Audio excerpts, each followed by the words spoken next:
retard, retard, retard.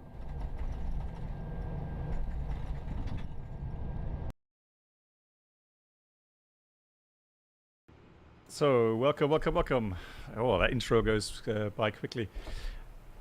Hey, how y'all doing? I hope you're all doing good. Welcome to today's stream.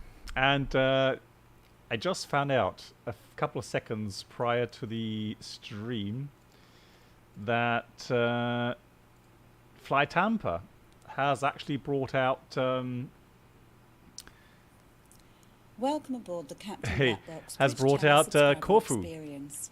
Could new subscribers please make your way to the first class Right, I'm cabin, reading some people where are well. complimentary That's good to drinks, hear. Feeling snacks and awesome. Premium flight entertainment will be Fantastic. served. Hey, Voyager. Thank you. Big thank you to Cloak On for subscribing again on Twitch with the Twitch Prime. Thank you so much. Thanks for streaming also on Twitch. Cloak On, my pleasure. Yeah, like I said, a lot of people have contacted me and wanted me to stream on Twitch as well. So there we go. Oh, Danny, you're disappointed because you thought they released Amsterdam. No. Right, how am I doing? Thank you much for asking. If you followed my comments on Discord, you may know I am pretty stressed out at the moment. I just came back yesterday noon from a pretty exhausting 5-day rotation, and I only got today here at home. Tomorrow I've got to go back to Frankfurt. Change of plans, so I was supposed to fly 3 days, have 2 days off, and then they suddenly added another flight on Friday coming week. So now I've only got 1 day off next week, and then another 5-day rotation. So it's crazy busy. I don't know how this is going to end, so we'll see. Unfortunately, that means hey Luke, how are you doing? That means there will be no stream next week, unfortunately, because like I said, I only have 1 day off until the 4th. I come back on the 4th of August. So in between now and 4th of August, I have 1 day off. So yeah, I can't stream on that day.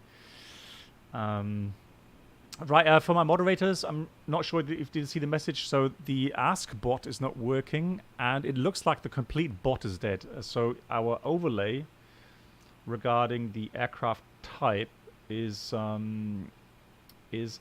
not working. Schneider, yes, I am. Did you know that? Okay, that's interesting. That's one big tail number, yeah. But apparently, that's the way the real aircraft looks like. So it's a retro livery from Air France. Don't ask me why. Maybe it used to be a legal thing within France that they needed to have that. Night lighting some stands are black. Really? I didn't see that. I quite like the Napoli scenery.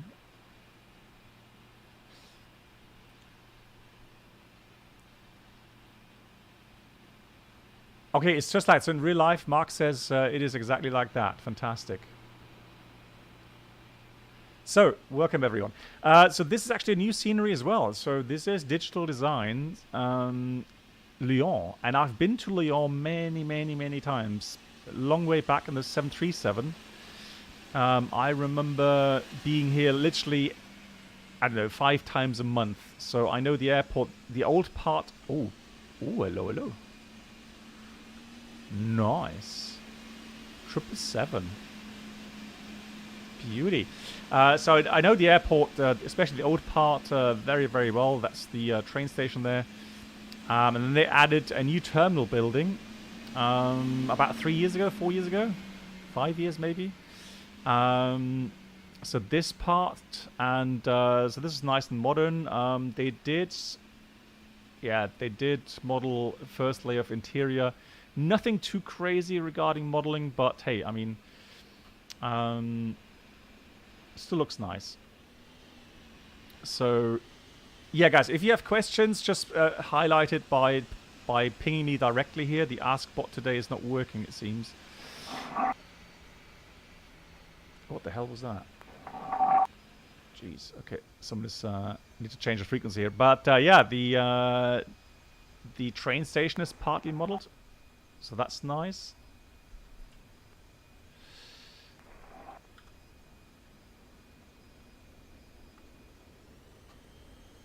TGV, oh yeah.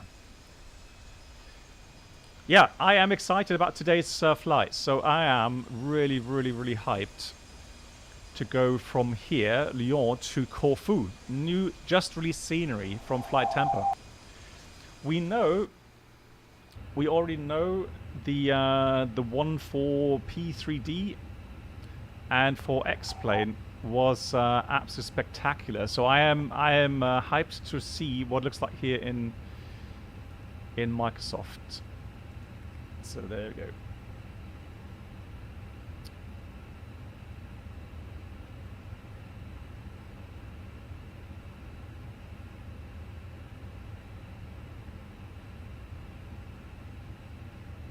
Right. Cool. Hey, Vulcaristas, how are you doing? Nice to see you. Right, let's get cracking here. Let's prepare the aircraft. There we go.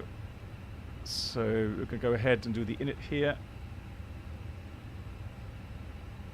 Oh, Emil, you like it already on the pictures? Nice. Yeah, like I said, I've just installed it. I've just checked that the scenery is actually working, which it is. So that's pretty cool. Oops, hang on. Hey, Zadra Scratch, how you doing? Right, so that's what we're doing today. So first flight is from Lyon to Corfu in the FENIX A320. A second flight is in the fly-by-wire mod from London Heathrow to Lyon. So any builds or any scene have updated London as well. So it's time to check that out as well. So quite excited. Why is the jetway gone away? Welcome aboard the Captain Black Box Twitch channel subscriber experience. Right. Could new subscribers please make your way so to the my first flight class cabin, import. where complimentary drinks, snacks and premium flight entertainment will be served.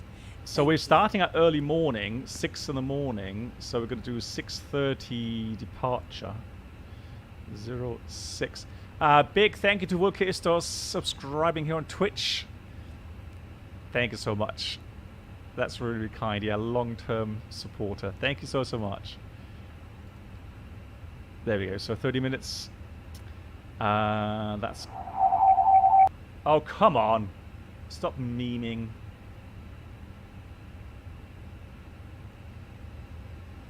Check your microphone, for crying out loud.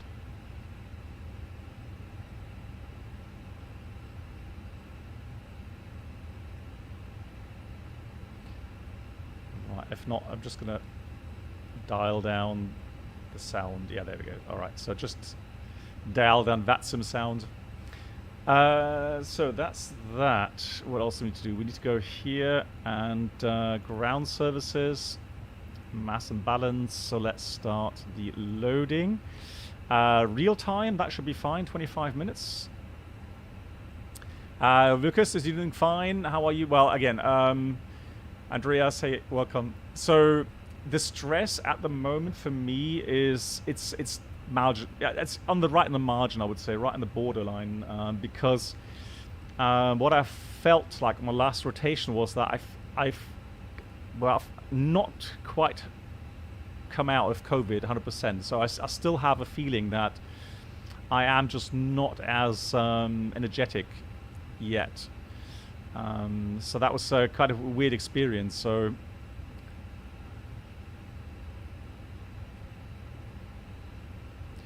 it's kind of weird. So regarding Lilo, which part does have black stands? Because like I said, I showed the scenery on stream, and also in the video, so I never noticed any black stands. So we're called Air France 356. Costinex is 5. Pretty normal at the moment. And we're going to cruise, let's see, so we should cruise around 37. Let's try 350 initially.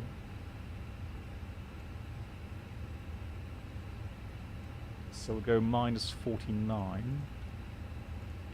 How is everyone coping with the heat?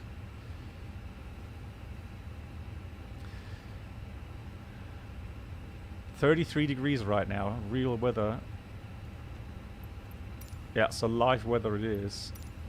50 to 55, okay. I can contact the developer, Lilo. Let me do that right away. And see what he says about that. And if it's already known bug. 50, 55, okay.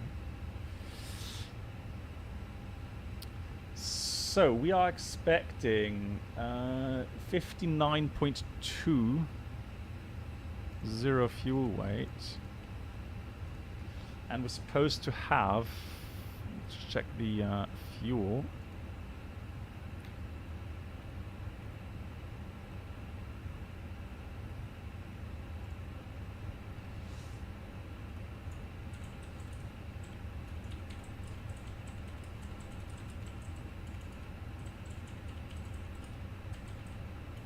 I'm just writing them right now. 50 to 55.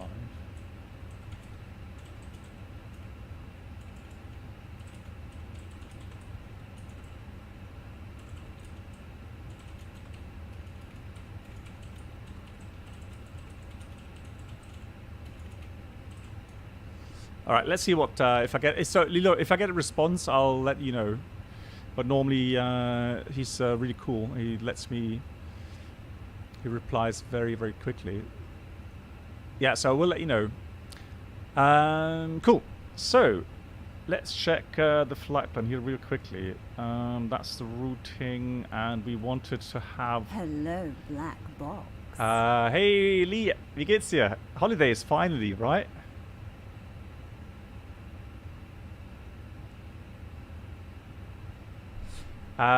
So where do you find the acceleration reduction on charts? You can't really. So that's a problem, Lynn.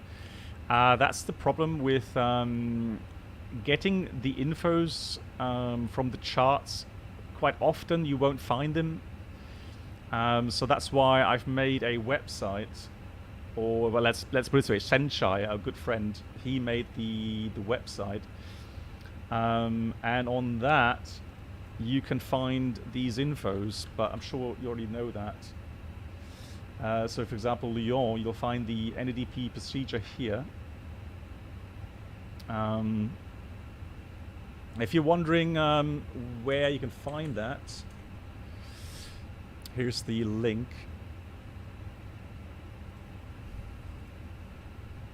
Hey, Mets, how you doing? Nice to see you. Cool. Yeah, fuel. We talked about fuel. So 7.6 is the block fuel, and the weather at Corfu right now is 270 at 6, cab okay, 36 degrees. So probably we're going to do a visual approach today. Yeah, I love doing the visual approaches. Not the simplest thing really. Hey Simon, but yeah, I always doing love doing the visual approach there. Alternate Thessaloniki is doing good. Lee, yeah, I'm very tired. Please make your way to so the first work class schedule cabin, is absolutely where crazy. Complimentary drinks, snacks, and premium flight entertainment will be served. Thank you. And Lyon later on may have some thunderstorms or light thunderstorms. All right. Sapphire, thank you so much for gifting us up to Lilo. Big round of applause for that. Thank you so much. Sapphire Wave, thank you very much. Really generous, thank you so much. Good, so that's ongoing. So we've done that. So we've got a fuel. Is it already in? Yeah, 7.6 we said. Almost in, so still refueling.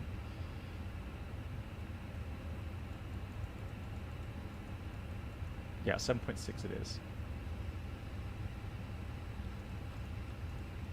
Gonna put that in there, and the alternate fuel we will change as well. That's going to be 1.3, 1.4 rounded up.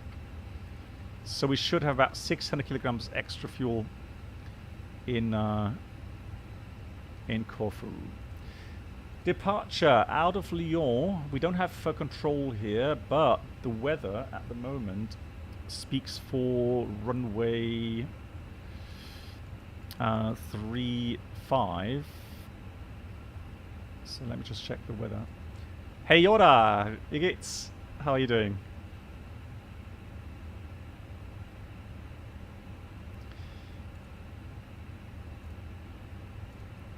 So, variable 3. Yeah, we'll go 3-5 left. I think we're just landing 3-5s as well. So we'll go 3-5 left for departure, and there we can actually do the following. We can actually go ahead and do an intersection takeoff. Let's import that first of all.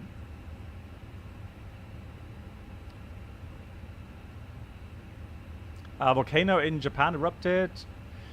Yeah, so it depends. So MD, volcanic ash happens around the world frequently. There are what's called volcanic ash advisories. And so that's the routing. So there, pilots will get some good information on where, which flight levels, and which concentration you have volcanic ash clouds. So here in Europe, quite often you'll have the Etna on Sicily having an eruption, and so that's where you'll get a lot of infos from time to time. But there, the volcanic ash is actually pretty low in concentration, also low in altitude. So that's not really that critical most of the time, I'm saying. It can happen, of course, that yeah, it's a bit larger, and then there are definitely some problems with it.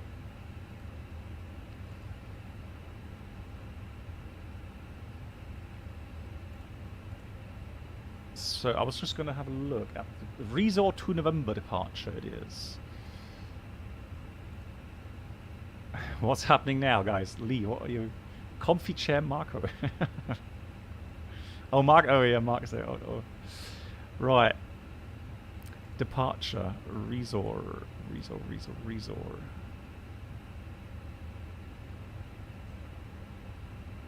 There it is. Yeah, so I've flown this departure in real life a couple of times. So that's the departure route, up level 70.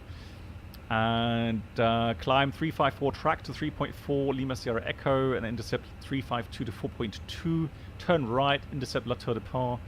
328 radial inbound, Abado.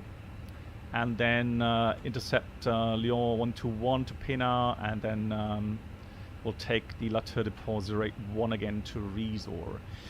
It's a conventional SID, not an RNAV SID, so we can do this overlay according FMS. However, we would have to check the routing in the FMS, make sure that it's correctly programmed so that we can use the nav mode. Right, so we got 3, then 352, 1, 2, 3, 4. That's Delta overfly, then 148 Abado, so 328 radial, and then Pena track 120 Resor. That looks all correct. We're going up 70, we said. That looks nice, I have to say. So it is sometimes really fascinating, because I've been here on this position IRL, and to actually look outside the window and get a feeling of actually it looking. Oh, look at there, Mark. Your friends, BA. So always fascinating to actually have a feeling. It looks so real. Yeah, look, Estos, I guess it all depends on, on your preferences, but definitely Corfu is one of those absolutely incredibly, beautiful sceneries. Danny, yeah, so thank you for putting in the exclamation mark ask. The problem is our bot is dead at the moment for some reason. I've already pinged Boodle, but I don't know if he can fix it quickly. Yeah, exactly. It's AIG model matching. Yeah. Do you watch the Tour de France? No, I don't have much time at the moment, and Bottas on summer break. Ah, okay. Did he call off his duty then? Yeah. So I don't have. Hey Gregor, how are you doing? Nice to see you. So I don't have much time at the moment to really, watch much on television or something. If I'm home like today, what I do is I just having a early morning rotation for 5 days, and I mean early, like you get up 3 in the morning and then finish work around 1 or 2 o'clock in the afternoon, is very tiring. So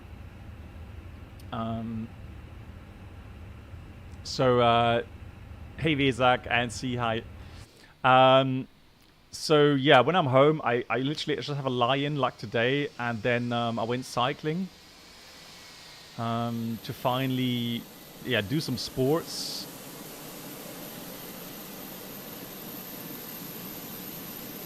Magnificent. So that's what I do for one day. Tomorrow, like I said, I've got to go back to Frankfurt. I got another early shift coming, 3 days early shift, and then I have a day rotation, very long flights to Beirut and back again. So yeah, it's busy. Hey Krishu, thank you much again for the raid. Welcome everyone. We are flying from a new scenery Lyon to another new scenery, Fly Tampa Corfu. We've been waiting for the Corfu scenery for a while now. Really excited to try it out. Does Flight have an updater? Good question.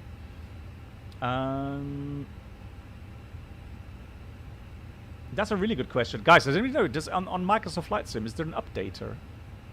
Yeah, Krishu, how was your stream? Hope you enjoyed it.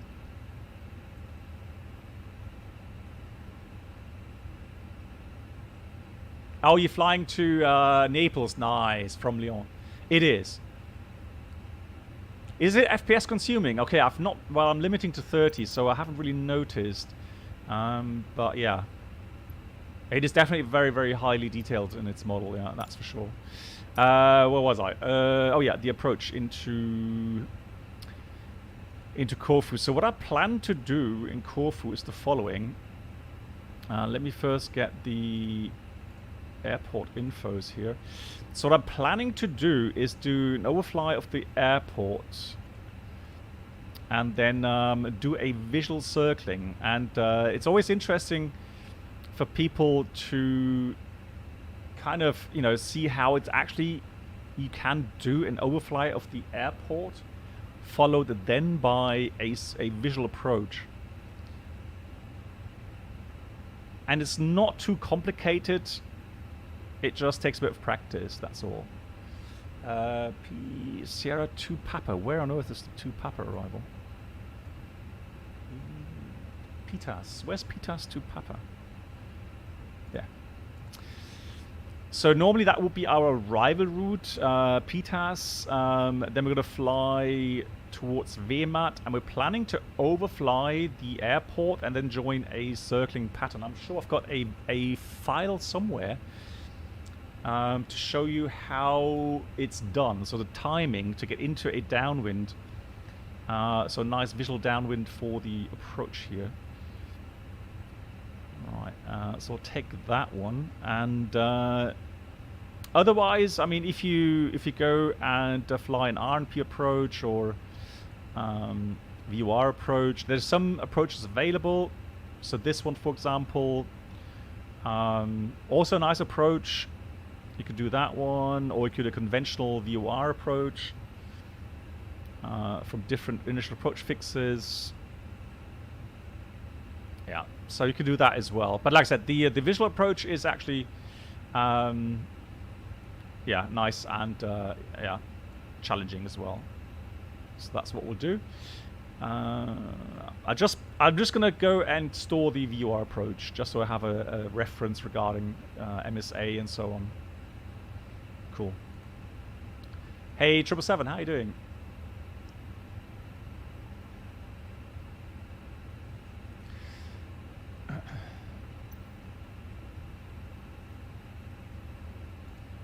Cool. Ground charts actually start. Right, so for taxi out, we're going to push back. And we set intersection takeoff. So what I would do normally, IRL, I would go for Alpha 8 as an intersection. So that's what we can do. Right, I'm just going to go ahead, quickly program in the approach, just so we have something in there. So I have a good calculation for the arrival time and the arrival fuel. So we'll take the PTAS to Papa. There it is. Approach via. Let's try BDX in this case. Cool. So check the routing quickly. Done all that. That looks complete. Fantastic. Including the missed approach. So init A page is filled out. We've got the init B page filled out. We've got the flight plan page filled out. RATNAV for departure. So we know we need Lima Sierra Echo, and we need also La Tour Depart, which is Lima Tango Papa. So those two we will need. Hey Diego, well, exhausted, but yeah, I'm good. I can't say I'm not good because I do feel good, but just a bit tired. That's all. So Squawk 2000 is fine. We've got the APU running. Let's get some APU bleed on. That on. That's done. So quick look at the panel. That's all fine. Done all fire tests. That's all good. Oh yeah. So what I plan to do on the second flight, I was going to plan a... Well, I tell you what I'll try to do on the second flight, because I've seen in the fly-by-wire mod there is a failure option now. So there's a couple of failures included. Hey Martin, how you doing? Nice to see you.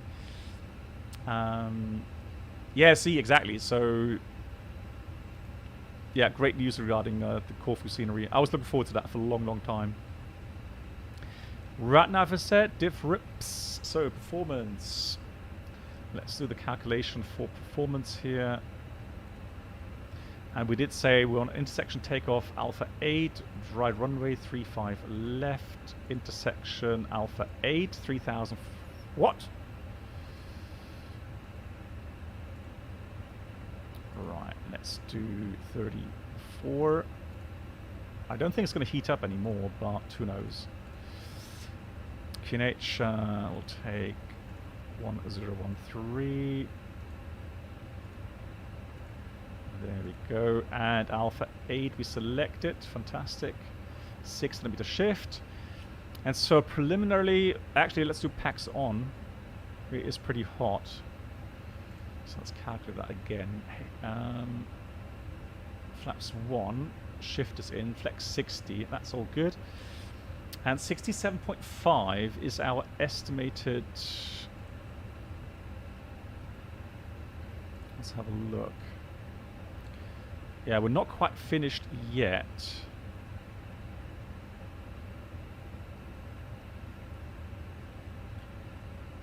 Right, so 59, 60, 66 and something. Yeah, 67.5. So that should be fine.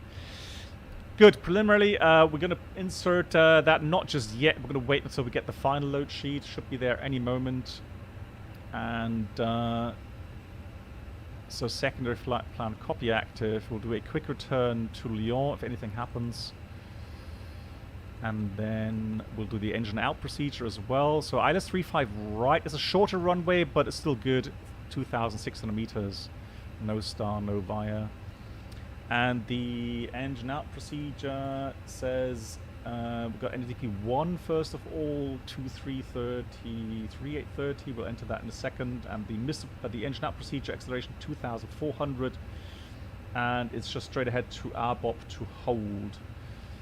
So let me just enter that here quickly. 2330 and 3830. Experimental has a new flight model. That's good to hear, Lilo. Yeah. I also saw, you know what I found already? Because I did mess about a bit today, have a look at the latest update. So I found the checklist system really nice. It's so cool. Martin often calculates with packs off. Yeah, so before COVID, it was actually a standard way of departing for many airlines to switch the packs off. So now with COVID, obviously, you do want a continuous ventilation to have the, you know, a little bit better protection against the virus. So you don't want to have the cabin, you know, not ventilated for a longer period of time. And so, yeah,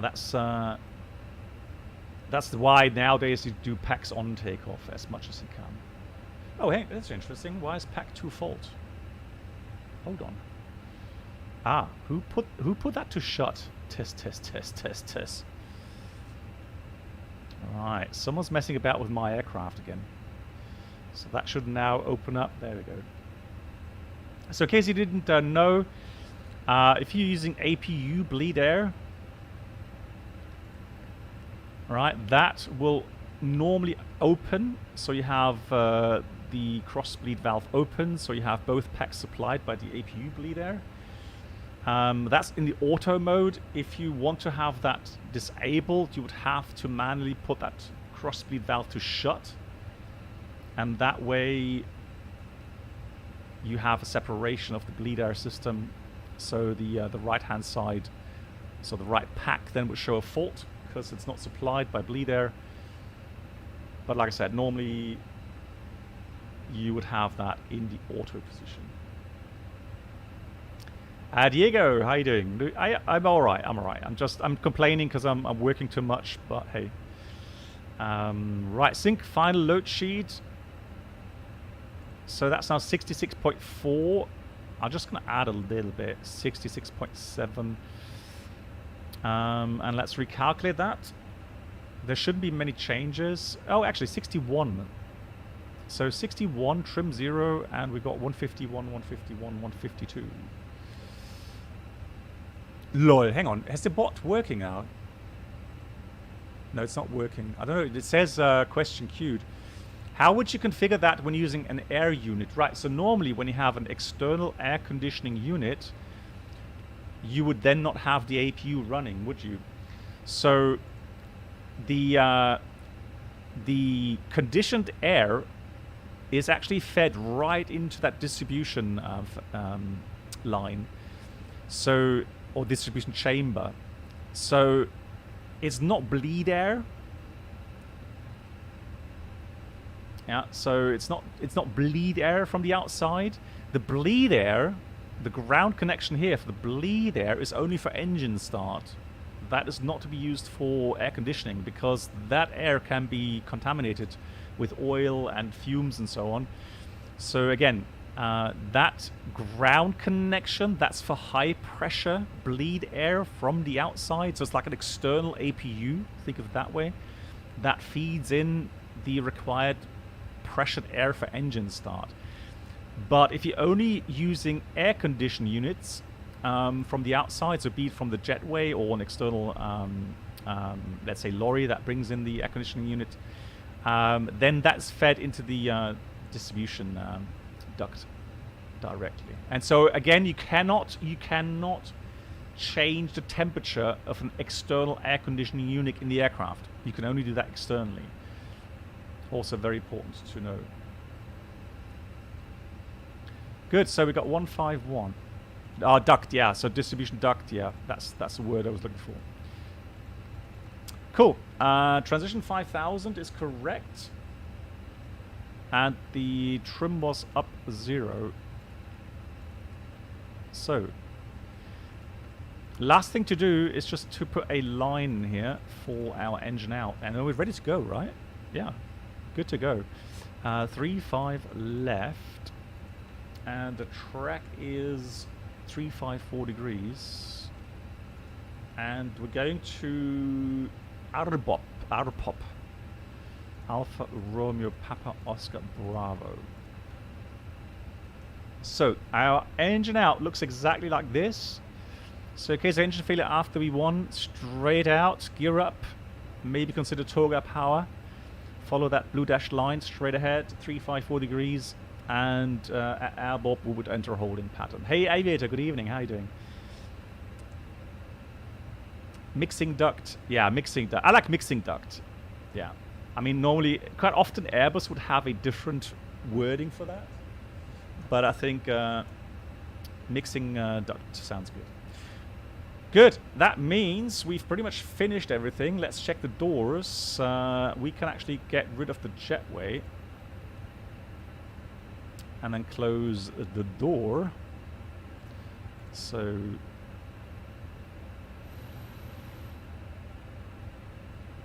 there it goes. Door is closed. Good. So clearance would be as expected. Resort to November. That goes off. Parking brake is on. And so... no, what?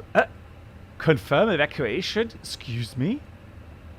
Oh, that's AVAC. Lol. I've never tried that. Hey, Nige, how you doing? I wonder what... that's weird.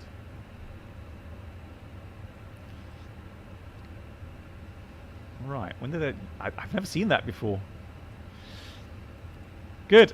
What else do we need? We need the ATSU AOC menu, received messages. So preliminary load sheet, accept. Load sheet, accept. Yeah, I know. Don't touch the button there. Yeah. Red buttons. Oh, you know, in a flight deck, red buttons. Ooh, scary. Good. Zero fuel at 59.1 with ACG of 30.3.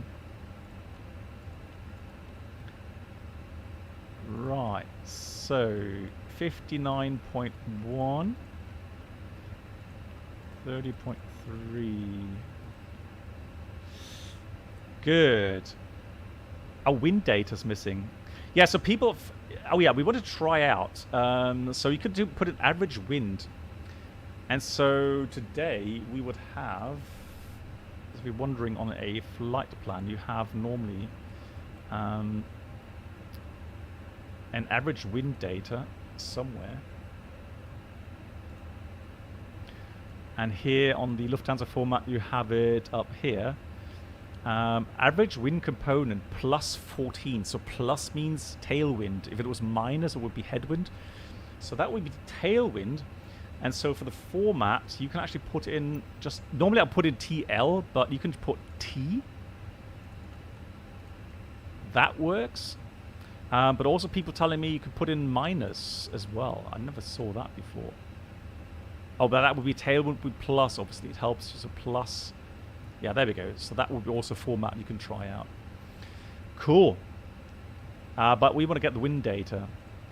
So once you've done the wind request and it uploads or downloads, then that prompt will disappear. There we go. Magic. But obviously then I would want to check the active winds. Make sure that we have something sensible in here, especially the cruising wind. And if I go have a look at the flight plan, so here it says 350 north 23. Does that make sense? Top of climb, yeah, that makes sense. So that's good data. I'll take that. That's fine. Cool. Rightio, briefing. So briefing, and pilot monitoring will say you're departing 35 left on a intersection Alpha 8, departure route Resort to November, first level 70. The MSA is staggered, meaning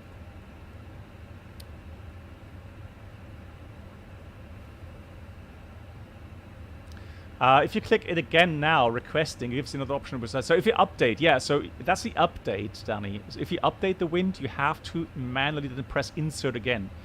So when you upload a update, you look at the update, see if it makes sense, and then you can press either ignore or insert. So the MSA is 14 miles. It is at 3,200, and then outside 14 miles to 25 miles, it's 6,000 on our departure route. And then towards the east it's going to get higher because of the Alps. Extra fuel time. Well, the FMS says at the moment we don't have that much extra, but the flight plan, and the flight plan is actually quite good now if you put in -15 as a component. Extra should be around 600 kilograms plus 200 contingency, so 800 kilograms is what we should have extra. Good. Hotspots for taxi out. That would be the pilot flying briefing now. Hotspots for taxi out. We're not crossing any runway, so the hotspots are not applicable for us. The stop margin, well, I would say we have long runways, so stop margin more than 500 meters, so it's not critical.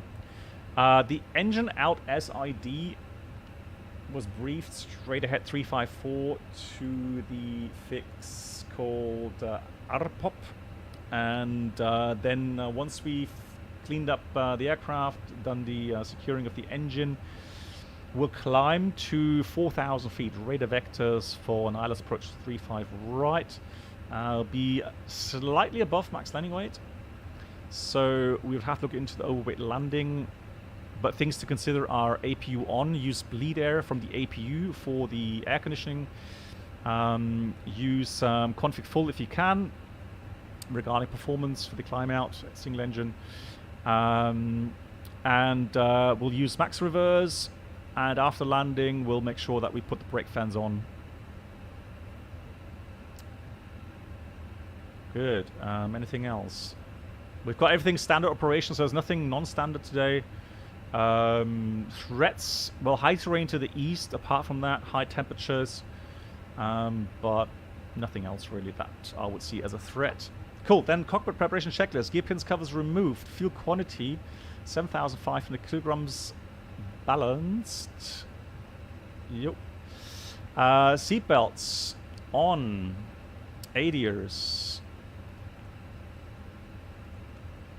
NAF. So 3 times NAF. Bow ref. Oh, there we go. So bow ref I haven't set yet. That should be 1014. 1014. Is that synced? No, it's not. To set that here in the options really quickly. So sim settings, cabin lights off, units is fine. Controls I want linked. AMI will use, don't want that. NAF go around is fine. That's fine. That's fine. Airframe. That's good. Safety. Cool.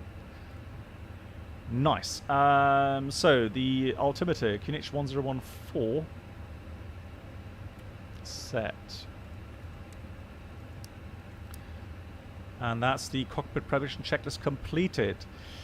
So what we normally do now is get the clearance, get pushback clearance, and once we have received the pushback clearance, we'll get the tug connected, and then once we receive the pushback clearance, we can read the before start checklist. Parking brake is set, takeoff speeds thrust, V1 is 151, VR 151, V2 152, flex temp 61. Windows closed, and the beacon is on. Before start checklist completed. Hey, Nisutin, hi, how you doing? Angsami, hey, how you doing? Hilo, hi, nice to see you guys. Good, so turbo connected, release parking brake. Let's start the pushback. Oh, and I need to. I'm on that side. Lyon traffic, Air France 356 pushing back, stand Delta 41 in Lyon.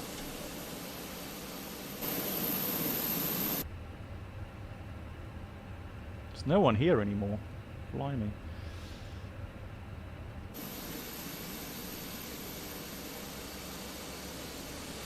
Cool. Engine start. Well, normally I wouldn't say engine start. Tango Lima to Lima 19. Oh, there we go. Somebody just arrived. Ah, EasyJet. Engine 2 start.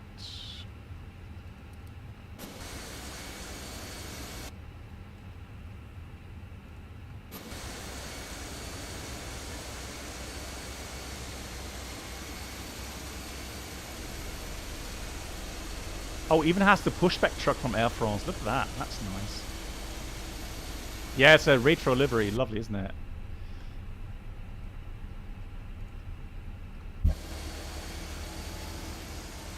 Did you just hear the... sound like a light-up sound from the engines, but I'm pretty sure that was just a coincidence going outside.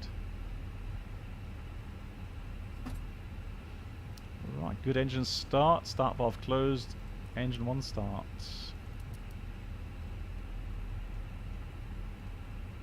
Right, let's get ourselves aligned with the taxi line there.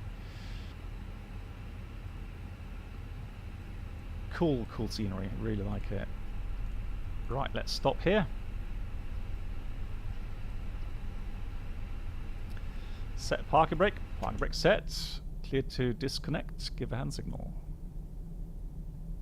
We're still moving! Why are we still moving? Stop! Oi! I said stop! For crying out loud. There we go. Joven, hi, how you doing? Right. Let's do the after start flows. Flaps 1. Reset that. Trim is pretty much neutral. And a flight control check. Is it a bug? Okay. Full up, full down, neutral. Your traffic, full left, 15 cars pushing back full at right. terminal Bravo 63. Full left, full right. Nice to see some people here. That's cool. Nice. So, there he goes. Thank you much. And let's do the after start checklist. Anti-I is off. Ecom status checked. Pitch trim should be 29. Let's have a look. 28%, 28.3%, and rudder trim neutral. After start check is completed. Hey Jers, nice to see you too. How you doing? Your traffic Air France 356 taxiing to runway 35 left in Lyon. So we're going Tango Juliet Alpha 8. There you go. Nice. Goes off.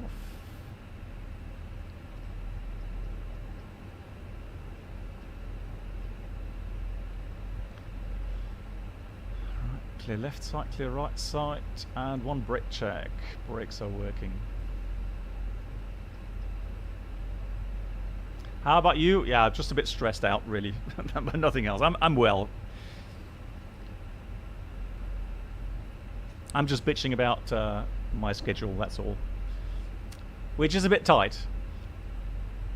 No, so I don't move Diego, no. So my main platform will still be YouTube, especially when it comes to all the videos that I'm producing. And also the cool thing is, all the live streams, so which I'm streaming on YouTube as well, will be saved here automatically. I don't have to do anything else. On Twitch, they actually get deleted after a while. So, yeah, but I'm doing what's called dual streaming.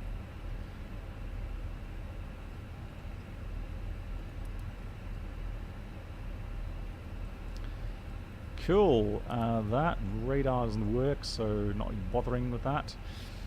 The taxi checklist.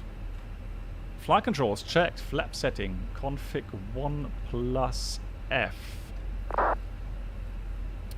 Radar. Predictive wind shear system is here in up. And engine mode selector normal. And ECA memo takeoff no blue. Taxi checklist completed. Here from this position, actually, it's actually, well, Alpha 8 is still a little bit shorter, so we will take Alpha 8, but from here, actually, it's not that far to full length either. So it's one of those positions here in Lyon where you can take both sides, really.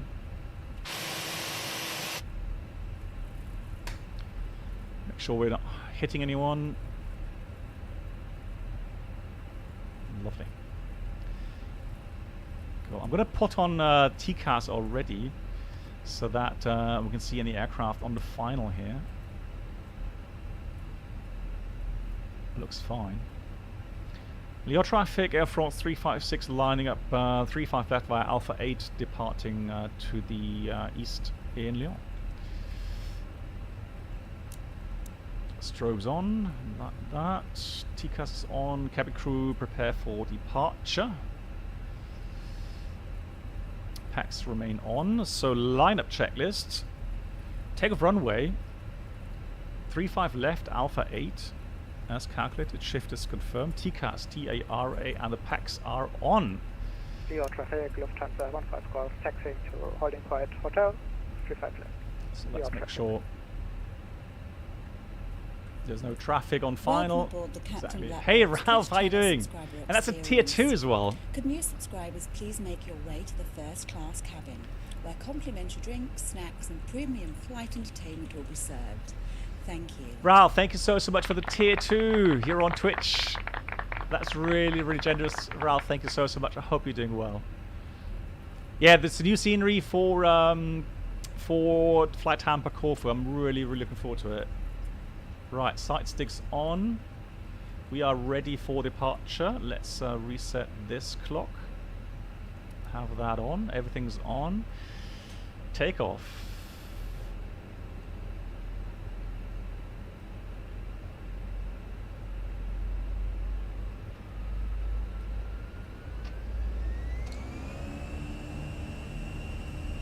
Manflex 61 SRS runway, auto thrust blue. Thrust set.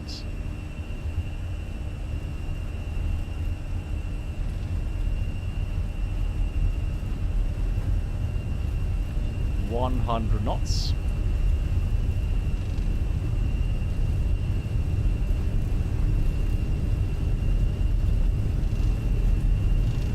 V1, rotate. Performance is nice. So no issues with performance right now. Pause the climb. Gear up. Nav.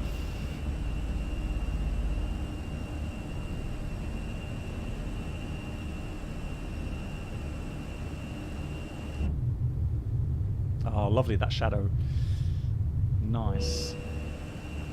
Lyon traffic, Speedbird 41 Yankee, establish runway 35 right, 8 mile final. Cool. Thrust climb, SRS. We're doing NDP 1, remember?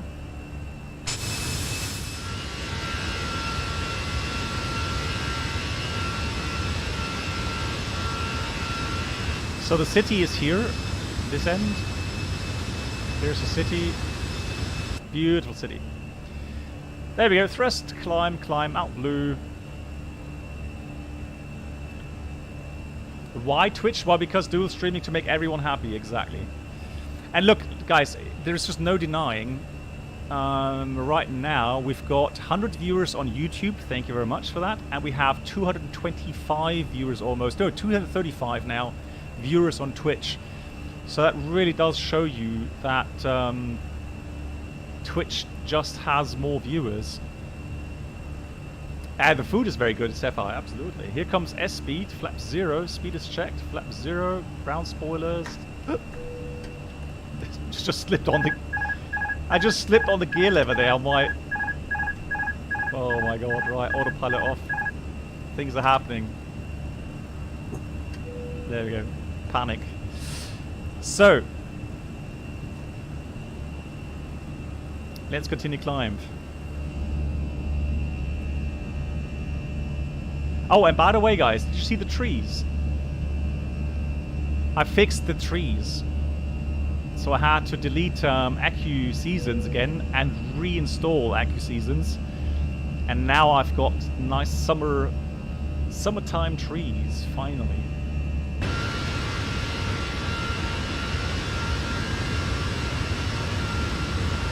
Lyon traffic, Liver 41 Yankee, runway 35 right, short final. Beautiful. Hey Geeb, nice to see you. How are you doing? At the start. And we're doing standard 5,000 transition. There we go. And we'll continue to climb now. Let's do that up to 350 initially, since there's no control here. So we got thrust climb out blue 350.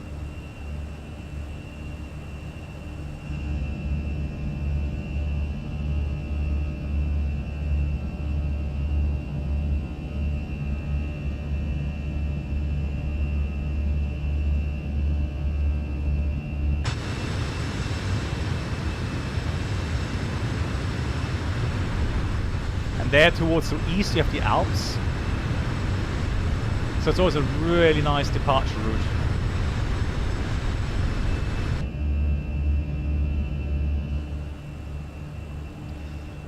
Right, set standard, I should have said. Set standard. And then the pilot monitor says standard cross-checked, passing flight level 95 now. Checked.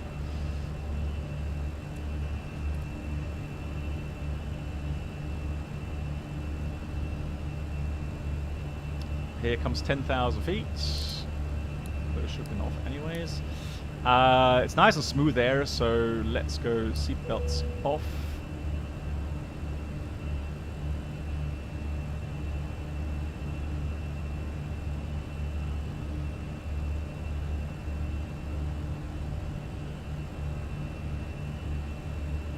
Yeah, so Diego, what I plan to do is I plan to stream on both YouTube and Twitch. Right, there's the airport, Lyon. Awful weekend, you've got COVID. No, Geep, sorry to hear. And your wife fell over and broke her wrist. No, Geep, sorry to hear that. So to both of you, all the best wishes. Hope you recover soon. How many days have you had COVID, Geep? Because for me, it was like 2 days. Felt really bad, and then after that, I started feeling a lot better. Lovely GoPro view there. Look at that.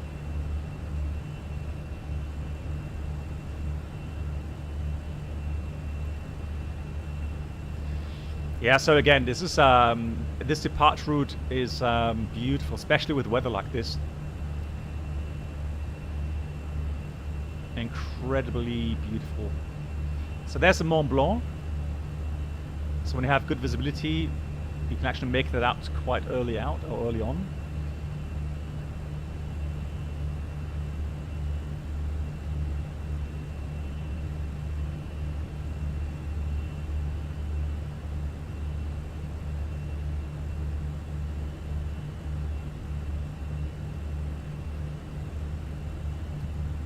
DR traffic, Lufthansa 15 Golf departing runway 35 left.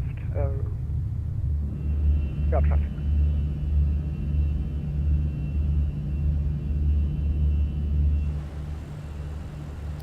So the routing is actually also nice today. We're going to go overhead the Alps initially. We're going to go towards Torino, north of Genoa.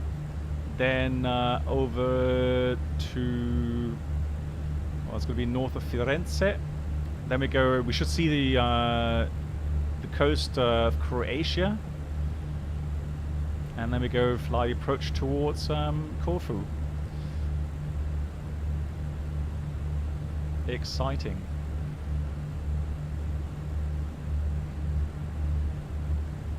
Alright, that's the airways, low airways. Now let's zoom out.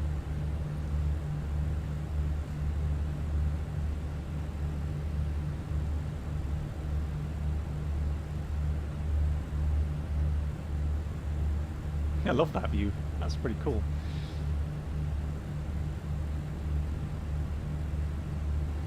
Danny, you're picking up from Genoa. Actually, you didn't go. Okay, there we go. But you're going to Corfu. Hey, Agent B. How are you doing? Have you had another lesson? Theory lesson? Oh, look at that. Man, that's beautiful. Again, Mont Blanc there. Wow. Absolutely gorgeous.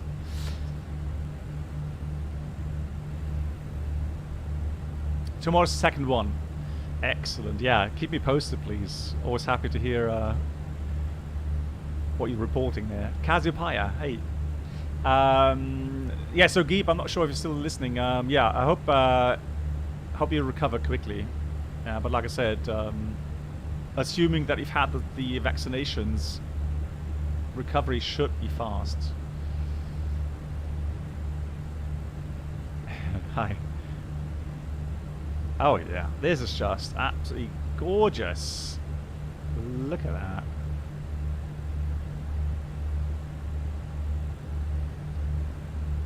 that. Danny, I think before I reach Genoa, it'll be about 45 minutes. Well, no, not quite. Maybe 30 minutes. Let's have a look. Resort, top of climb, Lurut. Let's have a look. Where's Lurut?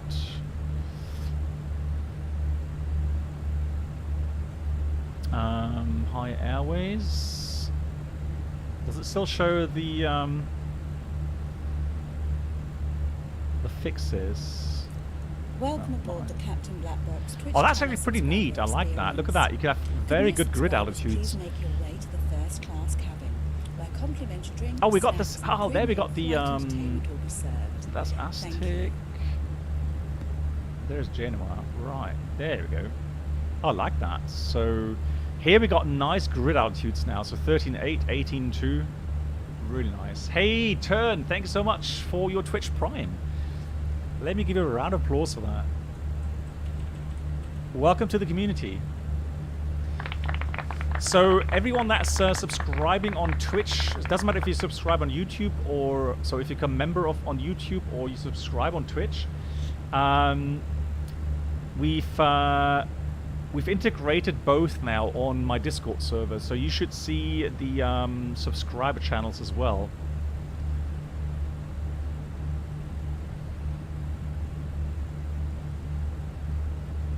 Let me just check if I could find that visual approach, because I know that we've got so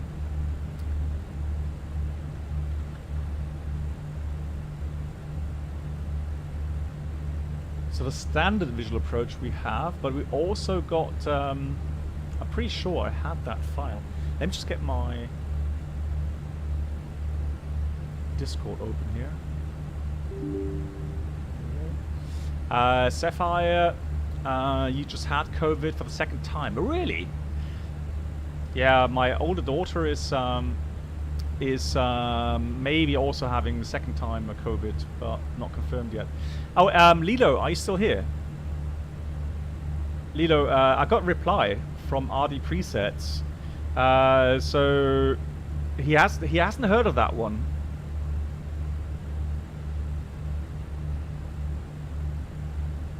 Lilo, he's asking if there anything else on the Sea Lake on your left. Thank you much for the info. I'm just checking.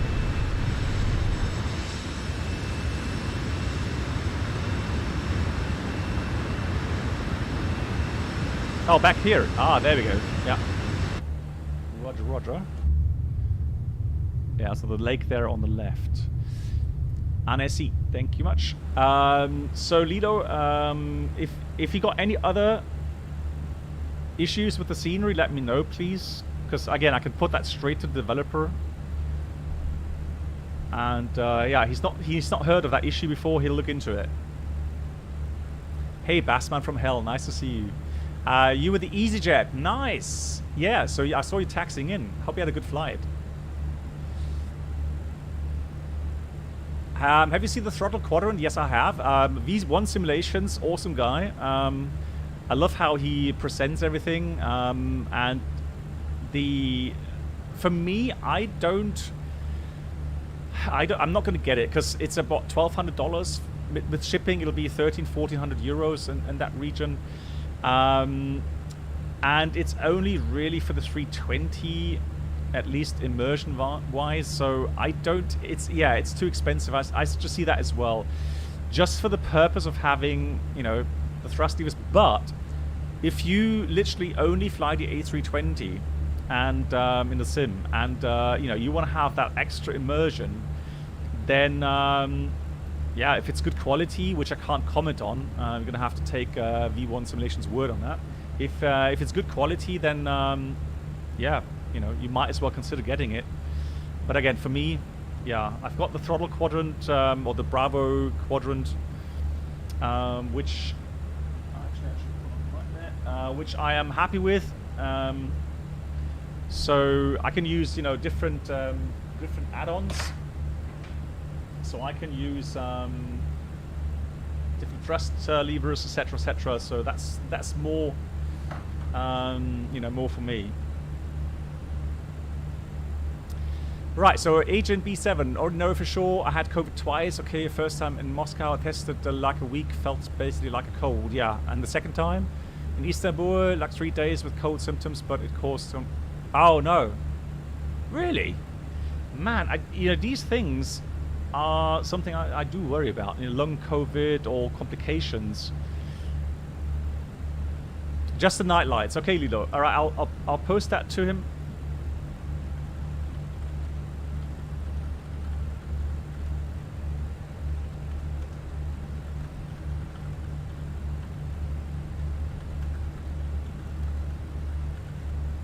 Right.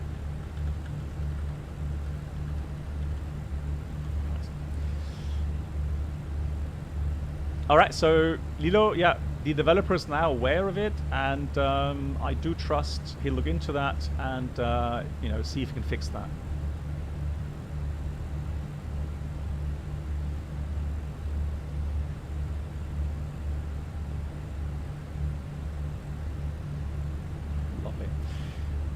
Yeah, so I was going to do today, I was going to do a flaps locked failure, and the weird thing is, I actually had that IRL, but that was just after power up.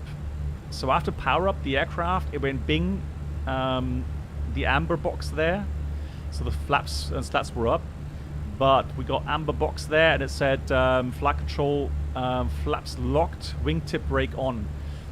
And we know what that means. It means that only maintenance can actually release that wingtip brake. So I had to call in maintenance, and they came to the aircraft and then reset the wingtip brakes, and we were able to fly. But yeah, it does happen.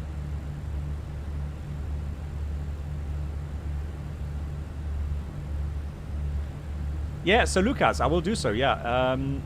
Let's have a look. Airports. So let's check here. There is, that's Torino, right? 40 miles.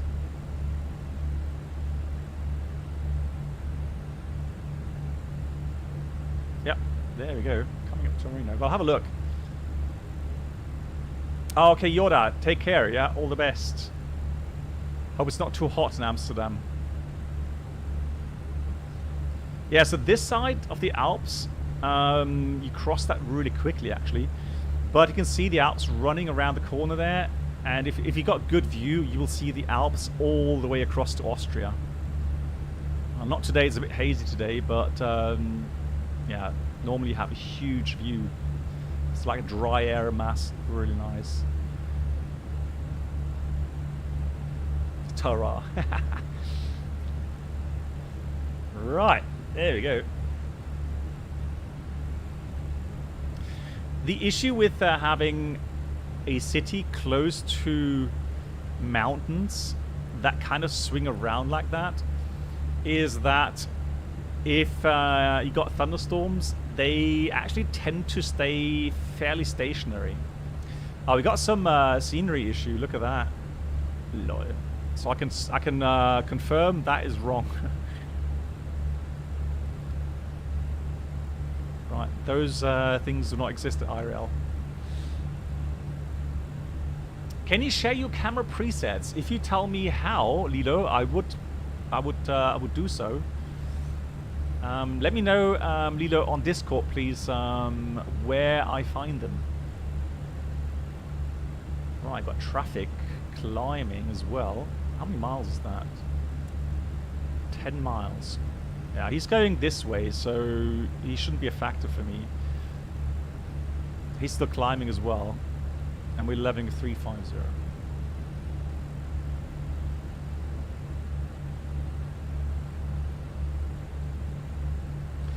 Torino, I've been to Torino many times in the 737. Not so much now that I fly the 320, unfortunately. Also a beautiful city. Fantastic food. What can I say? Okay, so Lewis, yeah, so apparently he has a new fly-by-wire flight model in the experimental version. So we'll have a look. And you got some issues with the flight plan page. Okay. And you feel the plane is a bit bouncy. Going to wait to see what you think. Okay. Yeah, so I'm also using the experimental version. I will, I did an update this afternoon, so I should be pretty much... Oh, they're gone now. Look at that. So the scenery has reset. Let me just dial down the sounds of it, so it's not so loud on the outside.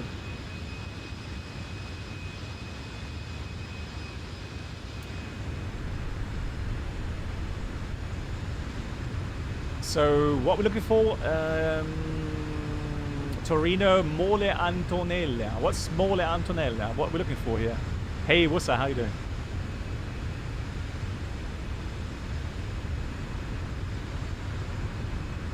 The ground for me looks nice and crisp.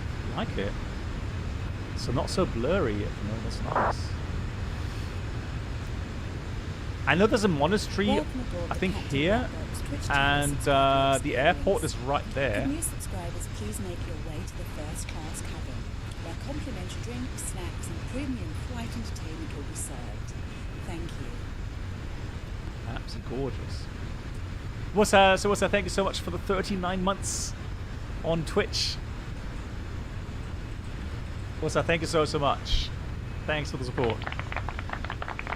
A nice football stadium there.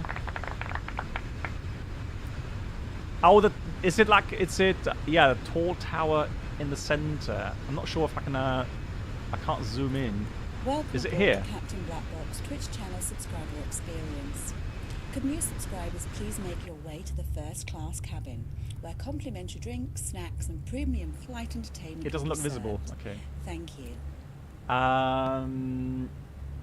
Also, Paul Flies, thank you much for the 15 months. Paul Flies also do thank you so much. Maybe also give it a nice round of applause for that. Thank you. And Sim Caesar's here in the house. Sim Caesar, hey, sorry. I don't know if you found out or heard. I'm just flying so much at the moment. So literally just home for today. Tomorrow another 4-day of duty, then just 1 day home, and then another 5-day. And I just came back from 5-day rotation as well yesterday, so absolutely nuts at the moment. I'm so sorry. Yeah. And I don't see at the moment. I don't see. There's the other aircraft. I don't see it getting any better over the next 2 or 3 months.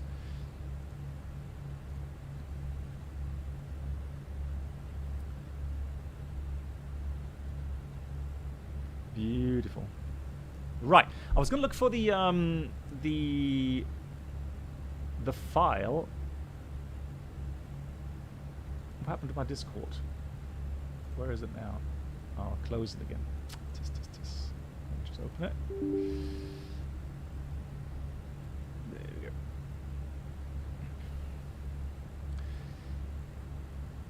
Well, that's the thing. So, Paul, what I can say is that our flights are crazy full.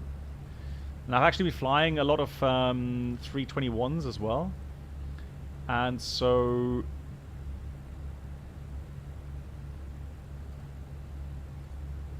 so definitely, yeah, lots of demand.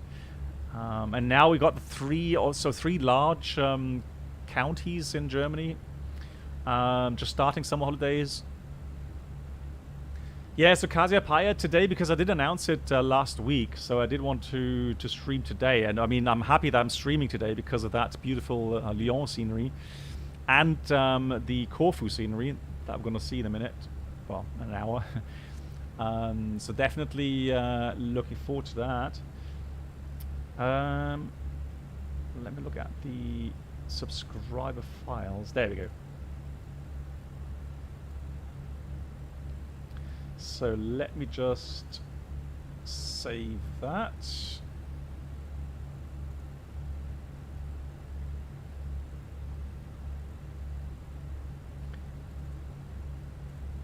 There we go. That's one.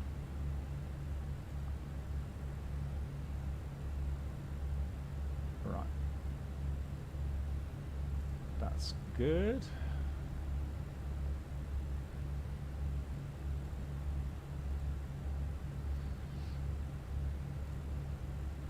Alrighty, so let's close that again. Discord. And right, so questions. You had a stream with one engine failure last week. Do you have any brief if the second engine stops during the approach? Pavel, the problem is if you have a dual engine failure, there is a abnormal AML landing where you can only go and do a flaps 2 landing in this case. So it's a forced landing either on water or on the ground. But normally if the second engine fails in the approach, yeah, start APU, go flaps 2. But I highly doubt that you'll be able to reach the runway in that case. So you would look for a free field somewhere large enough to put the aircraft down. And we've seen successful forced landings on land. The last one was like 4 or 5 years ago in Russia, where the aircraft suffered dual engine failure after takeoff, and they landed on a field successfully. I think everyone survived. They had injuries, but I think everyone survived that. But the big idea is to go flaps config 2, and you would try to get the landing gear out on land, obviously, not in water. Well, the river, yeah, it was the Uralia A321, yeah. So, yeah, they did a fantastic job. So big hats off to them. They did really well on getting the aircraft down safely. Because the biggest issue would be stalling the aircraft. I know a 320 normally can't stall, but if it goes into alternate law, then you can actually stall it. Right. I was going to have a look at that file.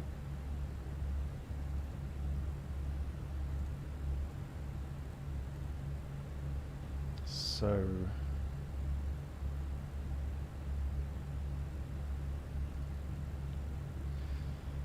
right.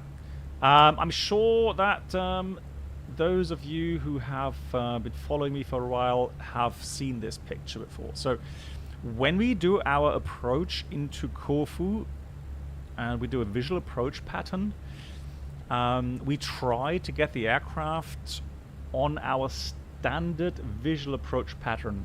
Why? Because whenever you do something out of the ordinary, you try to get the aircraft into a state where, you know, you've been flying it and practicing it, let's say in a simulator or IRL as well.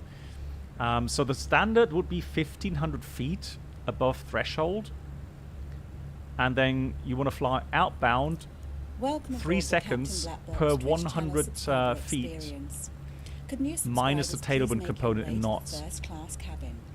And that way, you have a nice standard pattern, which will allow you to fly the aircraft down very stable. So in a stable manner. There shouldn't be any, you know, there's no second guessing because the timing will work. But that means you're going to have to bring the aircraft into the right place. And the way to do that is to slow down the aircraft, obviously, go config 2 maybe, or yeah, config 1, 180, config 2, 180. The idea is that you have a nice stable flight path. You start you cross. So if you land this way, you're going to cross on this part of the runway so that you have a chance of turning outbound and actually being outbound at 2.5 miles, and then start the timer at beam threshold there. If you turn like here, by the time you finished your turn, you'll be past the threshold, which will make it difficult for the timing. Voyager, thank you so much for the 21 on Twitch. Voyager, back to the roots. Exactly. Thank you so much, my friend. Also to you, a nice round of applause. Thank you very much, Voyager. Moin moin. And the simple way to do so is go a B or over the runway, start the timer, and just go 30 seconds, and then start your outbound turn. And that should then bring you into 2.5 mile offset. Thank you, Dilo. Okay, thanks so much. Yeah, I'll have a look then. And again, from there on, if you're at 1,500 feet, if you're at 2,000 feet, let's say, then it will be the 20 times 3 seconds, so 60 seconds outbound minus tailwind. But today we're going to aim for 1,500 feet. Just a standard pattern. Do the timing. So, strong crosswind and flying it menu can be yes, of course, Andre. Yeah. So if you have, let's say, strong tailwind on this part, so let's say you have crosswind on the ground, right, from here, and you would have tailwind. Well, then you would cut down on the outbound timing just a little bit.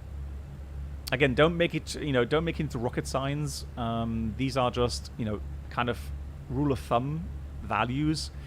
You can still correct a little bit once you're outbound to get the 2.5 mile offset.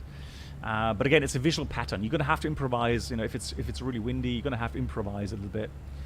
Again, don't make it into rocket science. But at least you have some rules of thumb to help you trying to get aircraft into a nice stable path. If you have config 1, you start the timer here. You go config 2 on this outbound leg. If you're already config 2, well, then just stay 180 knots. Then start slowing down towards the end of that segment. Once the timing has elapsed, gear down, turn base, config 3. Have a look for the parpies. Have a look for the runway. Try to judge your altitude. And then judge your inbound turn. If you're wondering about the inbound turn, there also you have what we call angle of lead calculations. So normally, if you got 180 knots, it would be 1.8 nautical miles offset. If you got 220 knots, it'll be 2.2 miles offset to start your turn. And again, that's assuming 90 degree intercept. Again, it's a rule of thumb. It's not rocket science. So ground speed divided by 100 will give you the distance from the center line to start your turn. And again, the advantage of using ground speed is that the wind influence is already included, which is nice. So here, actually, if you do that, take the ground speed, don't worry about the wind. So you've got a lot of headwind. Let's say you've got ground speed 130 knots. It will be 1.3 miles for the intercept. Cool. So that's a visual pattern. I'm going to try to do that. Now, if you want, obviously, you can help yourself with the FMS. So you can actually calculate something. And one thing I would do, for example, is I would put myself an extended center line outbound from the runway and a 3 mile marker. So that way, I know at that point I should be 900 feet above the threshold. Right, so you could do that. There's several ways you could program that. One thing you can do... Welcome aboard the Captain Black Box Twitch channel. Hey, Hairbrush, thank you for the 31 months now. Could new subscribers please make your way to the first class cabin, where complimentary drinks, snacks and premium flight entertainment will be served. Thank you. Hairbrush, thank you very much for the 31 months of support here on Twitch. Thank you so much. I hope you're doing well. Another question, Talent, you asked, you flew out of Frankfurt in the 747 recently and we paused on the taxi out to have engine inspected by ground crew. What sort of thing might cause the pilots to ask for this? Yeah, so for example, Talrent, I've read about issues where you may have some smoke coming out of the lower side of the engine, which can be normal if you have a drain, an oil drain, where some kind of overfilled oil may drain out, and because of the heat may evaporate, and then you have smoke coming out. Maybe that's one thing. Maybe they got a call from another aircraft behind them saying, hey guys, you're leaking oil or something. Yeah, there can be many reasons why There can also be a message, so they call it ICAS message. So there may be something wrong with the engine interface unit or the FAR deck or something. At 25 degrees, Andreas. So you would always assume 25 degrees standard turn for those calculations. Hey, Tipixki, how are you doing? And Amundo, it's nice to see you too. How are you all? Thank you. Hope you're all doing good. Right, good. So we was talking about doing a pilot waypoint. That would be one way of doing it. Let's delete all of those. So for example, if I wanted to help myself with little point or little marker on the map later on, so I can judge the distance and my altitude better, we could call in that, for example, let's do Corfu 1. So place bearing distance. So we wanted that on the runway, and let me just get the latest weather for Corfu. It's 270 at 6. So we're going to go on runway 34. So looking at the charts for landing,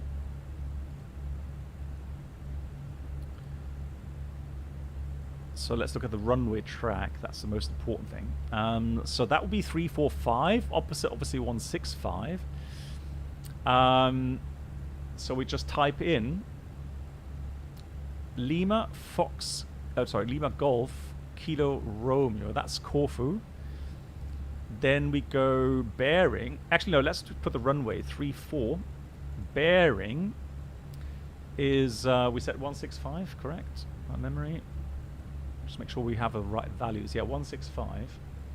So 165 degrees slash and distance, and we set 3. Now we can actually put 3.3, and that way, if I put that in here, we actually have 1,000 feet at that point. Store. Now what I'm going to do, I'm going to go to fix info. I'm going to put in Lima Golf Kilo Romeo 34 as my reference point. Again, outbound radial 165. And then on the second page, I'm going to put Corfu 1.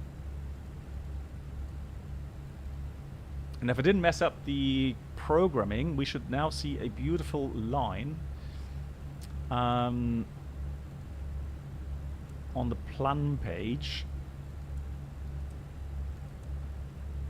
including that waypoint we just programmed. There it is. So you can see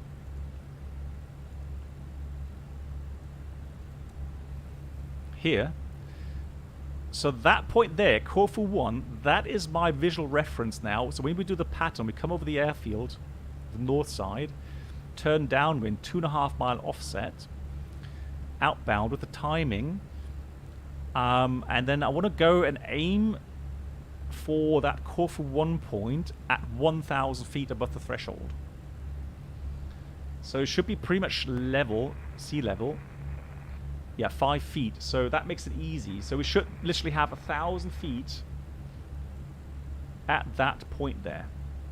So that's a nice visual helper to make your life a little bit easier later on. There was a mentor pilot recently where the pilot had created a circling approach in the FMS. He placed one waypoint in the mountain. Yeah, so always, and again, that's his warning, which is definitely correct, saying that whatever you do, you need to make sure that you stick to the standard procedures and not do your own procedures. And because what they did wrong, always, was that they programmed something wrong. And they actually used the NAF mode. So they did managed NAF and flew that routing, which obviously was wrong anyways. And they actually used not heading, but NAF mode.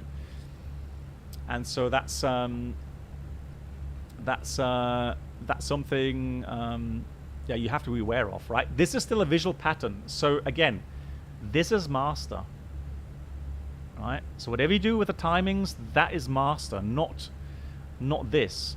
But this is just a helper indication for you to, to make adjustments as you approach the center line to get you into that right position. Yeah, Mark, you can. So what you can do as well, so if you go to fix info, we can put another radial. So perpendicular to the 165 would then be 075, correct?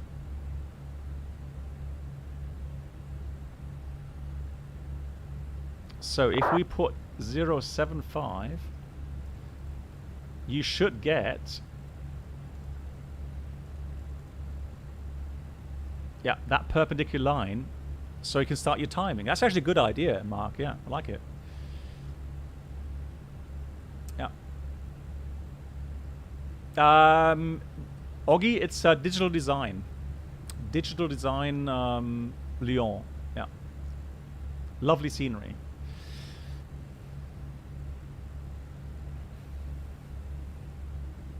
Now, if you wanted to, guys, you could actually literally calculate or program that pattern. So what you could do is you could put a reference point. Again, you know, the more you play around with this, the more options you will find. So literally, you could program a new waypoint. You could call that Corfu 2. And again, place Lima Golf Kilo Romeo 34. Now we set bearing 075 and we want 2.5 mile offset, right, for the pattern. So now if you go to the fix info, go to the page 3, we go Corfu 2, then go to airport again. Look at that. So now you have that waypoint or that point created, which you should aim for as you come into the pattern. And if you wanted to, from there, you could even do another waypoint. So for example, you can go again, pilot's waypoints, new waypoint, call that Corfu 3. Place, we'll take now Corfu 2. That works as well. It's quite neat. So Corfu 2, that's the waypoint we just created. From there, it is 165. Sorry, 165 bearing. Welcome aboard the Captain and Twitch channel subscriber experience. Could new it will subscribers be please around make 3 your way miles to the again, right? first-class cabin, where So let's put complimentary 3 drinks, snacks, miles. and premium flight entertainment will be served. Or Thank 3.3, doesn't really matter. Because we're going to do timing. We're not going to do so much for the waypoints here. But again, it's just a little helper. So you could put now Corfu 3 in here. Basic 1979. Thank you so much, Basic, for the 30 months here. Hope you are doing well. Thank you, everyone, for supporting. That's really, really cool. Oh, yeah, Mark. There we go. So Corfu 3. Put that in there. And we'll go again, airport. Scroll down a bit. And there you go. Right. And if you wanted to, you could go fix info. We've got Corfu 2 somewhere. There. You can even put a radial. So we can put the radial 165 from there. And so now we actually drawn in that outbound radial as well. Thank you much, Basic. Yeah. Again, you know, the viewer numbers here on Twitch speak for themselves. So definitely very happy with that decision. Gerade Licht anmachen. Hab ich aber gehört. Dankeschön. Danke. Right.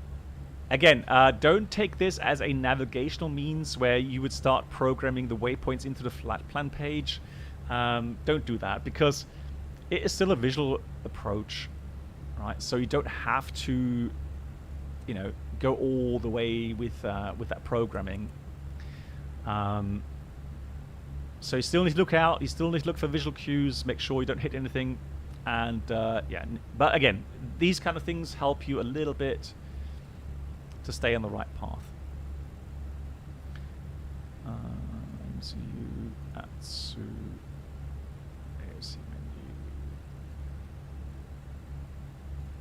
Don't tell me we're late again. That's a lie. I'm not late. Come on.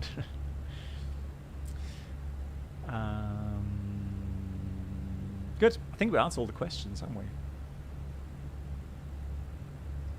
Heathrow, yeah, any scenery, any build. So any scenery is, or any scene they call it.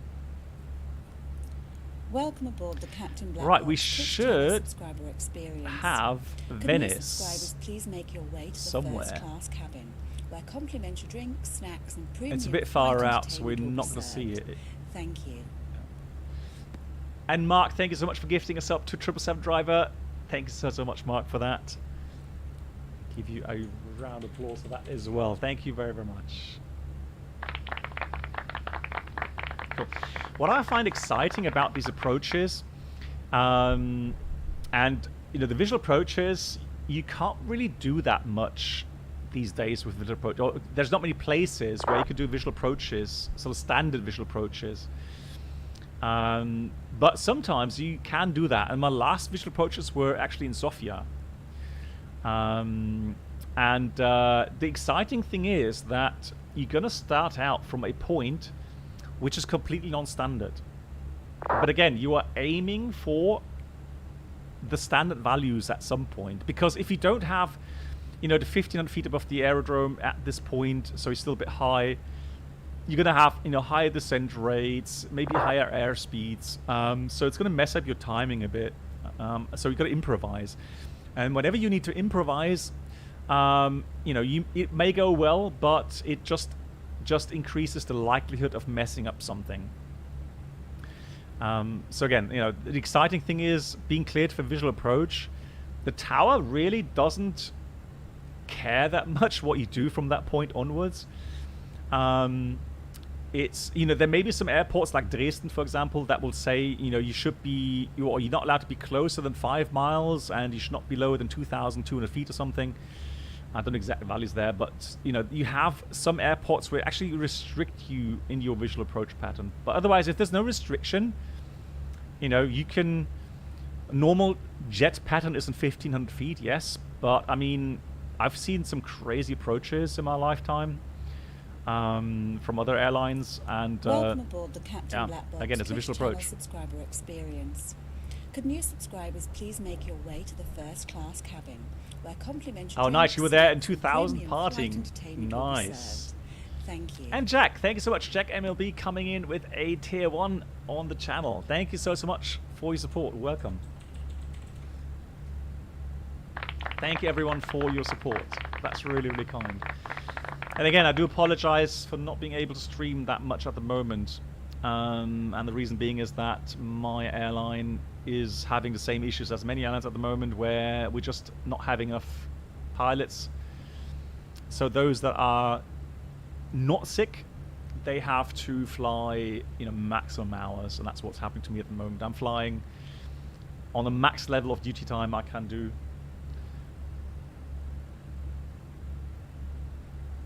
And I'm, when I do fly, so I do see the people going on holiday, and my passengers, and when they deboard, and even if we're half an hour late or something, they're still happy that we reached their destination.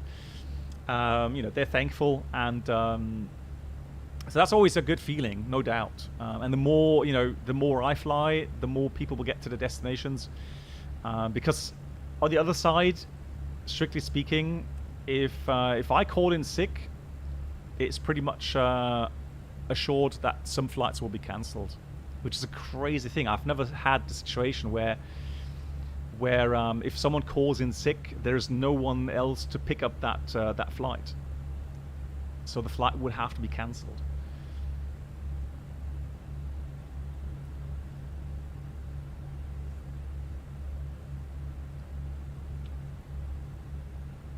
Hey, Iceman. Yes, I am. So flying this beauty, FENIX A320.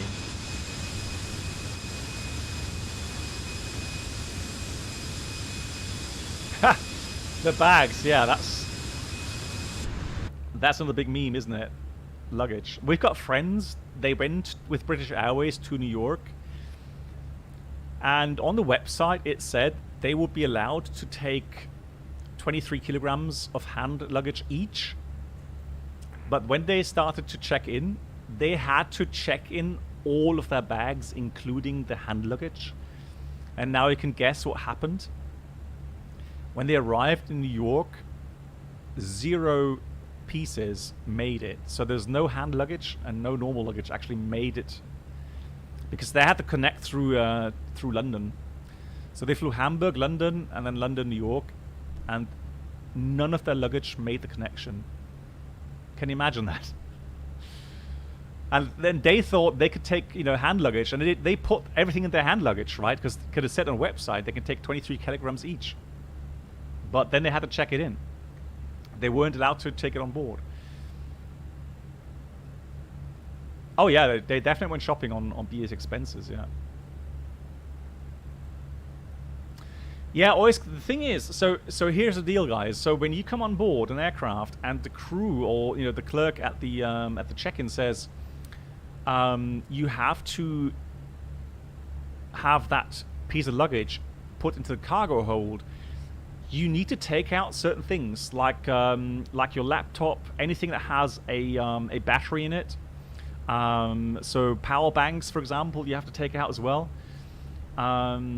So there's certain things. Same goes for medication. So I would just hope that if anyone has, being told that they need to check in their hand luggage, please, by all means, take out medication and take out again power banks, laptops, and so on.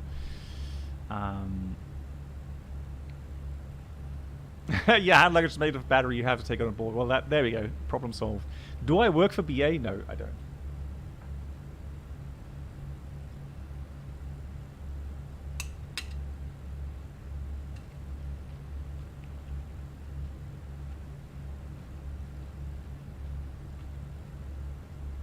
Well, Danny,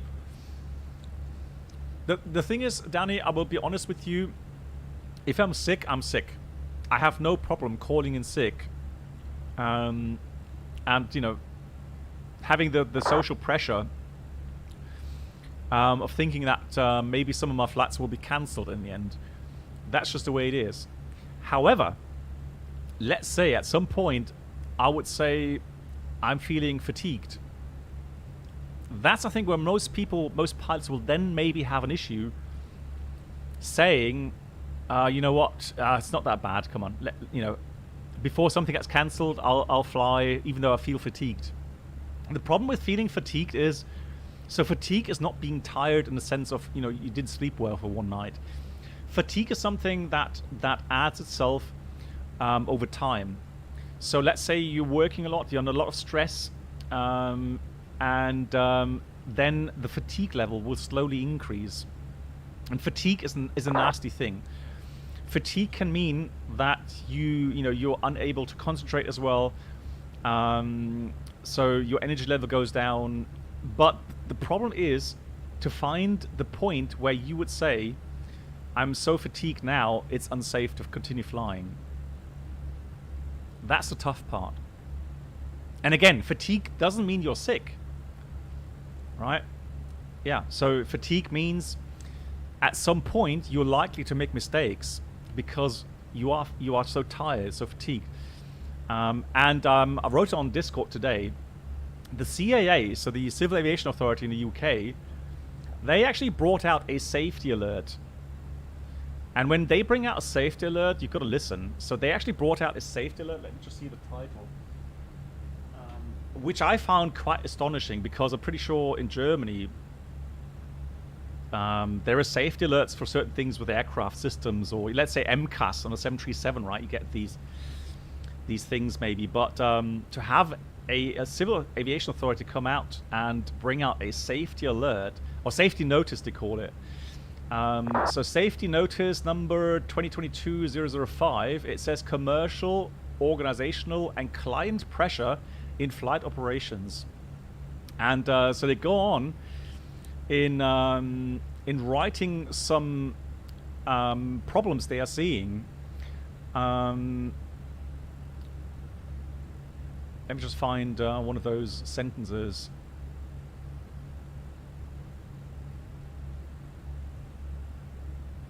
So whilst client pressure may be more prevalent in those operations where crew members are interacting directly with passengers, the potential impact of commercial pressure on airline operations should also be considered by airlines and appropriate mitigations applied. So they're actually telling airlines to use mitigations and be aware of those risks. So identifying commercial and client pressure. The source of commercial and client pressures may include direct pressure from the passengers, unintended pressure from the passengers due to status or urgency, medical emergency. Now, I've actually had a medical emergency 2 days ago. Was it 3 days ago? It happens. It can happen very quickly. Now, undue pressure from the operator's commercial department, undue pressure from the operator's flight operations management, undue pressure from ground operations staff, crew members' awareness of the financial position of the organization. So let's say your company says, hey, we've got maybe lots of losses during the pandemic. We need to catch up on the losses. We need to make profits to survive. That puts pressure on the pilots, on the crew members. Crew members' awareness of reputational damage caused by operational delays, cancellations, or diversions.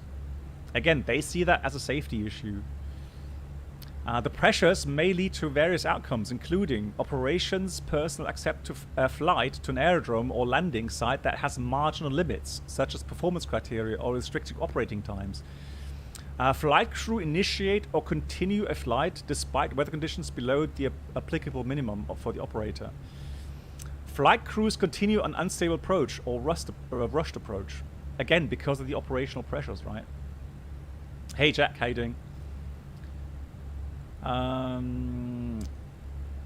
Flight, here we go. That's one of the reasons I'll just bring up the topic. So here says, again, this is a safety alert from the CAA in the UK. Flight crew operate outside flight time limitations and or when suffering from fatigue.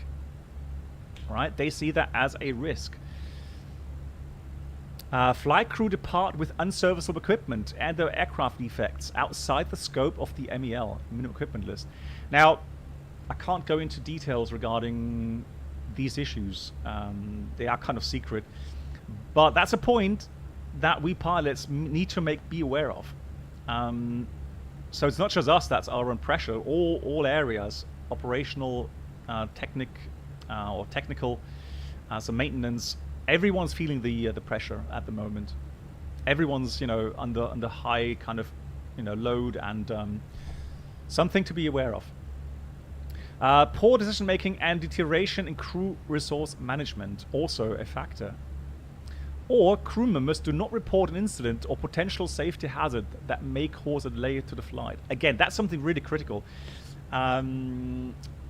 So when you have a safety related incident, and I've had 2 in the last 4 weeks, you have to report those. Every crew member, so even a flight attendant, is required to file a report with the Civil Aviation Authority in their country if they think that a safety relevant occurrence has happened.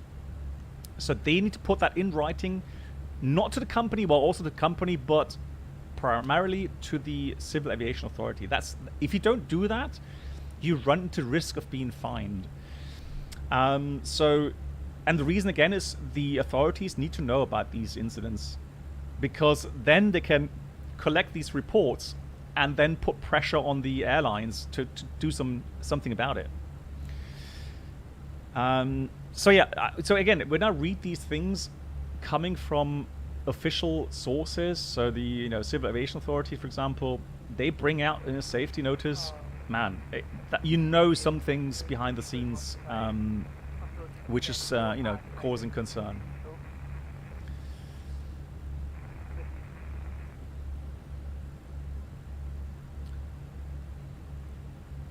You start to work with them in October with BA. Okay, nice. Yeah, all the best. Yeah, I don't know anything about the benefits in British Airways. Lucas, no, unfortunately not. Jack, nice. Where are you flying to? Have you already decided?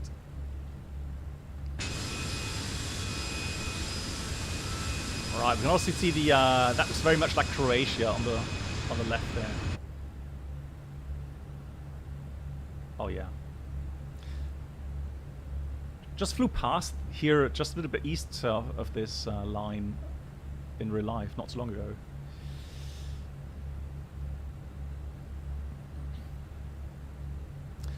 Military TC can also be demanding as well. Constant staff right now here. Yeah. So TFOX, again, we're getting a lot of slot times at the moment here in Europe because of ATC staffing. So everyone's really feeling the pinch right now.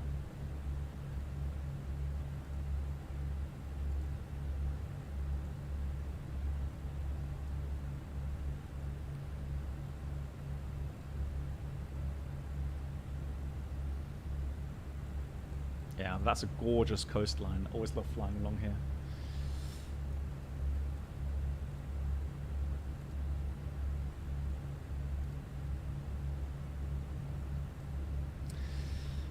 Oh, you fly with a mouse and keyboard right now. Okay, try and fly cross country to Baltimore. Nice. Jack, I wish you all the best for that. Yeah. Enjoy. Nice. We're already past halfway and we should do a fuel check. I have to admit, here in the FENIX, I have stopped doing fuel checks because obviously the fuel flow of the engines are still completely off. I hope they fix that soon. But we departed at 6:49. Actually, let me do that here, because here I can actually type in here. So 0649, and we're coming up to Waypoint. I just passed Ibini. Do we have that on the list here? Yeah, we do. So Ibini, we should have passed 56 minutes later. So at 43. No, sorry. Was it 56? No, so at 45.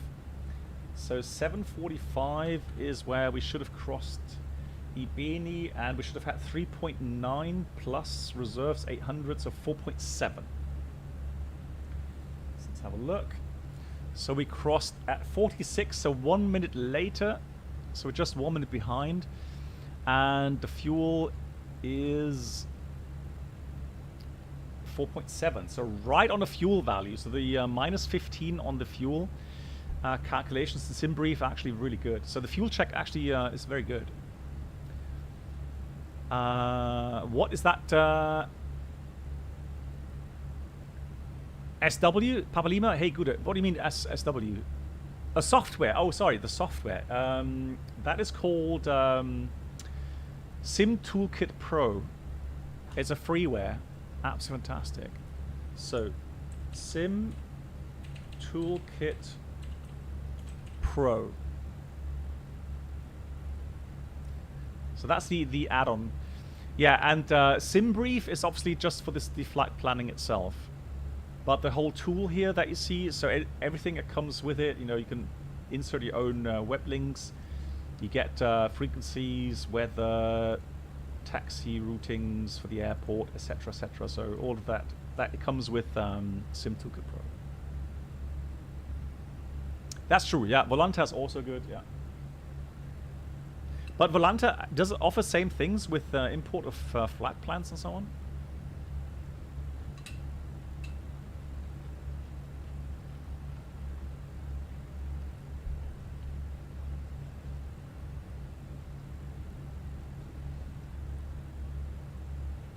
Do you recommend the fly-by-wire aircraft? Yeah, I think it's a nice add-on. So it's free as well, and they continuously improve on the add-on. So definitely nice to have that.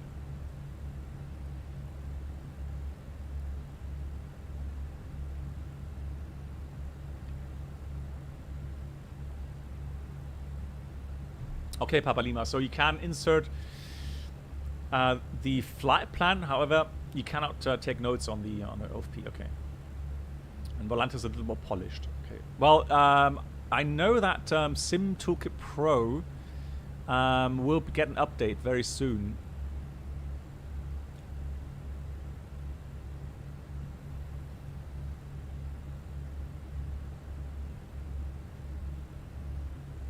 Yeah. Alrighty. Regarding our arrival routing. Now, initially, what we're going to do, we're going to fly the arrival, and then the arrival will bring us west of the airport, and then we can descend down and do our visual approach. Yeah, so we'll fly the arrival here via VMAT, and then we're just going to go visual with the airfield, and then do our visual approach.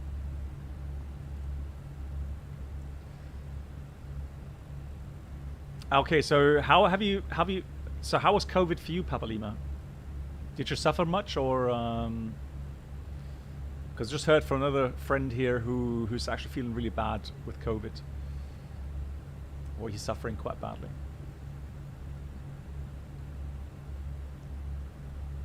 Did you hear about the captain on a flight in Indonesia became incapacitated while climbing through 40,000 feet and later died? The co-pilot returned and landed safely. Yeah, okay, no, I haven't heard about that, but incapacitations happen regularly.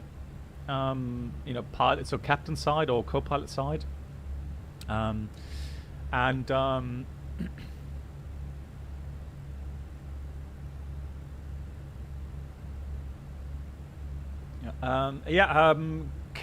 Gaming, I'll get to that question in a minute. So, yeah, we practice this. So, you know, as a captain, we practice single pilot returns, and also the FOs will practice a captain incapacitation. So I actually did that not just in a simulator, but also with a check captain. So in my captain's training online, so while flying with passengers, we actually practiced first officer incapacitation. So at some point during the flight, he said, "Right, so be aware, I've now died." Right, simulated. So, yeah, you know, you've got to do everything now. So, you know, organize the workload in the flight deck, redistribute the work. Think about, you know, do you have maybe another crew member flying deadhead with you? You know, how do you take care of the crew member, etc., etc., etc. So, yeah, plan the approach. A lot of things to consider. But yeah, you would assume that you know, that the first officer will safely return the plane. I would not have any doubts in my mind, and any first officer will be able to do so. It's not nice, obviously. It does, you know, it does have an emotional impact as well, obviously. But yeah, you get trained to deal with that.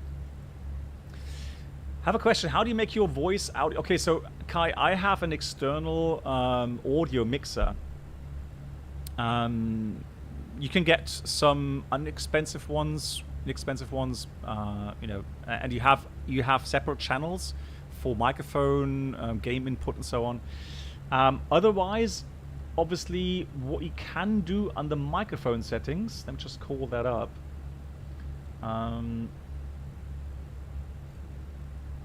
So under microphone, you can actually boost your levels. Try that. So maybe that's on 0. Don't boost too much because the voice may get crackly or just overpowered. But try maybe +10. See if that helps. Use Focusrite. I'm not sure what that is, but there should be a separate channel somewhere that you can boost. Papa Limo says, so the COVID for you is like a viral infection? Yeah. Much slower to bounce back. Yeah. So, Papa Lima, I just came out of COVID about, was it 10 days ago? Yeah, I think about 10 days ago, I was negative again. But I can confirm that my energy level is still not 100%. So for today, for example, I went cycling, and I did my 30-kilometer round. Don't tell my wife. She'll tell me off. But I took a lot longer because whenever I tried, you know, going uphill, I could feel that my stamina is nowhere near where it is prior to COVID. So I really need to, you know, to see how that develops over the next couple of weeks. Hey, Super Gromby, Lyon is beautiful. The airport add-on looks really nice. We're going to go again as a Super Gromby. I'm planning to do a second flight from London Heathrow, updated INI scenery, to Lyon. And you have, of course, video demand playback. In real life, there is a way to know what your landing rate. No. Well, there is one thing you can do in the real aircraft. There is something we call alpha call-ups. So you can go into maintenance menu, and there you can actually insert a code to call up a sensor value. So we could do things like angle of attack, for example. We can do ground speed. We can do, and we can also do G load on touchdown. So theoretically, you could have that indicating, but you would have to have that page open and then upon touchdown look at the value, which nobody does, obviously. So no. But then again, so Diego, you don't need that in real life because your backside will tell you instantly if you had a a nice landing. Now I'm not gonna I don't want to boast, but I've had 2 landings in the 321, and I do love landing the 321, especially when nice and heavy. I had 2 landings which were so soft that they were more than greasers, really. They were too soft. Because on the second one I did, the spoilers actually didn't deploy. We felt that we just touched the ground. But the first officer looked at the spoilers and he said no spoilers. And so literally we just had to wait a couple seconds until the aircraft really settled down, and then the spoilers came up, and then the aircraft really kind of depressed on the struts, and we could activate the reverser. So landing too softly is actually bad because it messes up things, with wheel spin up, etc., etc. It can even damage tires. So when the runway is wet, for example, and you land too softly, you can actually have a little bit like aquaplaning, and you can get rubber reversion. So that means that the water between the tire and the concrete heats up because the tire isn't turning, so it kind of gets compressed, and it will burn the rubber. So you have patches of burned rubber, and if those get too deep and too large, you can actually ruin a tire with that. That's why we actually do say when the runway is wet, you should aim for a more positive touchdown. Welcome aboard the Captain Black Box Twitch channel subscriber experience. Hey Nook Could Neil, new how are you subscribers doing? please Nice make to see your you, way to and the thank you so first much, class Nook Neil, cabin, for where 30 months here on complimentary Twitch. snacks and premium flight entertainment Again, will thank be you so served. much. It's so great of you Thank to you. support. Thank you. Big round of applause for that. Thank you so much. Neil, I hope you're doing well. Right, where are we? Airport. We should be near, is it Split or... Yeah, there we go. It's just Split to the left here. Yeah, right there should be the airport. Split along the coastline here in Croatia. And then we've got Dubrovnik coming up. Actually, no, hang on. Dubrovnik is behind us, isn't it? We've got Tivat coming up.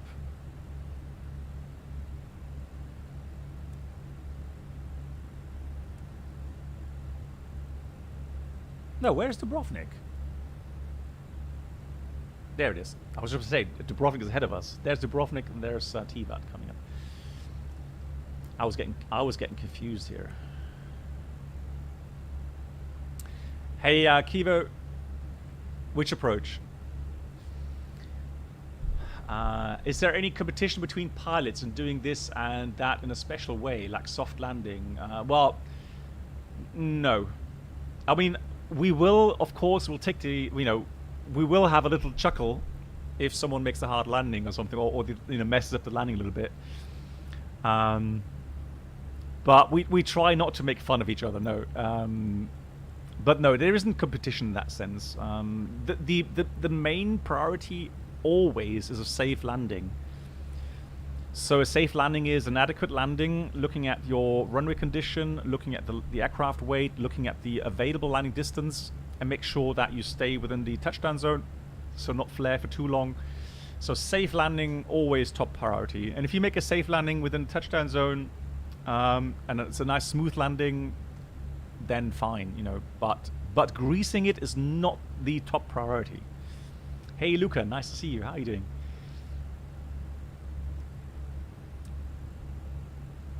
Have you ever flown A320 with... No, I've not. So I don't know. So Carl, that's a very good question, because I do see some videos from time to time. I know, for example, Carl, in the A350 and the A380, FLS is more a normal thing.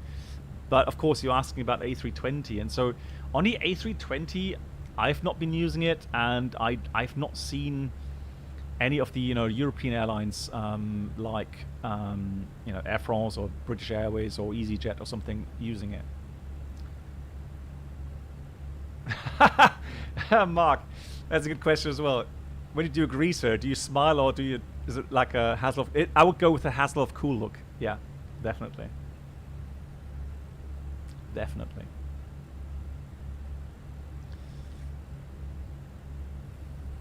I will smile internally, but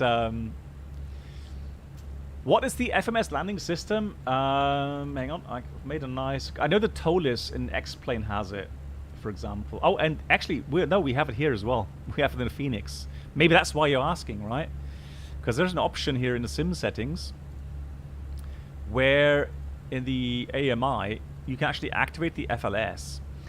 Now, the FLS is like the name says, an FMS landing system. So an FMS GPS-based approach where you are able to use the primary flight display indications, and they will look a lot like a normal ILS approach.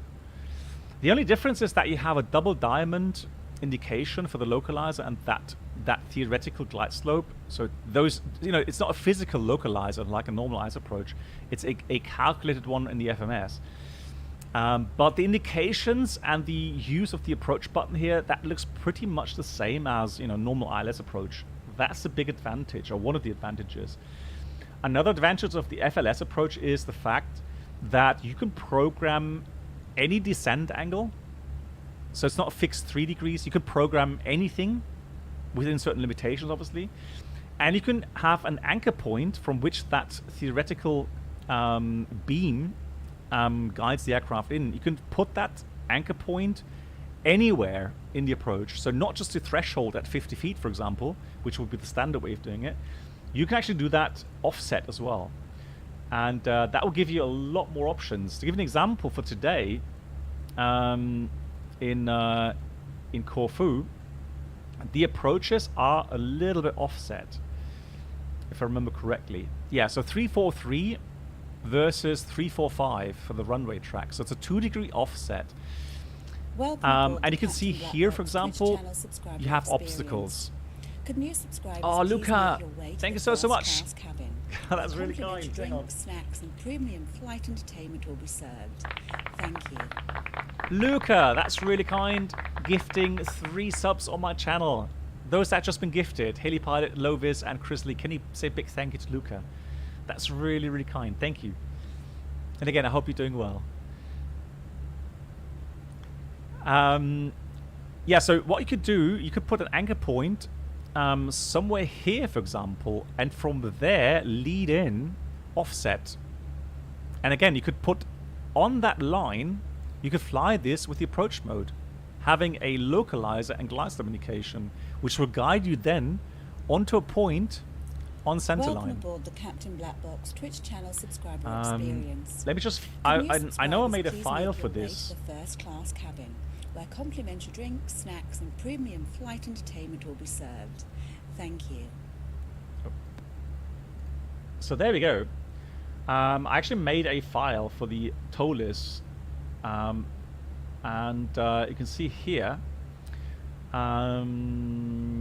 So FMS landing system, blah blah blah, and so yeah, final descent is defined by descent gradient with no intermediate level offs. Visual reference is either not required at the yeah. So again, that's the anchor point I was talking about. Normally it would be at the 50 feet point over the threshold. because that's what normally the ILS would guide you in. But again, you can do that anywhere on the final track. You can put a offset as well. Very cool indeed. And the big advantage is that when you press the approach button, you will get, don't know if you can see that. Yeah, you get a double diamond, and it says FLS instead of ILS. Welcome aboard So, the Captain Black Box Twitch channel subscriber yeah, that's really, really cool. experience. Could new subscribers please make your Wow, way to the big first thank you class to cabin, RB where Score coming in. complimentary Oops. drinks, snacks, and premium flight entertainment I will just be hit that served. by disconnecting you. off my joystick, trying to type in on the other set. Thank you so much for RB Score, and also to Ois coming in as well for 8 months. Ois, thank you so much for your support, and RB Score with a 27 here on Twitch as well. Thank you everyone for your support. Hope you go around for some extra scenery. Well, we'll have a look. We'll see what we could do. Maybe I mess up the approach. Welcome Who knows? aboard the Captain Black Box Twitch channel subscriber experience. Wow, and Could Ian new coming subscribers in. please make your way to Another the 49 first-class months. cabin, Wow. where Ian, I complimentary hope you are drinks, doing well. snacks, Nice to and see you. premium flight entertainment will be served. Thank you so much, Thank you. Ian. Hope you're doing well.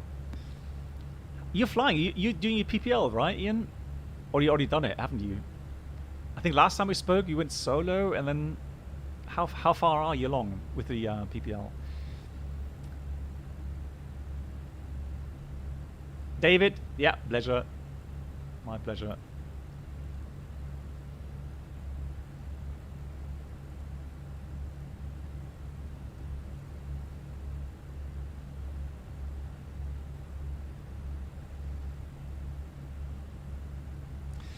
Captain, would you like to fly the Super Jumbo? What Super Jumbo, Diego? The A380 or no? So my aim is the 747 next year. So that's what I'm planning for next year, and who knows? Maybe at some point, if I get a good offer after I retire at my current company, if I get a good offer somewhere with a cargo company, maybe I'll go abroad for, let's say, 3 years or something. Autopilot. But we'll see. But that's all in the distance. Hey, David. Thank you so much, David. Coming in with a 22 Norwegian crown donation. Big thank you to David for your support. Thank you, everyone. Wow. Huge support coming in today. Thank you so much. The A380, no. So for me, the A380 is not really an option. So I don't know what it is with the A380. I just, it's Airbus in the sense that while it's a good aircraft, fascinating obviously for many, but for me, my biggest dream was always being a captain on a 747. So that's has always been like my ultimate goal when I started flying. And so yeah, maybe next year then I'll be able to fulfill it. How many years do I have left until retirement, Luca? I have... Normally I would be able to retire in 2 years' time. Crazy, isn't it? But yes, it was. Thank you for the hype train, 100 bits. Thank you so much for that.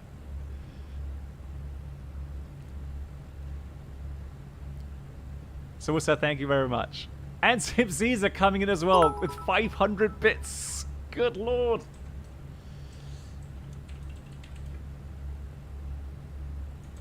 Let me see if I can type that correctly. Thank you so much, everyone. And wow.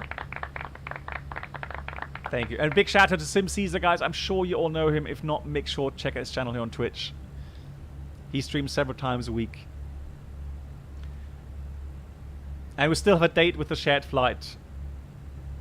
Sim Caesar, preferably in the Challenger. Actually, hang on, Sim Caesar, the Challenger 650. You've got it? I'm sure you have, right?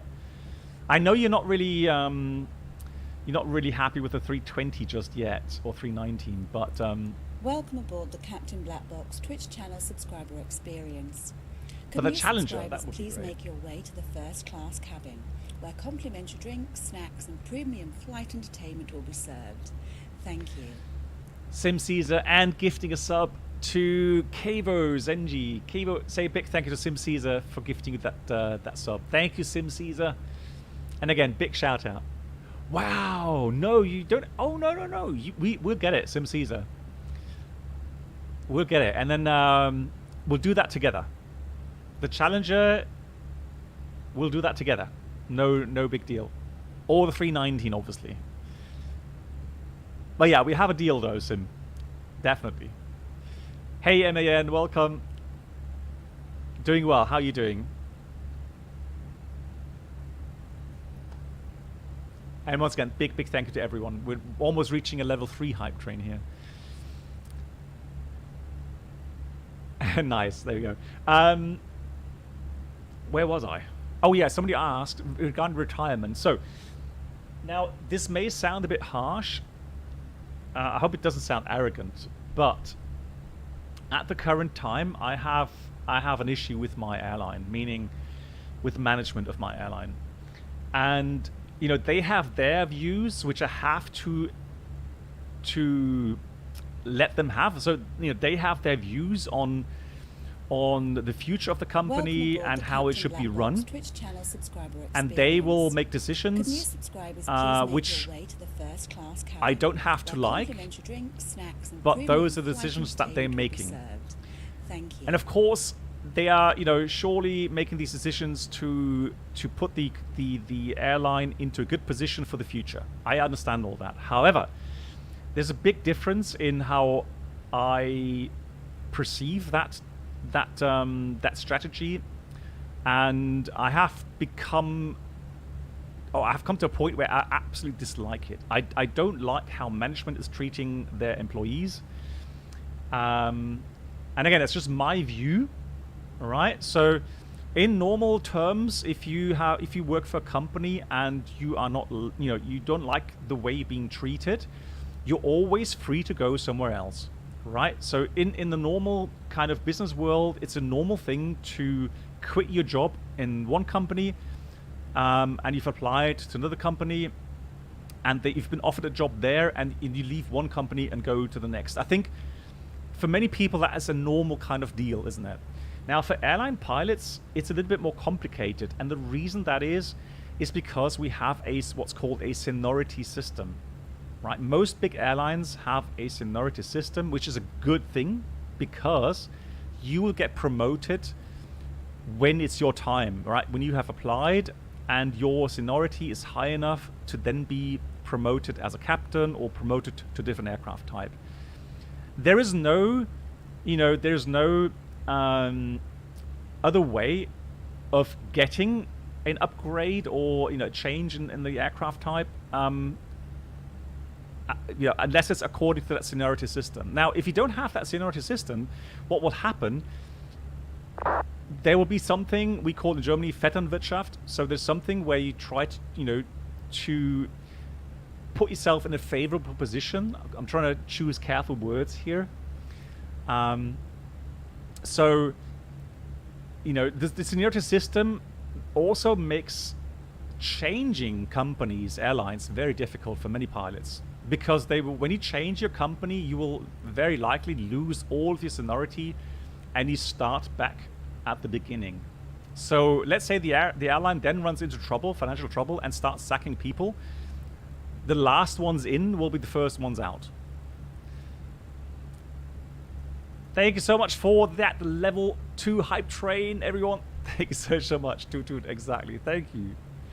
Big smile. Thank you everyone for the support here on Twitch.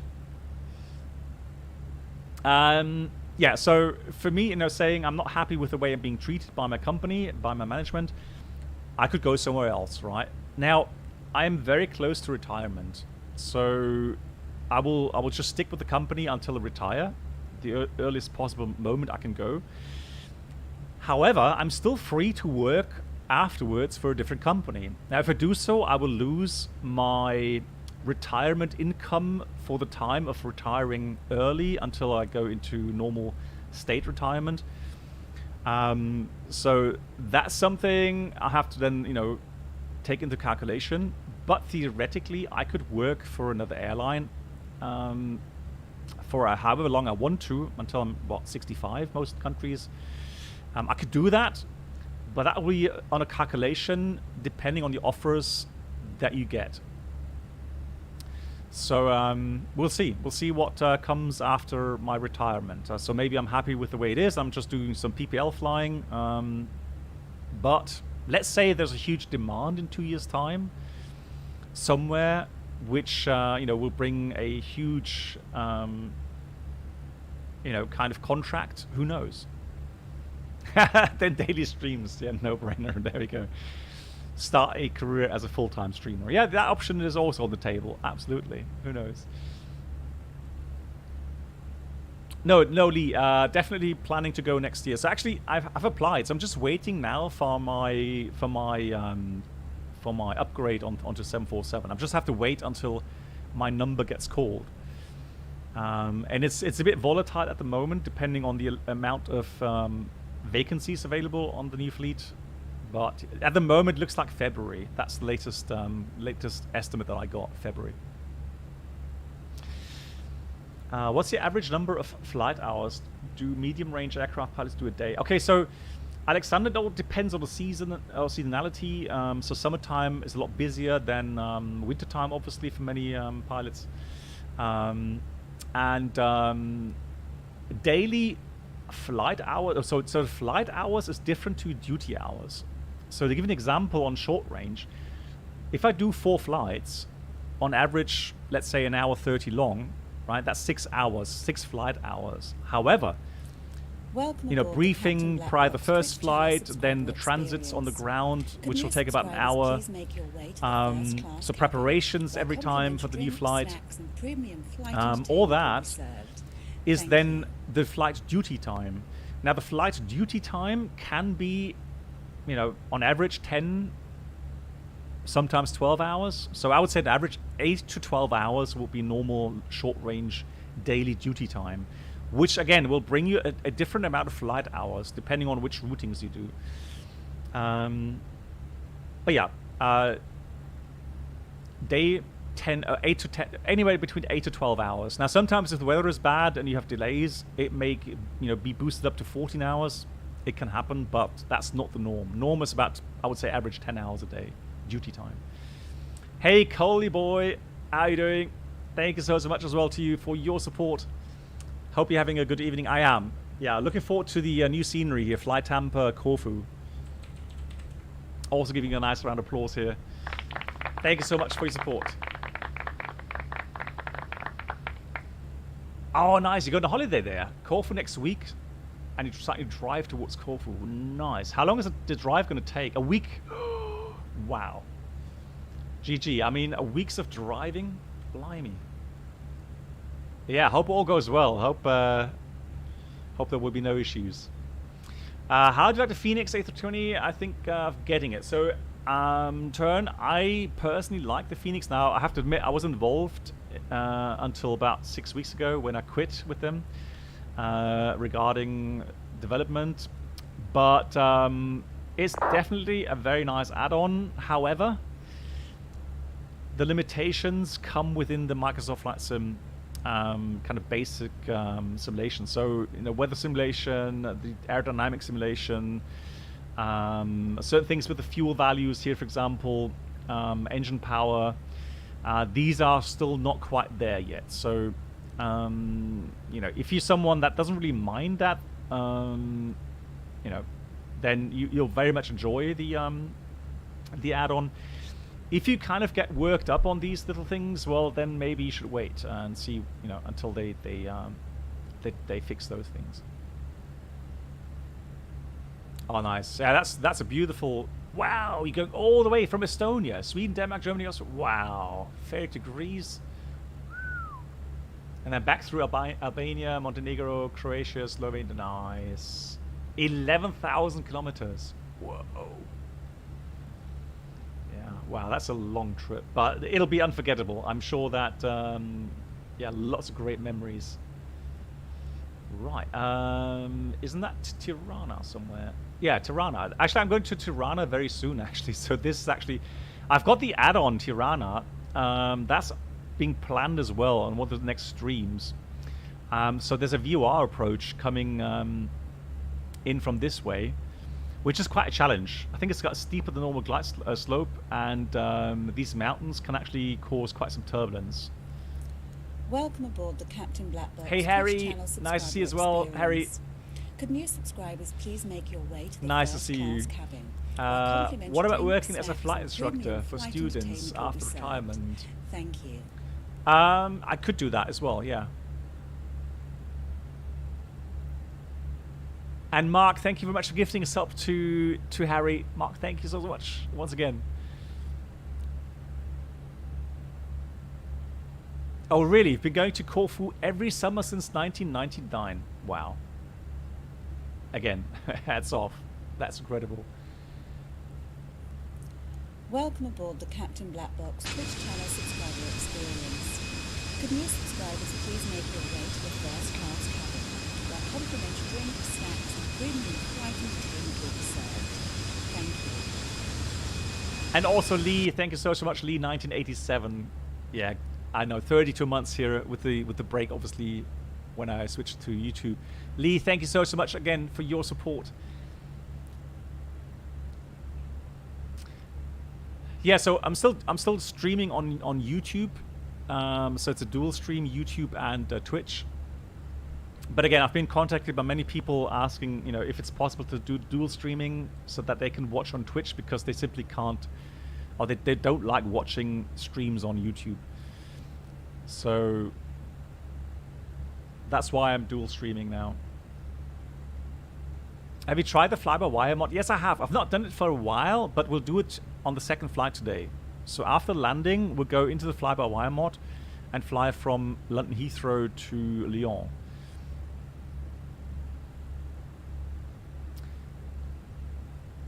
What's the average number of flights? Oh, wait, I've got to answer that one. But to switch to the 747, still considering the retirement at the soon as well. Yeah, Andrea. So when I switch to the 747, I need to work there for 15 months. That's a contract requirement. But after 15 months, I'm free to retire. Because obviously the transition on the 747 costs money for the company. And so I need to fly that aircraft for a certain amount of time to pay off that kind of, you know, that type rating.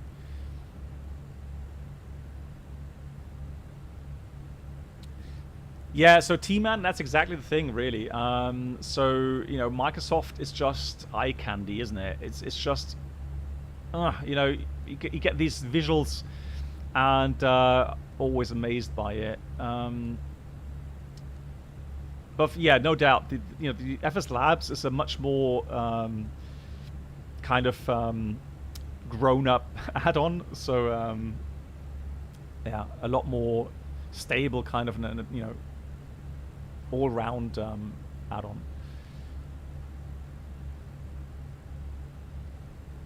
You just bought the Tirana scenery? Nice. Yeah, apparently the terminal building's nice as well, so.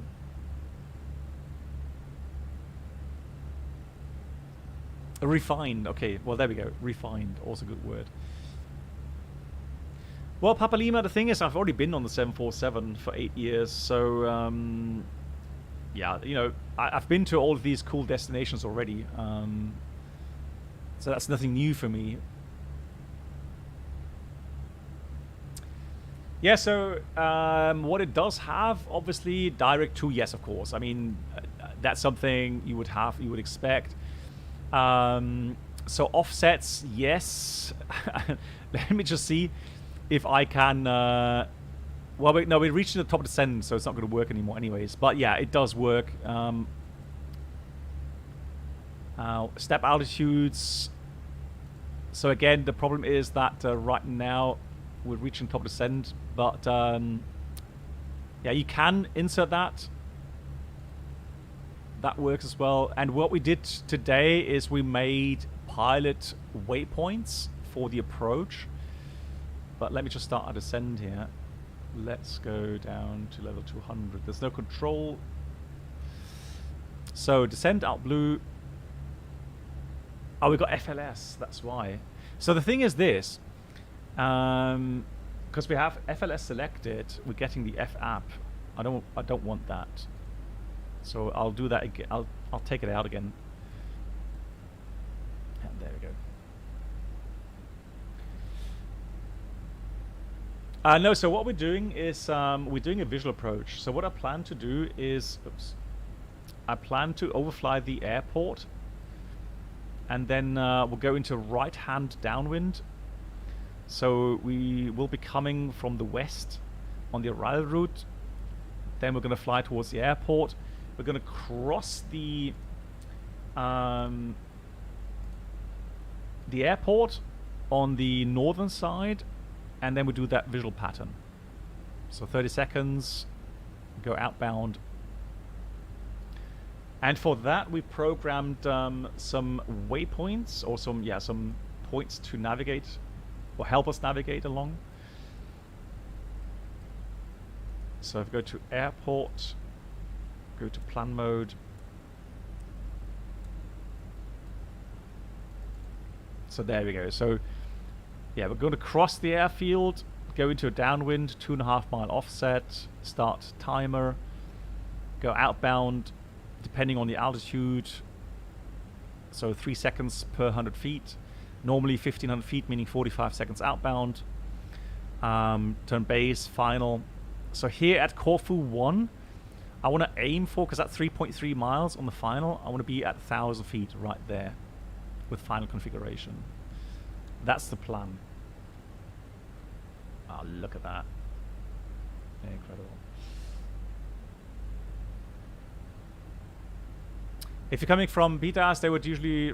Okay, yeah. So the thing is...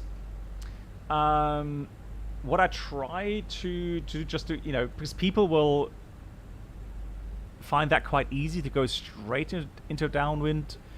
The more kind of, you know, challenge, or the greater challenge, is the overflying of the airfield and then go into a downwind. So that's what we're going to do today.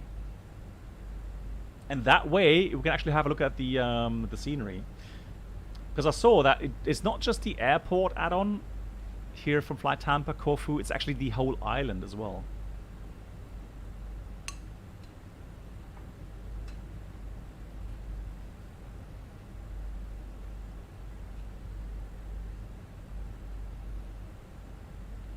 Is it hard to fly a Boeing? Well, I mean, one thing that Airbus pilots struggle with when they go onto a Boeing aircraft is the fact that it doesn't have auto trim. So when you're flying manually, you have to trim manually as well.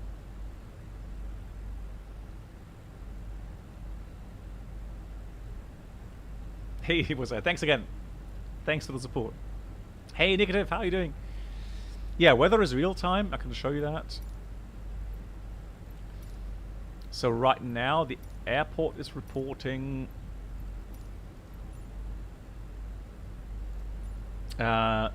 northwesterly wind, 3 knots, not much, cab okay, 31 degrees, 1012. Let me just check that with the... Okay, so the real world weather, that's interesting. It says 1011 QNH. That was 1820, that's old though, so that's newer weather. So I think we can take that one. Let me check here on the... You had a rough week. No! You're also positive? Man, we got 3 people here in the chat reporting COVID positive now. How are you feeling, Nick? Better again, or...?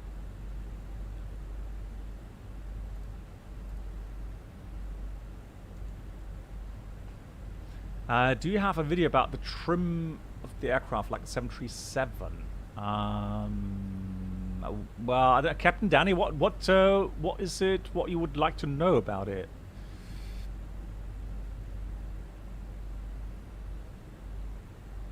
All good now. Okay, that's good to hear, Nick. Let's update that. Ah, there we go. We got the same weather. That's cool. All right, we can take that then. So 31, 1012. Performance, more drag, and ignore that for now. 1012, we got 31 degrees, and the wind was 300 at 3. The minimum will leave we're not going to enter anything in the minimum because we're doing a visual approach. Obviously, config full, that's fine. And we are obligated to work out the landing distance. A bit of a cold left. That's okay. So, yeah, Nick. So what I found. So for me, it's been 10 days after being negative again. And I'm still not quite there yet regarding my energy level. So 16.5. So I still don't feel as fit compared to prior COVID. Right, it tells me, so automatic low means we will bust the factored landing distance. So we've got to go automatic medium to stay within the legal limits. So we've got 2,310 meters available. So automatic medium, and that means we can actually take the first to the right. So we don't have to block the runway for too long. And I'm pretty sure I have an info on my website. Yeah, there we go. So landing is available to Alpha 2. There's Alpha 2. That will be 2,020 meters. And Alpha 1 is 1,400 meters. So that's only 1,400 meters. So that we will definitely automatic medium for that. So there we go. So that's what we'll take. Auto brake medium. Just a tad high according to the profile there. They usually vacate Alpha 2 because Alpha 1 is outbound. Yeah, that's true. Yeah, you're right. Okay, so yeah, we'll do that as well. So we're gonna go with Alpha 2. But again, we're not legally allowed to take low, automatic low, because we're busting the factored landing distance there.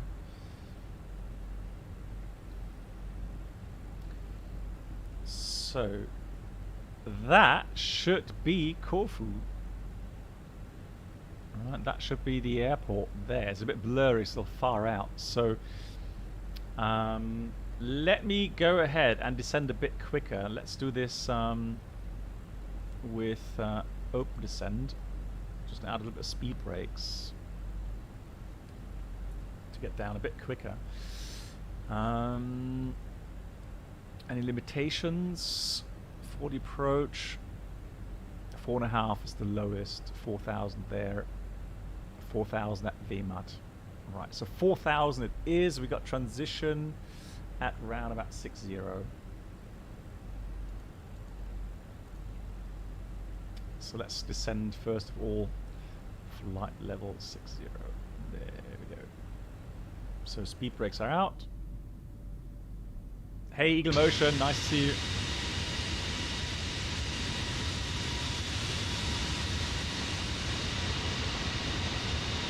Alright, let's get some outside views here.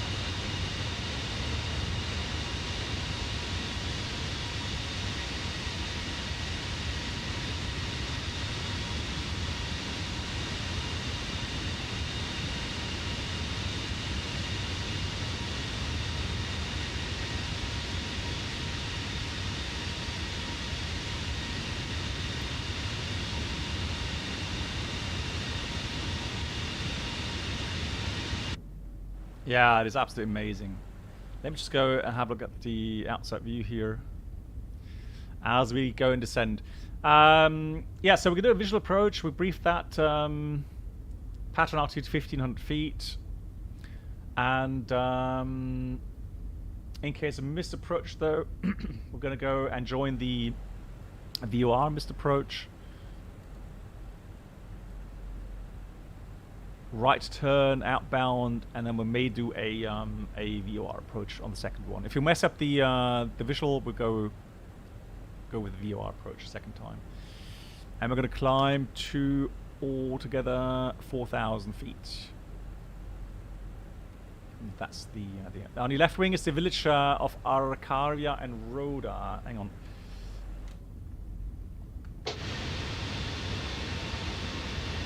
So down below, that is.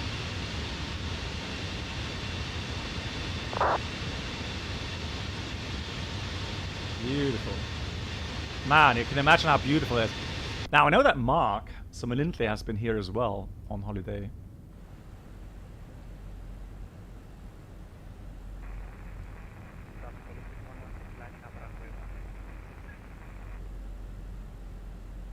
Corfu traffic, Air France 356 is currently west of the field. We'll do a overfly of the field and turn the right downwind runway 34 in Corfu.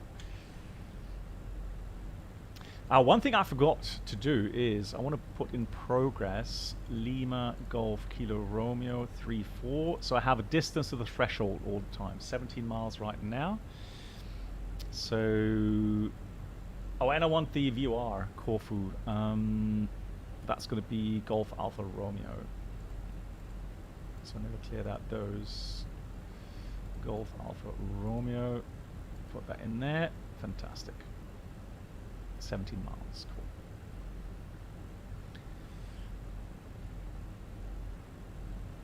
So for 10,000 feet, I would need about, well, with speed brakes, maybe 25 miles.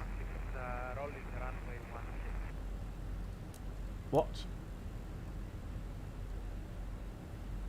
So someone's taking 1.6 for departure right now. Okay. Well, it shouldn't be an issue, really. 250 knots, passing 10,000 feet. Speed brakes go back in. A local tour guide. Fantastic.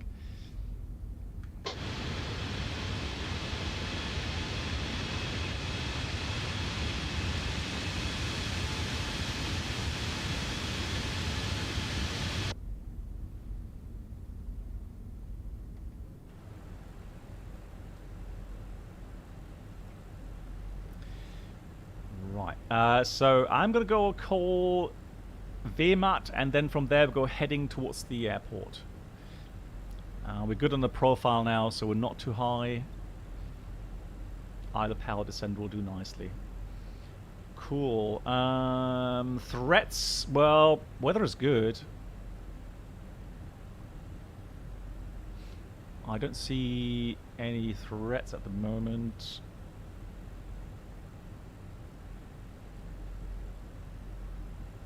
Hey Jeremiah, how are you? No.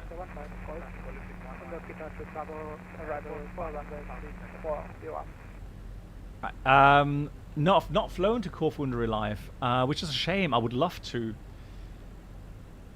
If there's any airport I would love to fly to, it would be Tivat and Corfu, obviously, in real life.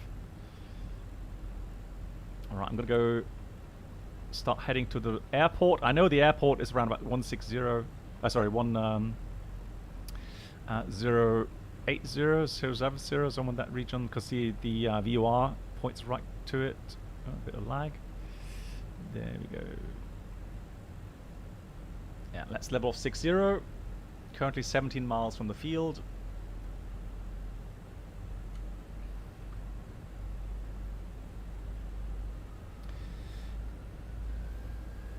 How do you like the FENIX, Amundos? I do like it. I mean, there's still some stuff that's in need to be optimized, like the fuel flow, for example, or the engine power. Steering, maybe, on the ground. So there's some things, yeah, that they need, but I know that they are working on it, so... Right, again, I'm going to head for the northern side of the airport. In case you're just joining now, that's the plan, to fly a visual approach. So we'll slow down prior to the runway. We're going to go 1,500 feet pattern altitude, 30 seconds outbound, go as across the runway here, 30 seconds outbound heading. A beam point, start timing, 45 seconds minus tailwind. And then config 2. Then once the time has elapsed, we'll go base, gear down, flaps 3, check for the path, and trying to get an early establishment on the final approach.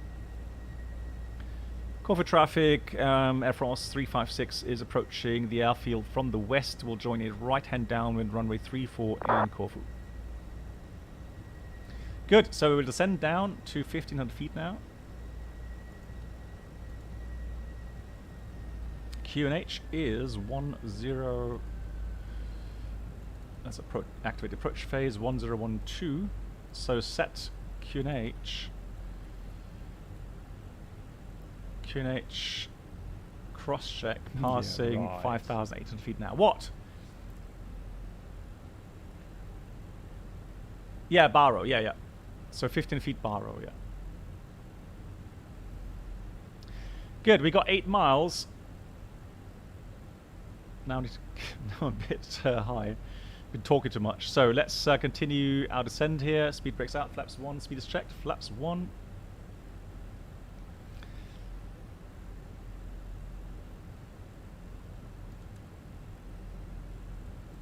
But we don't make too much noise over the island. Right. So just like in P3D, absolutely beautiful, stunning views here.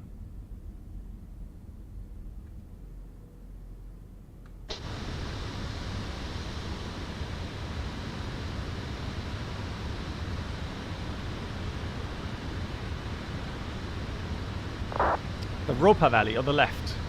Nice. Oh yeah, that looks like a nice valley there, yeah. That thing here, Ropa Valley, golf course. Lol.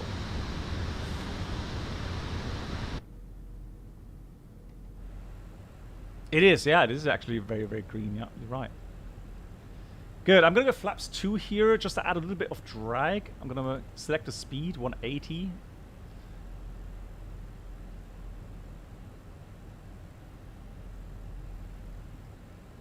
And what I'll do is, in order to see better the offset, I'm going to get rid of the terrain on nav display, go to plan mode, and then I have 2.5 miles here.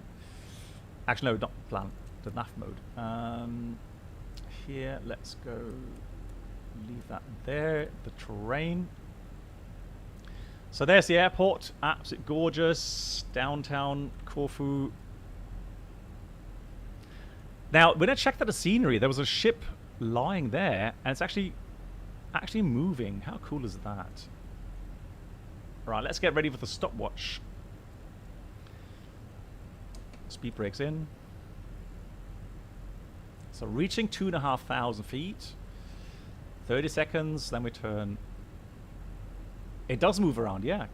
2,500. It's checked. So we are over at the airport right now. Chrono is started.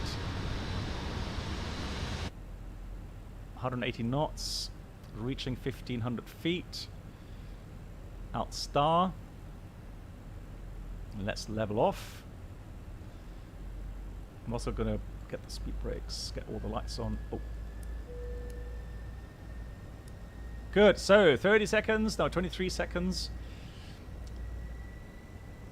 And to the right we go, 30 seconds, so 165.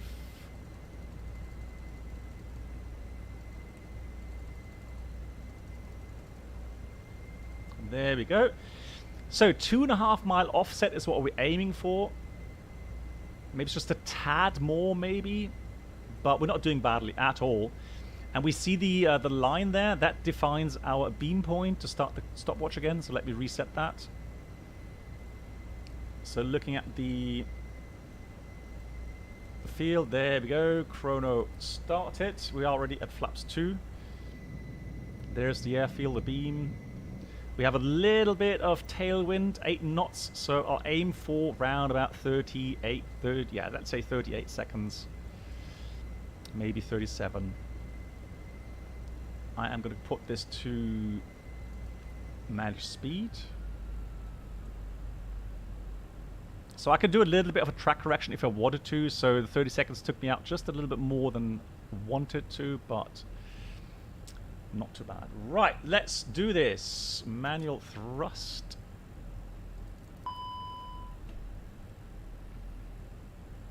Manual flight. Flight directors off. Bird on. Right, oh, 50 seconds. There we go. So, gears coming down. Start and ascend. Flaps coming 3. Flaps 3. Start and descend. 4,000 for the missed approach. So, I have a very good indication now regarding Flaps full. Speed is checked. Flaps full. So remember the altitude we want to be here.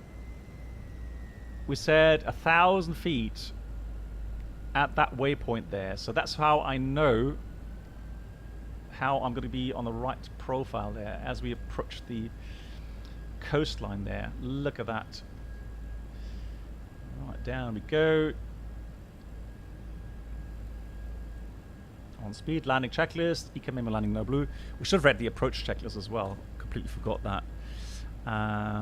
So bar ref is QNH 1012 set. Seatbelts on, minimum is visual, not required. Auto brake is medium, and the engine mode selector is normal. Approach checklist completed. Right, so we're going to try and get ourselves established on the final approach here. So 1,000 feet at that waypoint we programmed. 1,000. 1,000 is checked. We are in final configuration on speed. So all we're trying to do now is get on the center line and onto the right path. Flip-flop, gang. I know it's warm. It's really hot here, guys. Forgive me for wearing flip-flops. Can't do that in real life, obviously, but right. Just a little bit overshoot. Now, I don't see any parpy lights right now. Oh, yes, I do. So 3 red, 1 white. Not too bad. Traffic, Lufthansa 15 Golf on the VOR approach for runway 34, 20 miles. And Corfu traffic, Air France 356 is on a 2-mile final, runway 34 in Corfu.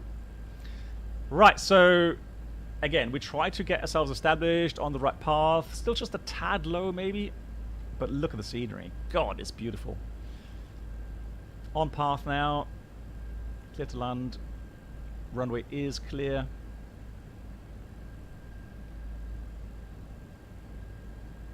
Man, I would just love to look left and right now, but I can't. I need to concentrate on the landing. Get a little bit high.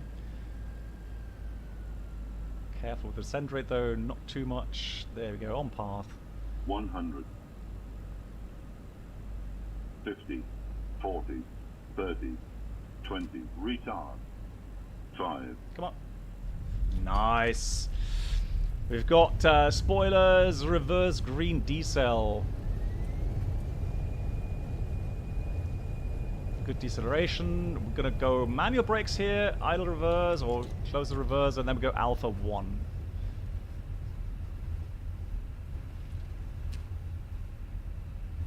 Lovely. Nice.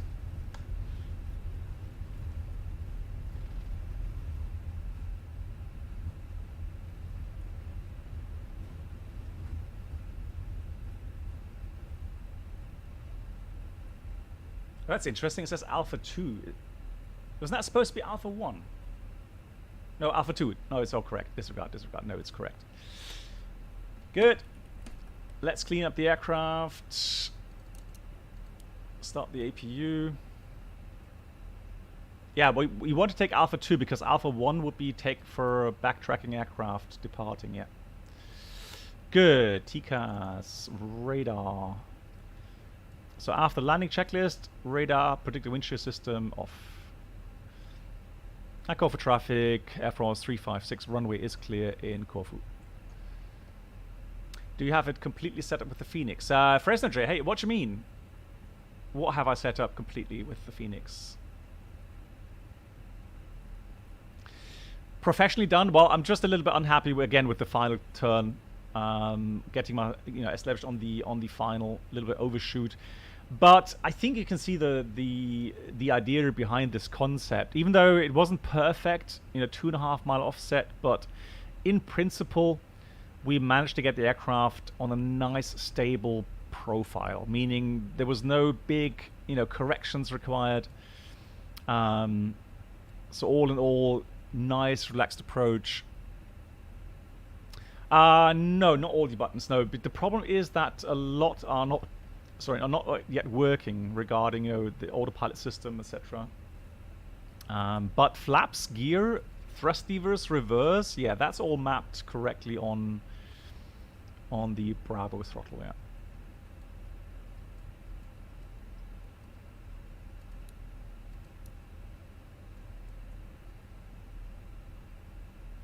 Yeah, so the idea is, guys, the idea is to give you some cool insights and maybe some help with programming, some of these waypoints, and yeah, just make sure that you have more stable approaches, less go-arounds.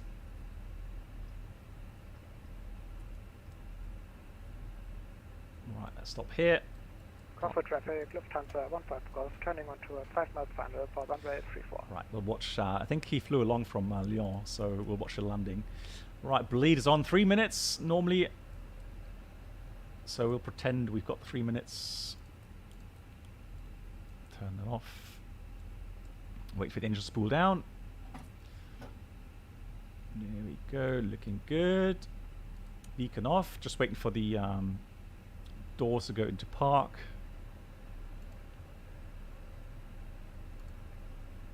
There they are. Park, and then we go seatbelts off. And we can go get all the services before we read the final checklist here. D-board, ground services, we'll go get that,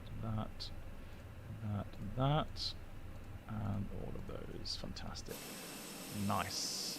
So, want to have a look at the landing of our friend here. And I'll show you a little bit around the scenery as well, downtown, because I know a lot of people are considering buying the add-on here.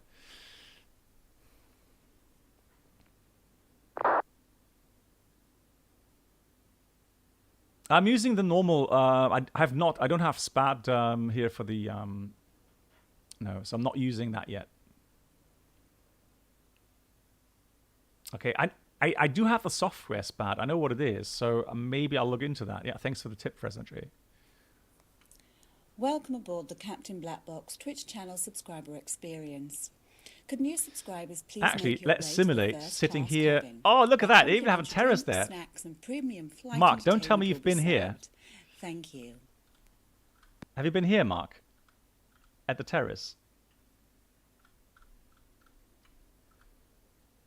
How cool would that be? Hang on, let me just try to get into the right position there. Oh, yes, please. Lol, look at that. Here's a free table. Made a reservation for that one. Not yet. How cool. Now, that's a perfect spot. Oh, yes, please.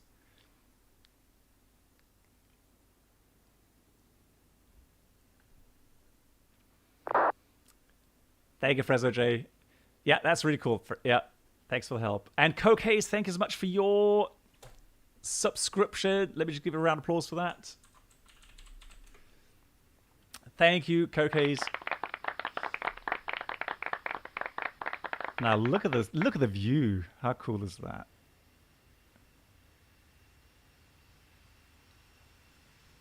Refreshing kerosene smell. Oh yeah. GG. Good landing. I don't know what my wife would say if I said, hey, we've got a lovely, lovely restaurant. I found a lovely restaurant. We'll have a lovely evening dinner. And then I'll be like watching planes land and take off. Cafe Royale.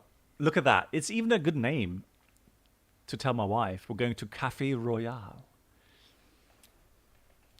Yeah.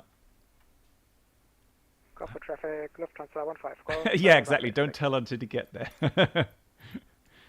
Just seeing another aircraft right up here. But I don't think it's coming into land here.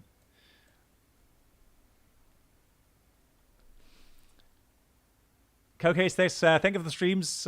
You feel the passion and the kindness, though, through it. I always learn something new. That's nice. That's cool. So, Coke, that's exactly why I'm doing these streams. And thanks so much for the kind words and the support. I know Lee has been here. Lee, was it one of those hotels here? Because we talked about it, how it's modeled in P3D. So maybe it's a bit better. Yes. Is that the hotel? Yeah, the best place to get landing rates. Subscriber experience. Could new subscribers please make your way to the first I know, I class could watch cabin, planes all where day as well. complimentary drinks, snacks and premium flight entertainment will be served. Thank you. Yeah, 350 smooth. I have the same issue. You know. Okay, so there's another one here in this bay. These look nice as well. Yes, we're doing one more flight. We're going from London Heathrow to Lyon. The right one here. Okay, that's the one. How cool is that model? That looks really nice here. Look at that. Now, Lee, did you have a room facing the approach path? That would be a very nice hotel as well to watch landing traffic there.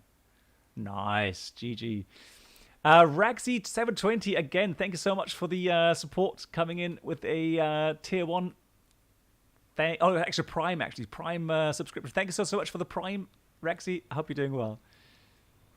Yeah, there's some hotels here as well. Yeah, exactly. So I saw right here. Lots of hotels here. Look at that. Lovely swimming pool here.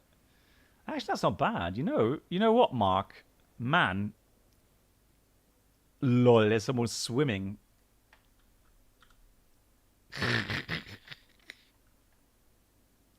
The detail.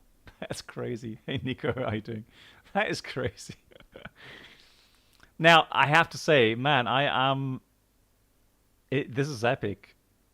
This is the best hotel ever. How cool. Let's go. I don't know. I think man, if I didn't tell my wife, I would just tell her, hey, lovely. I would just show her views this way. And also, look at the lovely pool. And we got Cafe Royale right next to it. I mean, look at it. Posh. Beautiful. And then, then looking at the runway, just watching planes land and take off. It's so cool. Like it. All right, so let's look at the town real quickly. And I'll show you the night lighting as well, obviously. So when you come into land this way, runway 16, it's always a fantastic approach as well. Very scenic. So is that a prison or something? It looks like it, doesn't it? Yeah, nice prison. Here you got the town center, Old Town, I would imagine. The harbor.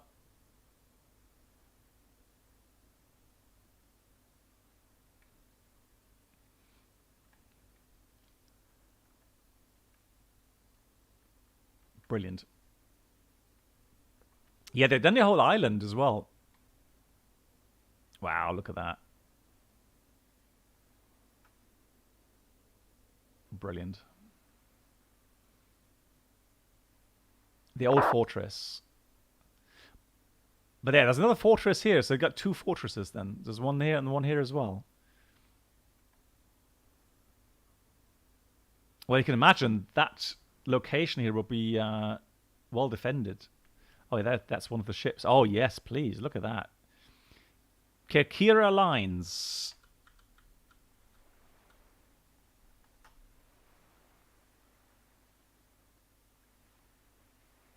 Really lovely. Right. Yeah, so we saw the island. So the whole island is actually modeled, which is nice. So I saw there's two folders that you get with the installation. One is the airport, and the other one is the whole island. So let's go night lighting. Let's have a look at what it looks like at night time. Probably beautiful. So let's go sunset kind of atmosphere. Oh, yeah. So you can just imagine landing here at night time. Good night, Black Box. Eternal, thanks for watching. Good night to you. I know, well, I do have to work a lot. Yeah, way too much. So, unfortunately, from here on, I have to work like continuously until the 4th of August. So I'll be home for one day between now and 4th of August, but obviously I'm not going to stream on that day because I'll be too exhausted. That looks really nice.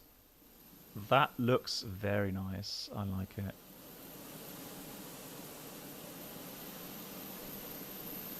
Yep. Terminal in a second. Hold on. Go completely night lighting here.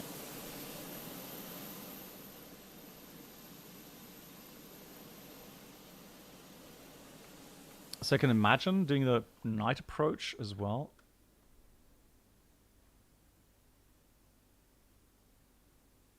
Oh, the fortress. Yeah, we'll have a look in a second as well.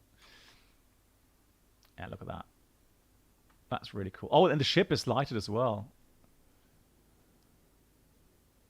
Lee, thank you so much. No, you're not. No, you're not. New Bricks, you're actually there right IRL right now? Welcome aboard the Captain Black Box Twitch channel subscriber Wow, experience. that Could new is... subscribers please make your way to the first class cabin? That is where actually complimentary pretty drinks, nice. snacks, and premium flight entertainment will be served. Lee, Dankeschön. you. Thank you so much for the prime here. Thank you so much. 26 here on Twitch.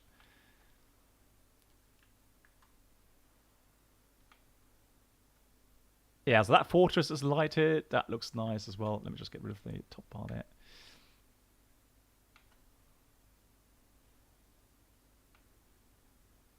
Yeah, that's nice.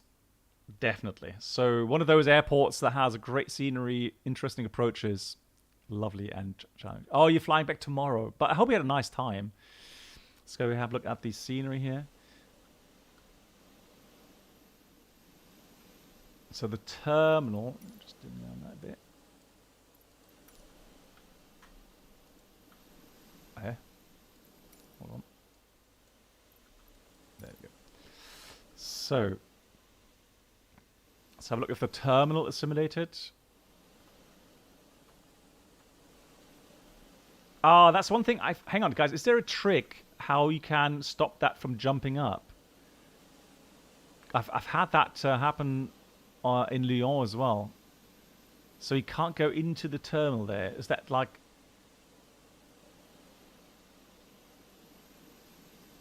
You have that as well. Okay, that's weird. But you can see the internal is modeled. So there's definitely a layer inside. Some animated people.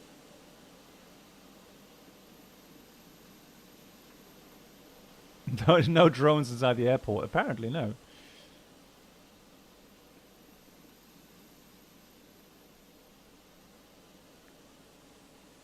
Yeah, so maybe there's a couple of airports that don't allow for it.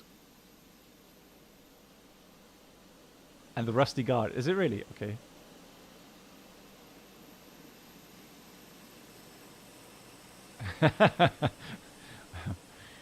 All right. Nice. Yeah, that is a nice add-on. Yeah, I like it. Cool. Good, guys. We're going to hop in. We're not going to stop the stream. We're going to hop in straight into the fly-by-wire mod. And you have to use the door, probably.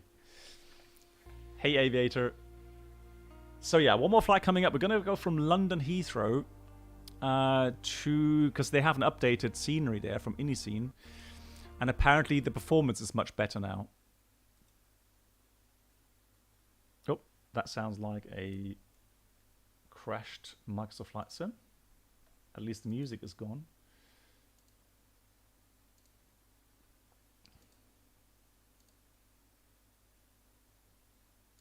Yeah, we'll see.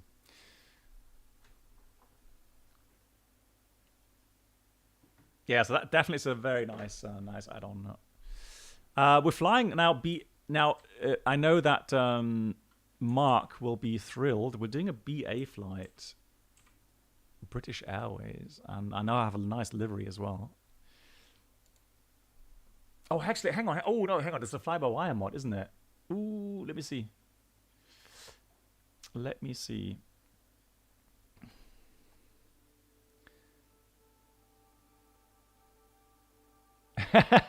Have you gone mad? Oh, right. Let me restart that. So, let me just check. Make sure that I have the livery for the fly-by-wire mod. I know I have it for the FENIX, but I'm not sure if I have it for the. So flightsim.to.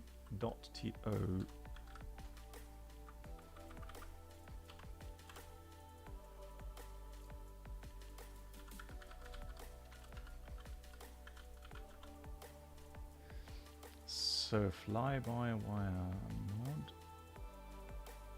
There it is. Search. Ooh, that's a nice one as well. Man, they do have some lovely liveries, don't they? That's a nice one. Ooh, I'm gonna download. I'm gonna download 2 or 3 of them, and then you can decide which one you like.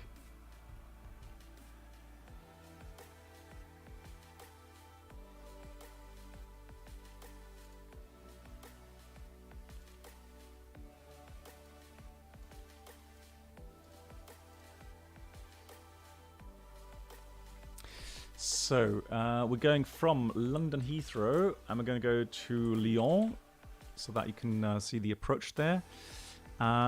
We will take the FENIX. No, it's not the FENIX. Fly-by-wire. Disregard. Fly-by-wire mod. I'm going to try another update, guys. Let's see if the fly-by-wire mod has another update. It has. So, updating just right now with the experimental model. So we have all the good stuff. And I'm going to put these into the right folder. There we go. That's one.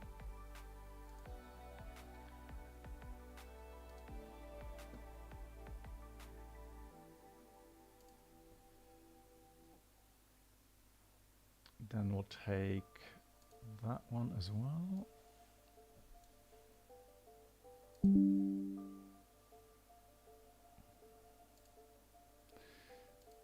Oh, hang on. Is that 2 different ones? That's interesting.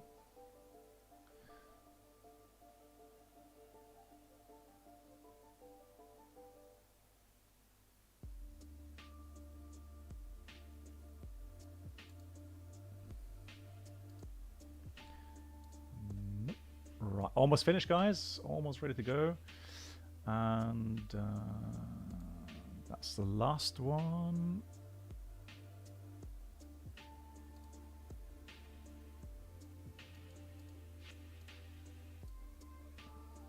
Right, finished that. Finished that. Update is installed. Let's start Microsoft again. Okay, so the experimental is quite sensitive pitch. Thank you, Bruno, for the heads up.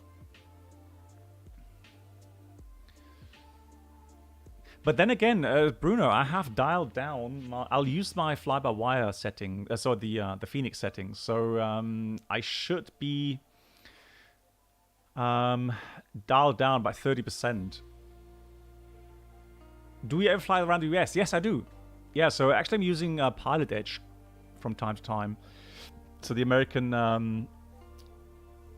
ATC service. Yeah, not so long ago, I've been to... Where do we go to Fresno? I've been to Las Vegas. Yeah, so we flew to Las Vegas not too long ago, like 2 or 3 streams ago.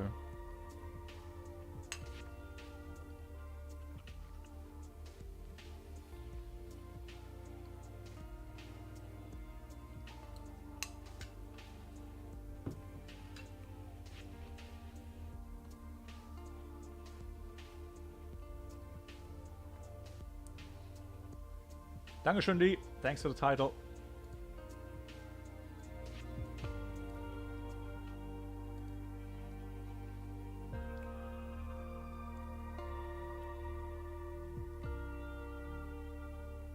Yeah, I have. So, yeah, that's a new scenery. Yeah. It's worse now? What do you mean? What's worse? Hang on.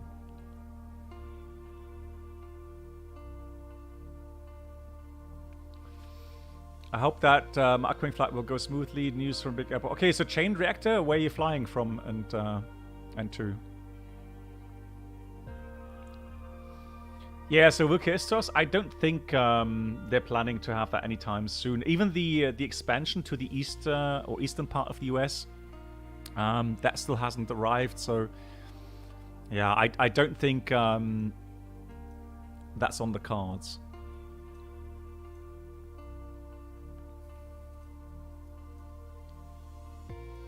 So let's take 156 passengers. Bit of extra fuel.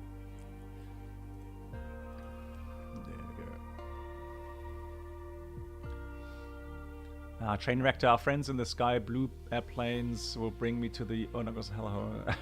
No, oh god. Amsterdam. GG. You are a brave man.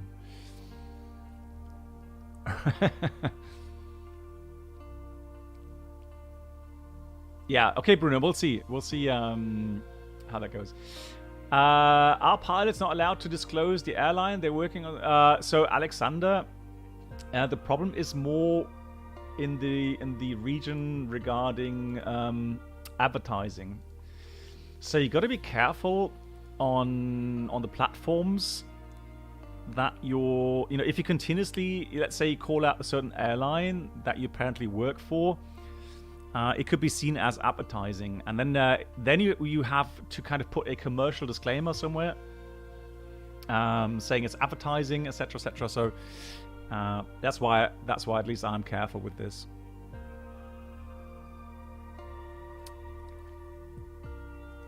I may be a bit too careful, but yeah, rather be too careful than sorry. We're departing in about 25 minutes. That sounds good. So back on VATSIM. Yes.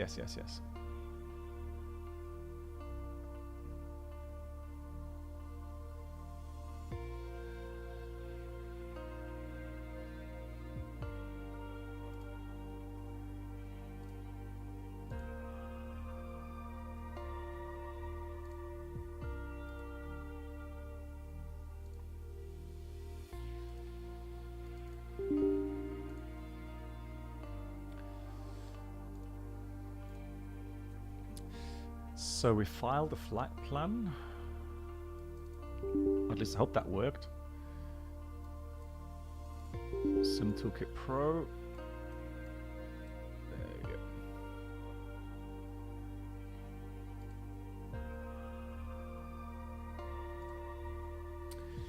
Yeah, sometimes it does take very long to load. I don't know why it does that, but I always have a feeling when you install something new, it has to refile something or reorganize something.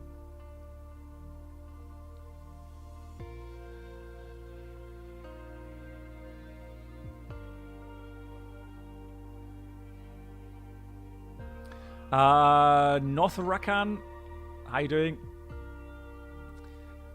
I watch both, so I try to go on both chats, so I have my eyes on both chats, so whenever you have a question, feel free to ping me. So we'll go airliners, liveries. Oh, hang on, where's my...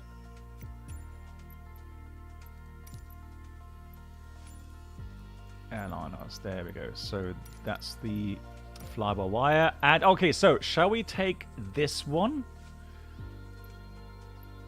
Or shall we take this one? Or shall we take this one? Which one shall we take?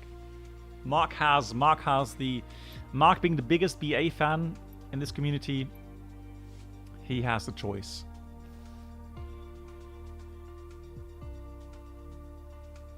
The second one, gold. This one. Let me see what Mark says. You see, Lucas says the first one. That does look nice. Mark! Come on, what? You got 5 more seconds, Mark. Otherwise, I choose this one.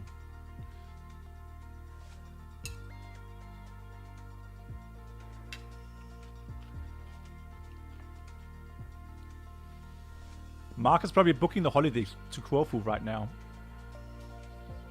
You want to bet?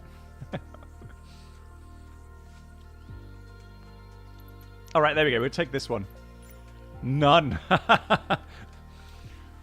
Ooh. Shots fired. Shots fired. Oh boy. So, let's zoom in.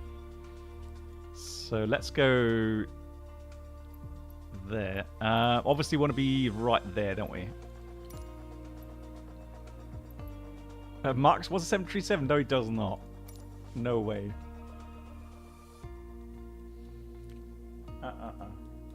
Good. In case you're wondering, flight time is 1 hour 18 minutes. Looking very much forward to flying the flyby-wire. Haven't done that for ages.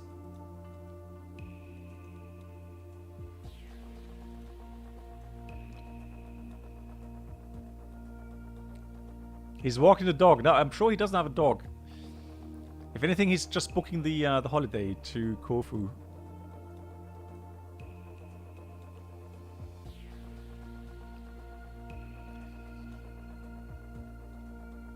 So what do we need for fuel? We need around about 7 tons block. Like I said, flight time 1 hour 18.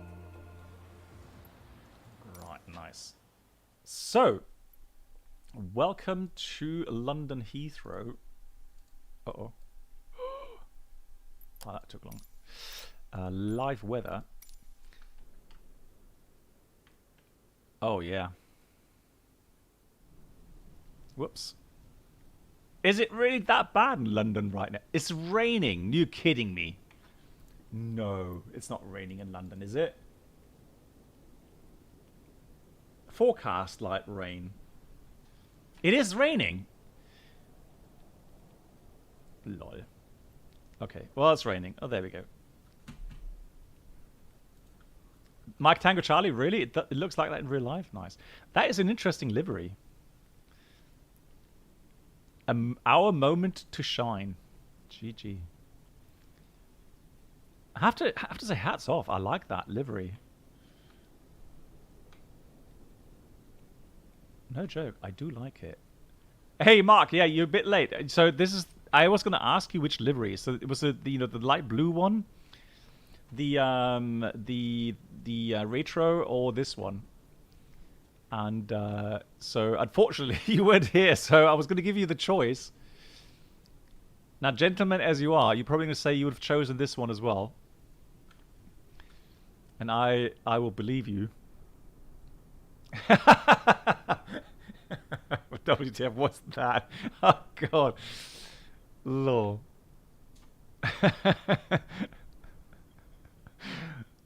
Oh, do I see that you're not happy with my choice of livery?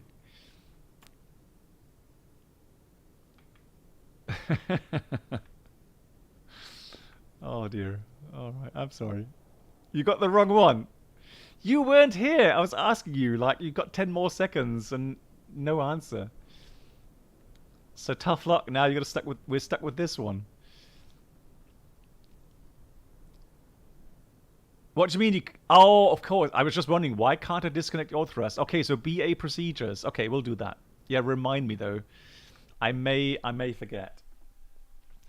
Right, so let's get some of the systems running. Another people solve the issue. Oh my god.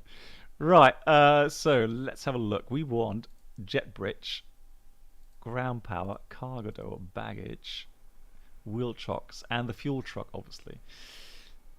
Here comes the jetway. Beautiful. And so that's the flight plan. Fantastic. And let's get connected. So we are called Speedbird 711. And let's see if there's any servers online here. Yes, this is from Iniscene, it's called. So Iniscene London Heathrow. Now, in the beginning, when the first version came out, it was actually pretty heavy on FPS. However, they have definitely improved on the FPS. So I'm definitely getting more than 30 FPS. It's just a little bit laggy because there's aircraft spawning in right now. So every time an aircraft spawns in, you get a little bit of a lag. It's not too busy. We got Gatwick.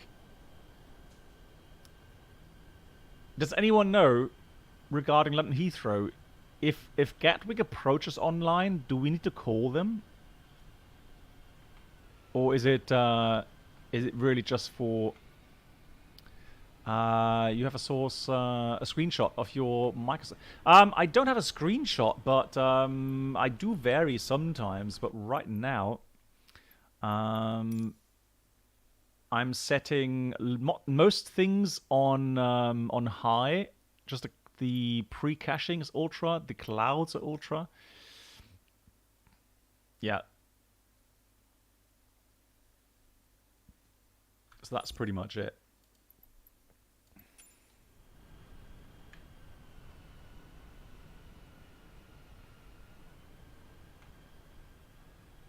Isn't responsive. Thank you, Voyager. Okay, Unicom. Thank you, guys. That really helps. Yeah, thank you so much. Yeah, so it's smooth. I like it. Even though we got lots of traffic right now. Who would have thought? So many speedbirds. GG. Now, none of the other liveries are as beautiful as our livery, I may say. Look at that. Yeah. Okay, good. So we've got... Why is it so dark? Oh, it's not on yet. That's why. Good.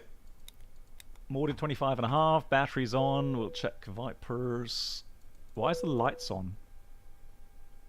Excuse me. Oh, that switch works. Hang on. Those actually work. Lol. Okay, now that's interesting.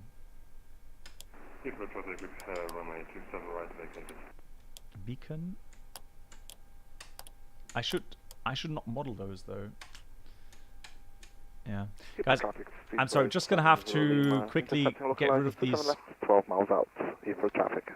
These buttons. Right, so I want to get rid of that. Hang on. Yeah, because they do interfere with the... What? What's happening now? Lol.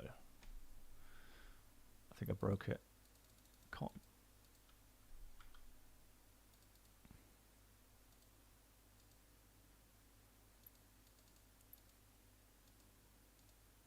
What's happening now? Why can't I? Oh no. Ooh, this is bad.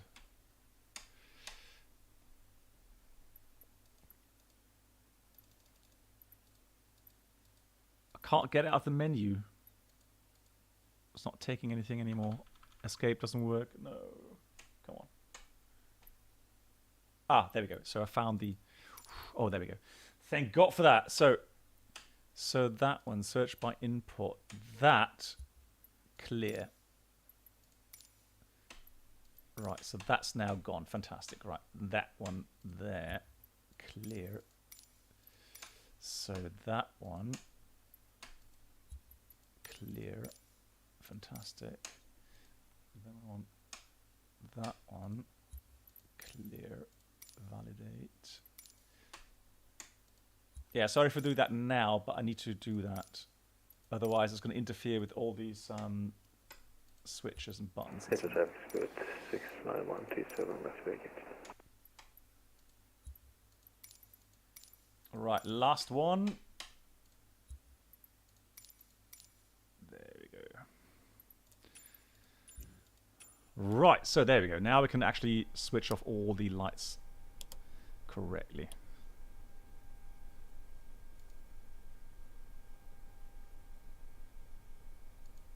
Cool. That. Right.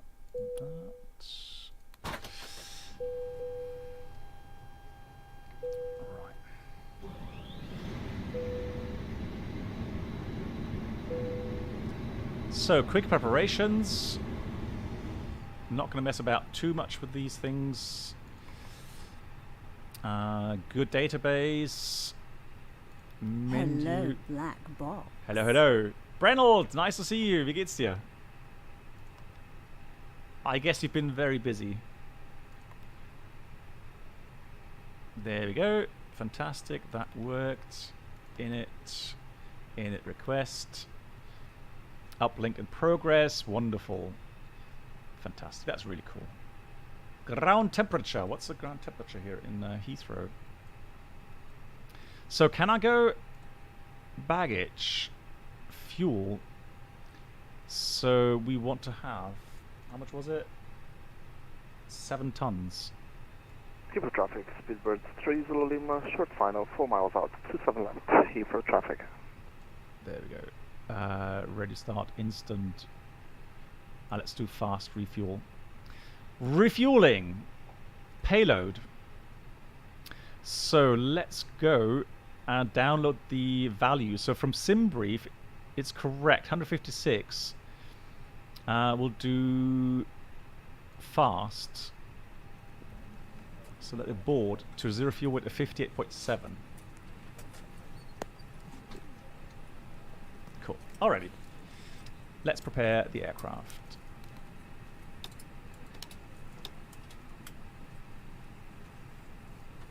That's all fine. No, we'll do that. Oh, normally I would check the ECAM as well. Right, that needs to go away again. There it is. Fantastic. That's all good. That's all good. We're good. Start the APU. We're boarding already. You were busy flying. Oh, nice. You were cycling. It's hot today, though, Brenold.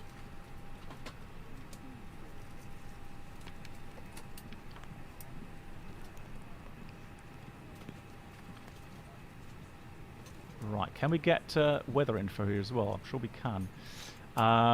So 10:10, 2:10:11. So we'll take 27 for departure. No cloud. 22 degrees. So we'll take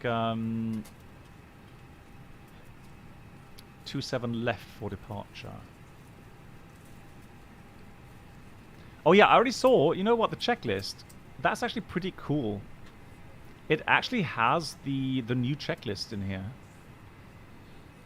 And you can actually tick those, just like in real life. We actually have that IRL. That is actually really cool. I like it.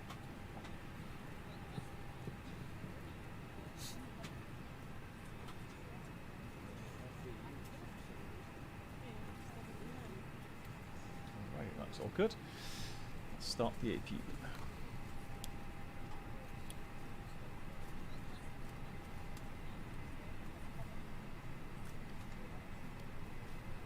You did 60 kilometers. Wow. Yeah, I know. I went cycling today as well, but I kind of felt the temperature and the fact that I'm still not completely fit. So we are doing 27 left with the Maxit 1 Golf. Never done that departure. 27 left. Heathrow traffic, Speedbird 3 Zulu Lima, runway 27 left located. Maxit 1 Golf. Insert. Right, then it's going to be Midhurst and so on. Lyon will do the arrival. Mike. Wow, that was quick. Mike, Oscar Uniform 5 November. And approach via. Ooh, that is a tough one to answer. Yeah, I know the lights were still on there. Where's my... There. Let's go from... It's raining. Taxi. Ladies and gentlemen from the flight deck, on behalf of myself, your captain, the first officer and cabin crew, I'd like to take this time to welcome you aboard our flight. We're just wrapping that does up not some sound paperwork very up front British. here, waiting to receive final numbers from the ground crew, then we'll be on our way. Flight attendants will be coming through the cabin shortly with a very important safety briefing. We do ask that you give them your full, undivided attention as they review the safety operations of this Airbus aircraft. Hey QB, how we you do doing? appreciate your business having you aboard this flight. If there's anything we do to make your flight any more enjoyable, please don't hesitate to ask. Welcome aboard.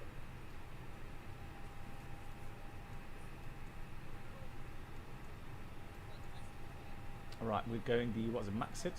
Where's Maxit 1 Golf? There we go. Pin that as well.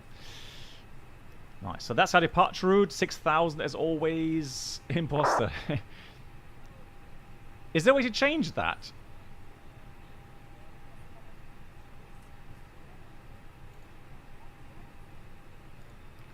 So we're going via the Mike Oscar uniform. There it is.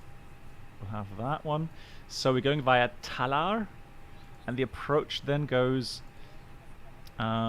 initial via Talar. So that's Talar 1 November. Yeah, so we'll take the Talar 1 November. And we'll take the approach. Not this one. Not this one. Not this one. No, not com failure. There we go. Yeah. Cool. That's our arrival routing. So that was via...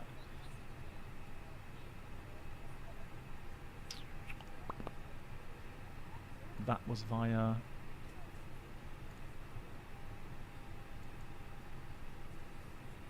Talar. Let's see if we've got that. There we go. Talar. Insert. Kubi, you doing good? Nice. Yeah, so Kubi, you were wondering already regarding the next mission in DCS now. I've just got a change of plans again today, and so I only have 1 day off until the 4th of August. So definitely not going to work with regards to our next mission before August the 5th. So I'll keep you posted. Good. So init A page. Now that should be 350. We did file 350. Or even no, 370 even with VATSIM. So VATSIM it is. 22 degrees. I think we already finished loading 58.7. 7 tons block. And the alternate fuel is supposed to be 1.7, let's say. So 1.7 that is. The wind data. Now we do have some wind data. I'm not sure. Does the wind uplink work? Yeah. The problem is, Mark, the internet connections are always so slow. So unfortunately that will not work. Exactly forward, yeah. I left them because let's put minus 15. Because oh look here. Oh, there's headwind 50. Yeah, there we go. Headwind. Interesting with regard to fuel, block fuel. Why is that 7? I did put in 7. How many miles do we have here? 449. Hey, Chernobyl Approach, how you doing? Nice to see you. Only triple wind, okay. And we got how many miles here? 454. So the mileage is alright. That's fine. That's good. Good. Ratnav for departure. So we're departing in Heathrow. Pin charts. We're going Maxed 1 Golf. So we set 6,000. We need a London. So straight ahead, London 240 at 5.5. Turn left to Burnham NDB. Above 3,000. I put 3 London. So London and Burnham we need.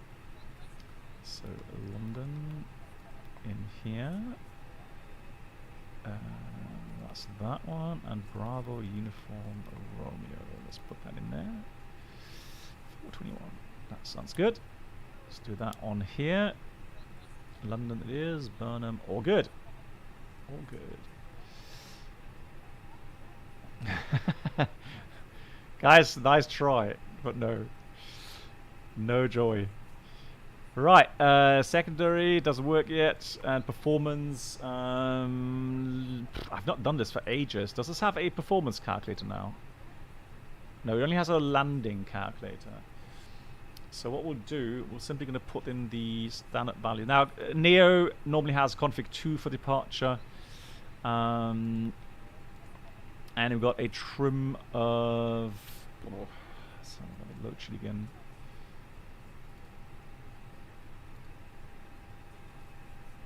Where's my load sheet? Load sheet. Try. No. Oh, no. So 23.40 fuel weight, and I guess for takeoff weight, yeah, pretty much the same. So let's do 24. 24 is going to be right about there. So that will be about up half. So up 0.6. We'll do 55 on the flex. I'll just take the standard speeds here. That's fine. 6,000 transition. As always, I'm put 6,100 so the scale doesn't blink at us all the time. And we've got Heathrow. We've got lots of infos. NEDP 2, so that's fine. And the engine out is 1,600.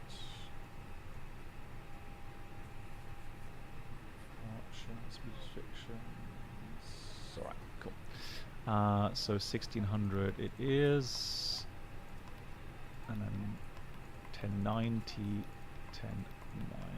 Eco traffic, RE 18 Hotel lining up 27 right. Oh, he's actually departing 27 right, and I will go 27 left. Unless, yeah, so Neos very often will give you config 2 departures in real life, that is. Now I'm worried about 27 right. Actually, I'll tell you what, we'll go 27 right. Since most people seem to go 27 right, maybe it's a local rule or something. I don't know, we'll take 27 right. It's fine. It has to. I guess it has to do with the flap settings and the performance of the engines and so on.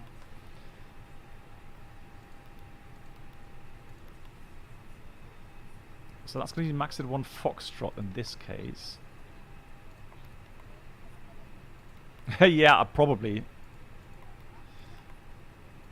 Probably, Bruno, yeah. Alright, let's confirm the takeoff data. We'll leave everything as is. Cool. So, let's do a checklist then.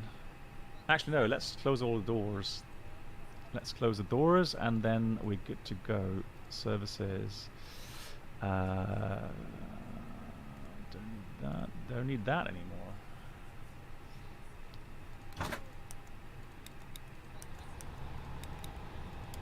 That.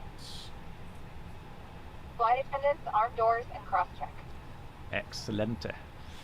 Good. Checklist time.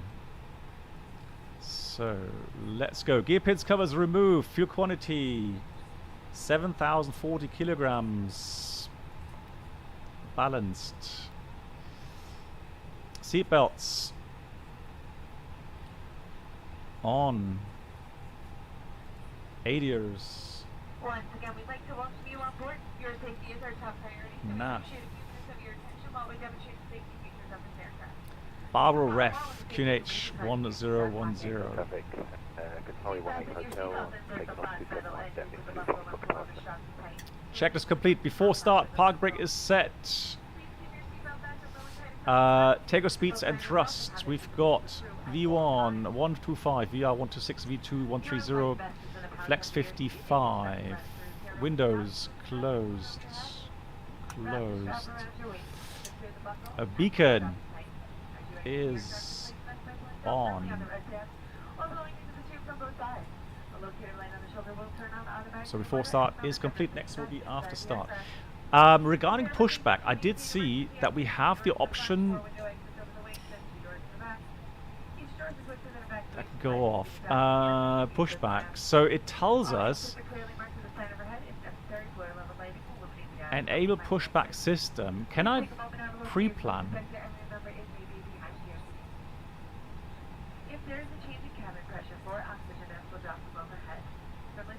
Okay, no, so that's just a... Place the mask over your nose and mouth, pull your left hands around your head, and tighten your strap.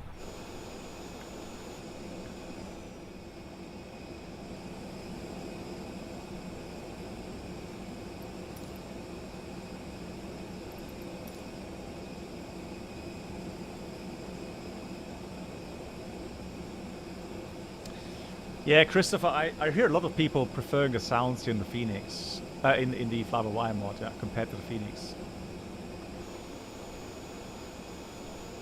Some just departing there, beautiful. Right, so toe connected, release parking brake, brakes released, ready for pushback.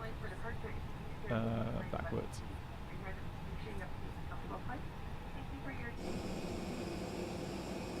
Cool.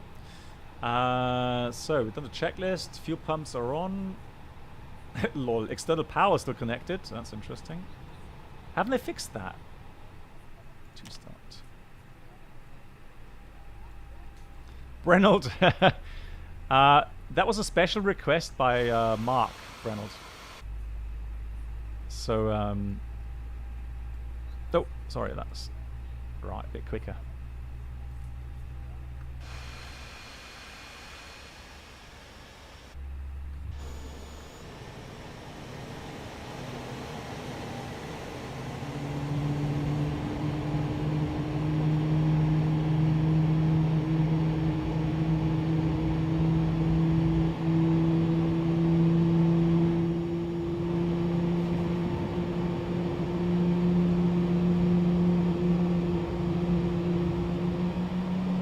Oh, look at that.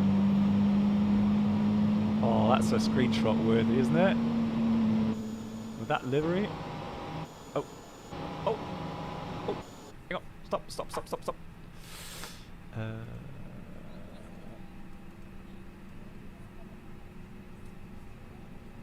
Lol. Okay, that is a bit bugged, isn't it? Ugh.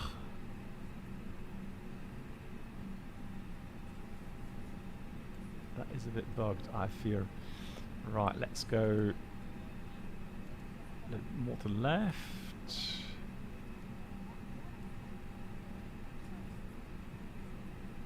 Right, stop. Cool. Disconnect. Right, brake set. Engine 1 start. Oh yeah. Man, I need to do a screenshot. Yeah, what's a screenshot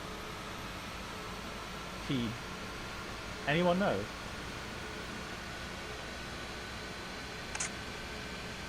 Alt F. Oh, chain wrecked out. Almost. You almost got me there.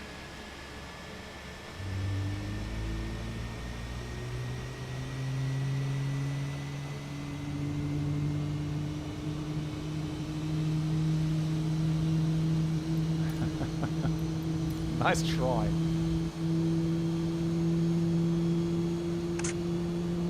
What a cool picture.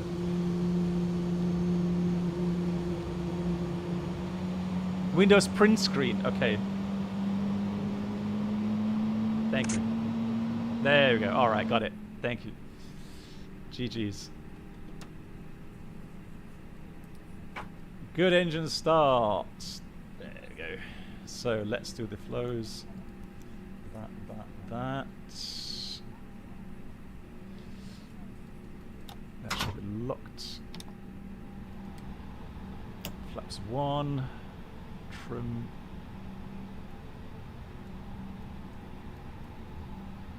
That's 0. Flight controls. Make sure that everything's working. Is that Shift S? Okay, thanks guys. Left neutral, full left, full right neutral. So we will do the pushback system off. I think that may be important. So after start, anti-eyes is off, ecam status checked, pitch trim is 24.9, let's say 24.9 set. 25.9%, and rudder trim is neutral. So next one will be the taxi checklist.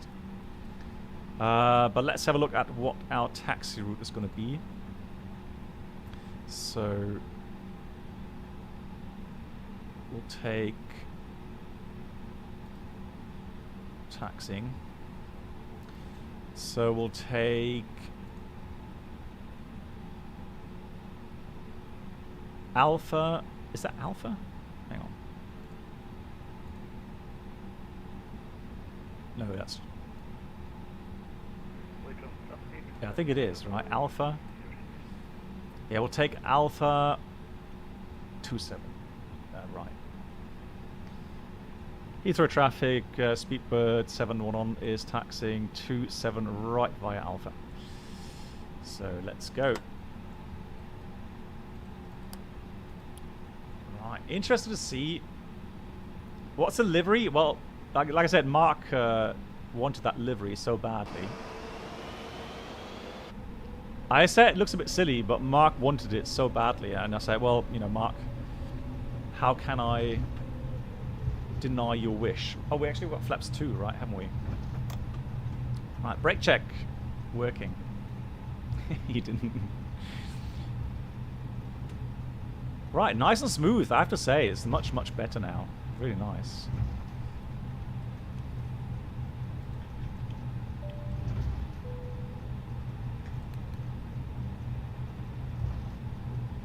No, still on the stable version.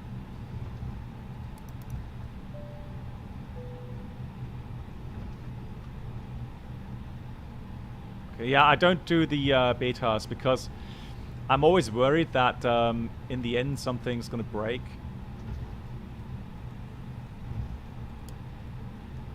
And I have to download 150 gigabytes of scenery again.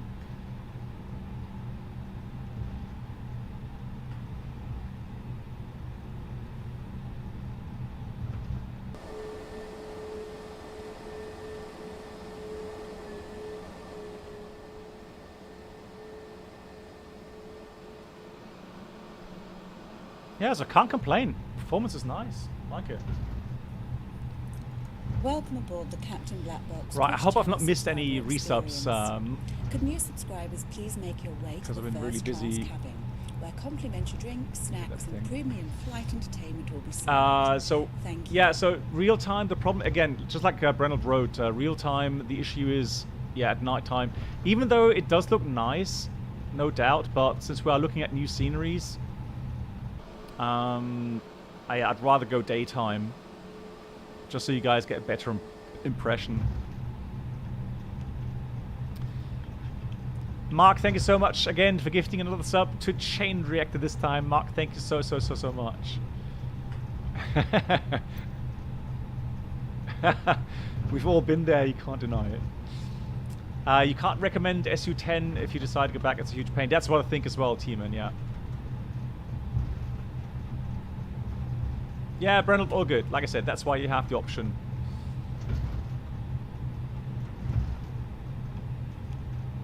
So there's people that prefer YouTube and there's people that prefer Twitch. So I try to accommodate both sides here. Good. 28 knots, not too fast. Lovely. Alrighty, let's do a taxi checklist. So flight controls checked. Flap setting is config 2. Radar predictor winch system is on an auto engine mode selector normal. And the ECAM memo is takeoff no blue. That's the taxi checklist completed.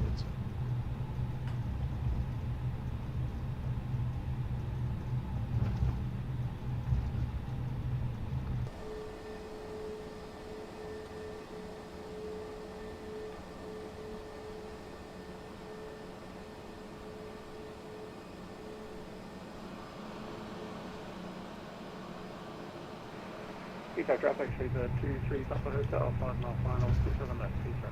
Oh, I'm glad we took 27 right now, because it seems like everyone's landing 27 left for some reason, and departing 27 right. Through traffic tramrock 181, pushing back. Well, there we go. So, so Christopher prefers YouTube. Okay, that's fine. Yeah.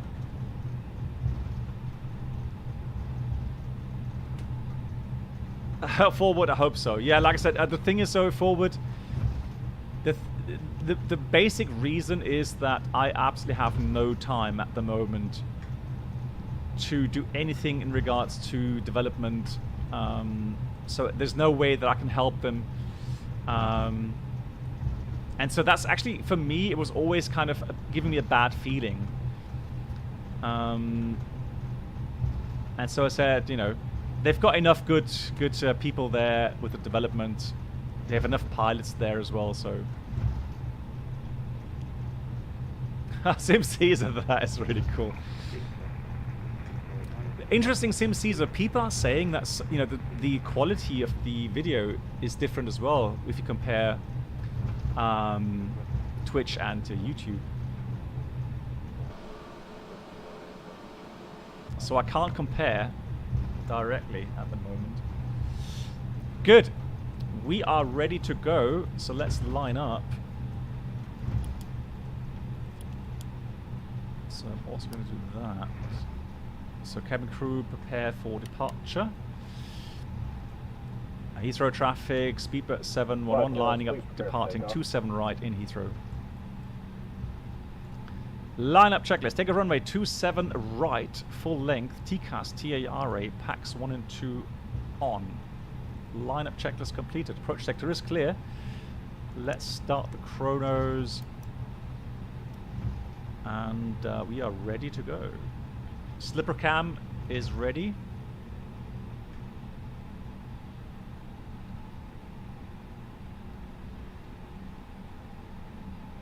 Let's do this. Take off. Hey Speed Ali, how you doing?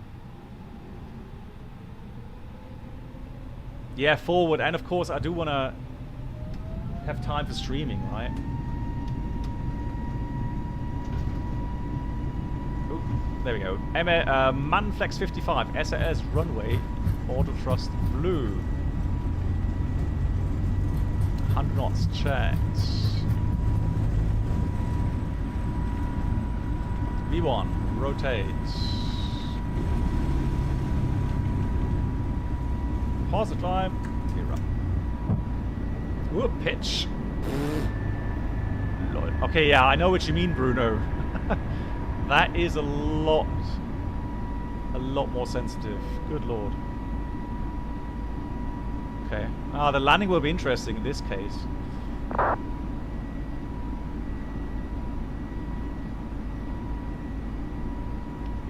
Oh, I know why. Yeah. There we go. Whoops. So, thrust climb, out blue, autopilot 1, and flaps 1. Speed is checked, flaps 1. Hey Ted, how you doing? Look at that, Ted. Ted, can you believe Mark requested this livery?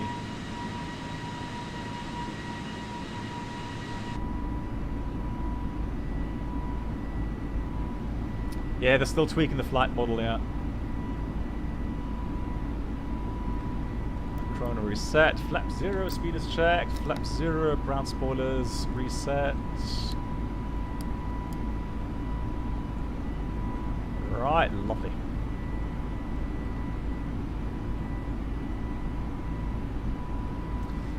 Brennell, no, so what I have, Brennell, is I have markings. So on the scale there, I do have some markings that show me the different notches, but it doesn't have a physical notch, no. How's your health after COVID? It's not quite there, so still feel a little bit tired. So not yet fully recovered, I would say. Right, that's an interesting picture as well. So it's going to intercept that. 1,000 feet to go. It's checked.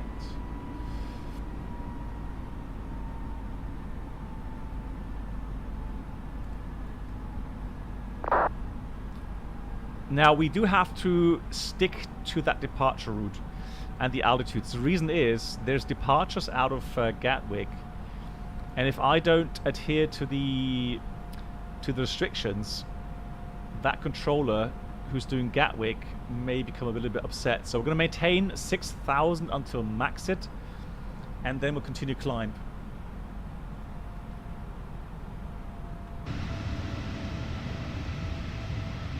Oh yeah. Typically Mark, I know, right?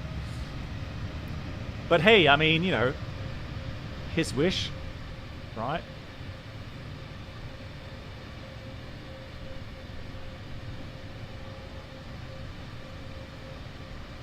London restrictions, yeah.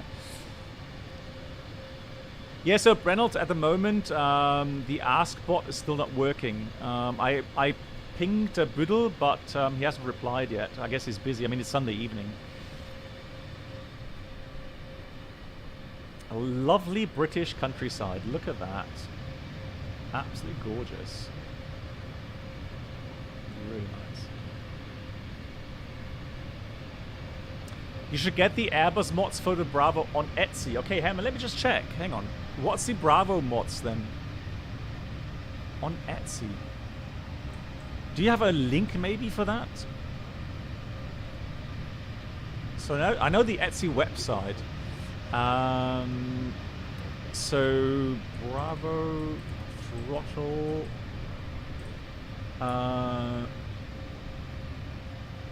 Airbus. Let me see if I can find that. Oh yeah, hang on.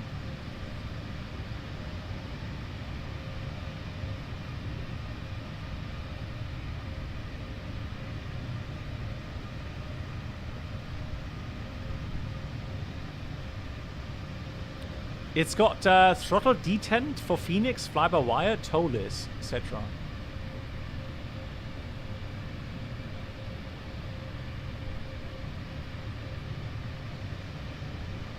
Okay, that's interesting.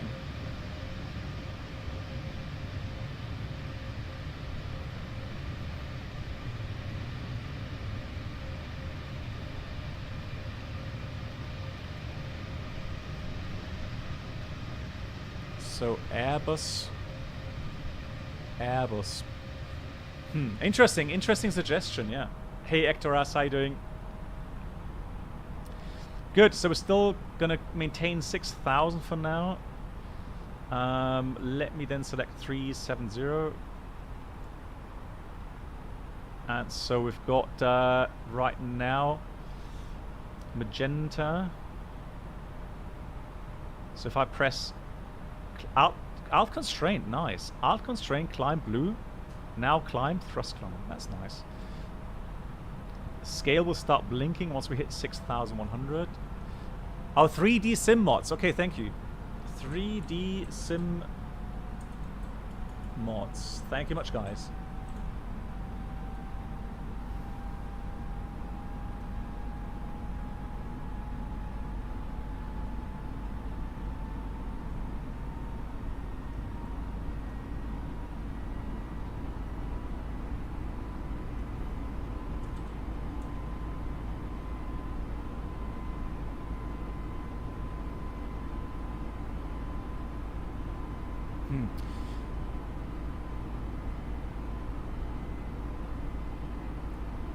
I'm just wondering, is it because I got a German website?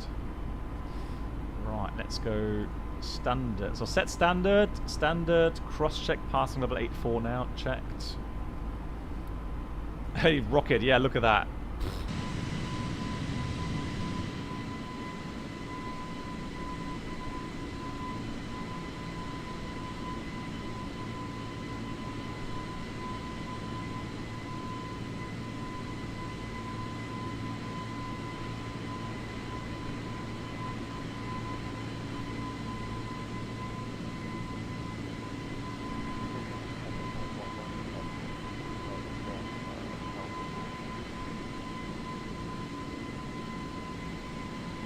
Oh, I've got it. Yeah, I found it. Yeah, thank you.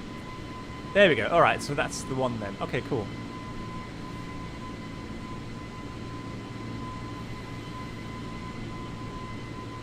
So I'll take A320 with flap lever. And it's the Airbus Bravo levers.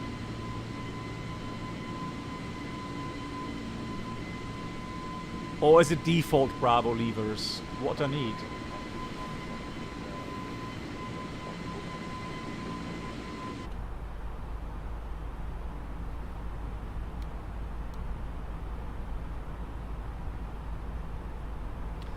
So 3D sim mods uses magnets. Okay, it's interesting.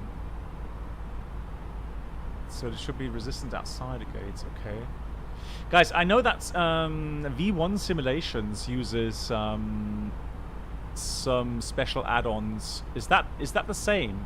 Is he using 3D mods as well? Yeah, thank you, Mark. I've got that. Yeah, yeah. Okay, cool.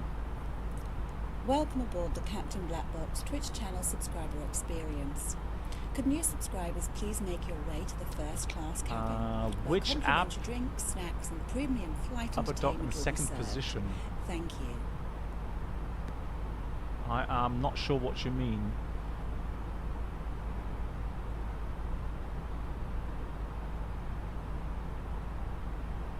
Yeah, so what it gives me though is it gives me default Bravo levers or the Airbus Bravo levers.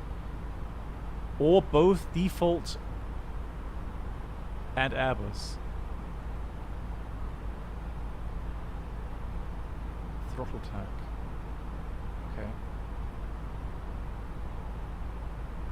Flight Sim Factory. Okay. Flight Sim Factory. So have a look there.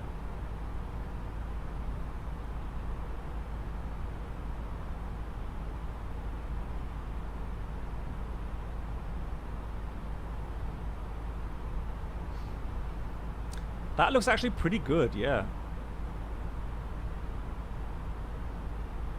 Yeah, it even has some detents for the flaps as well. That's interesting. Airbus levers, right? Yeah, that looks pretty cool. Okay, I'll try that. Yeah, I'll try those. No, I've got them. So I do have the the Airbus throttle from Honeycomb, but they are not really. Well, they're smaller than they should be, and they don't have detents. So.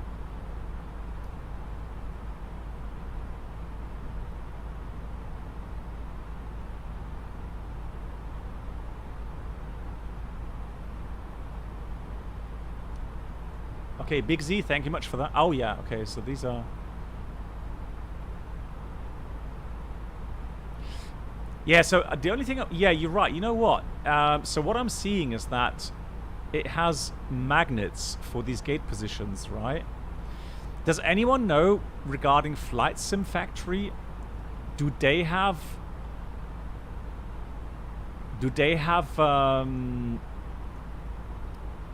proper gates? So physical gates for the climb notch and so on?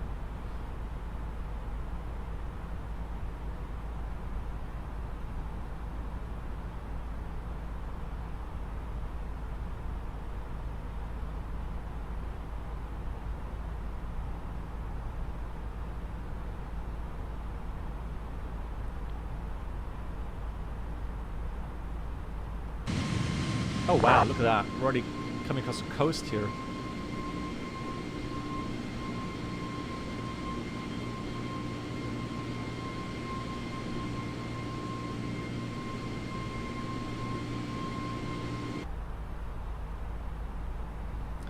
Yeah, I've got a Flight Sim Factory just here. It does look interesting because it definitely has some gate positions for... Oh, hang on, I've got a video here as well. Yeah, so it has nice... Oh, that looks nice. So the flap lever... Oh, yeah, it has detents. Yeah, that looks much better. Okay, I'll try that. Yeah, I'll try those. They look a lot more sturdy. Yeah. Thank you much.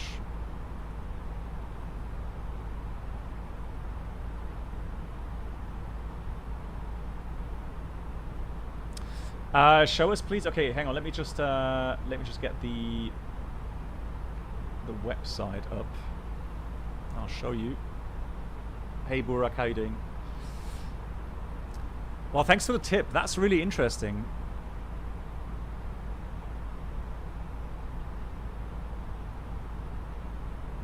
Okay, so Big Z, but how about the fact that you have not physical detents but magnets? So I'm not sure how that would work. let me just show you them. Hold on. So let's see.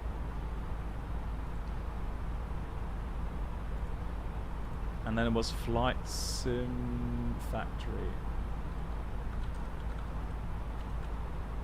Alright, and that's the one. So,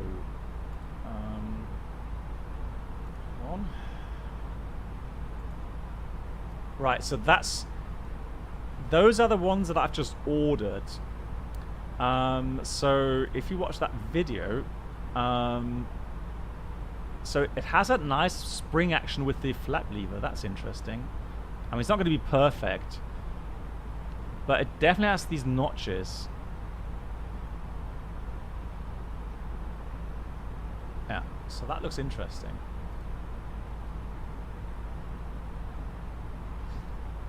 Yeah, so it's definitely, I guess, the downside is obviously 3D printed.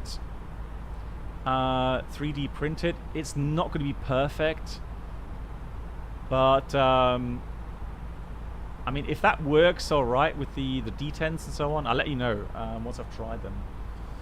So with shipping to Germany, it comes down to about 120 euros, which is quite a large sum. Ooh, man, they have some nice things there. F-18 Hornet cockpit, man, I can spend a lot of money here. That's dangerous. Right, let's close that website.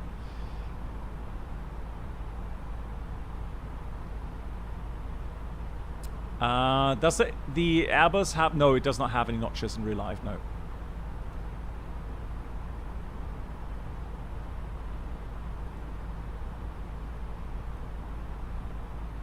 But let me just check. Do they have notches there on these speed brakes? Hold on. I guess. Yeah, they do have a little notch there, it looks like, yeah. Interesting. Right. Would be cool to find out. Nice. Alright, let's get back to flying. So 29,000 feet already. So definitely there was a good improvement on the performance in London Heathrow now. We're flying to Lyon, so there's a new scenery, Lyon, from Digital Design.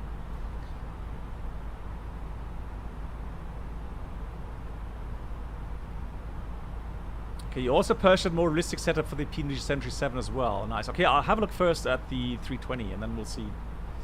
We'll see how that goes.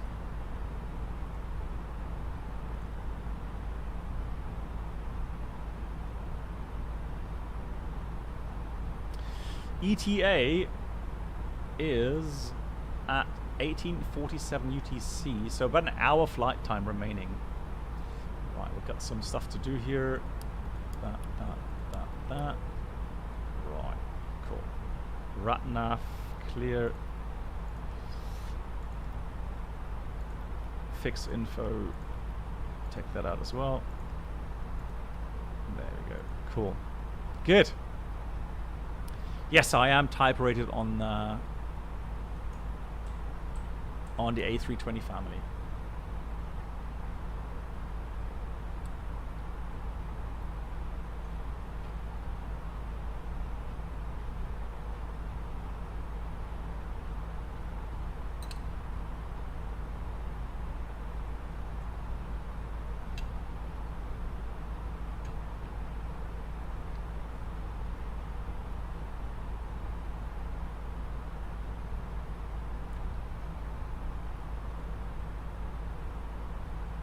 So, let's have a look.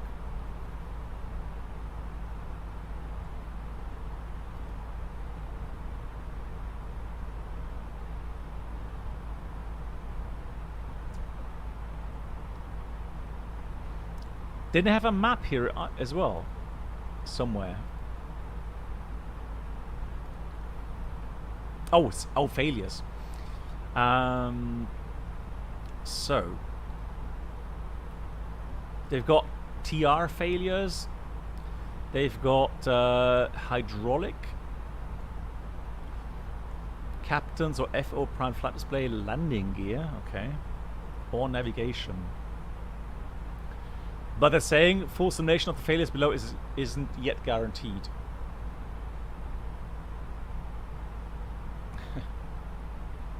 Hey Delitos. Well, I'm dual streaming, yeah, so it's just that apparently a lot of people prefer Twitch over compared to YouTube. But I'm still on YouTube streaming there, and also all the videos published on YouTube as well on my channel there. The tiller. No, the thing. So Matty, the thing is with the tiller, I am actually not really missing the tiller in the flight sim.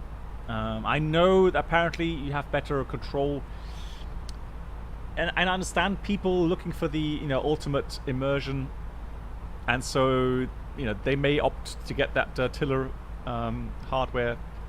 For me, for the the little taxiing around in the flight sim. No, I don't want to get hardware stuff for that.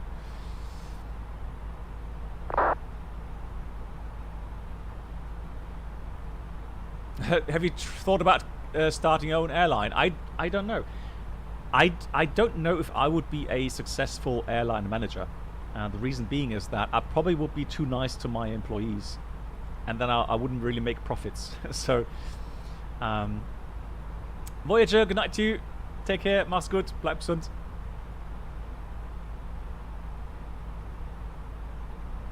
Oh, really? Nice. Okay, shall we do that then? So the LGKR failures. So internal error. Oh, that's quick.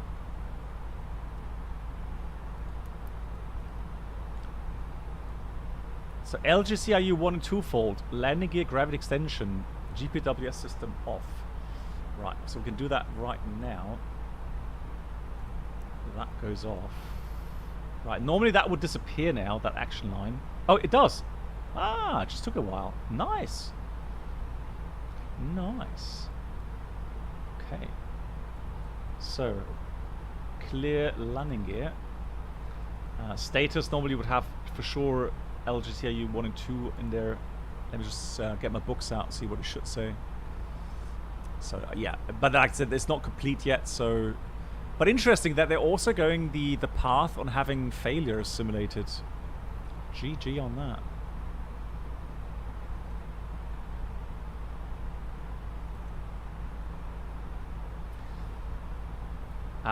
That is why if you make the wife of president, yeah. But like I said, so the status isn't modeled yet. Okay, yeah. But again, I don't think I would be able to do a successful airline management.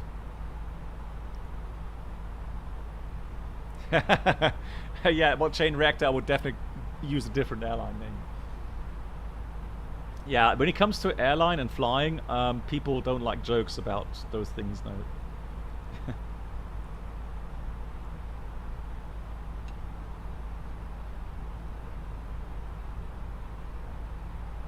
Hey, Ectorus, really? Nice. You live on Corfu. Hats off. What a gorgeous island, yes. Yeah, the Flight Tampa scenery is brilliant. Really nice. Right, I want to see where we're flying. Where are we?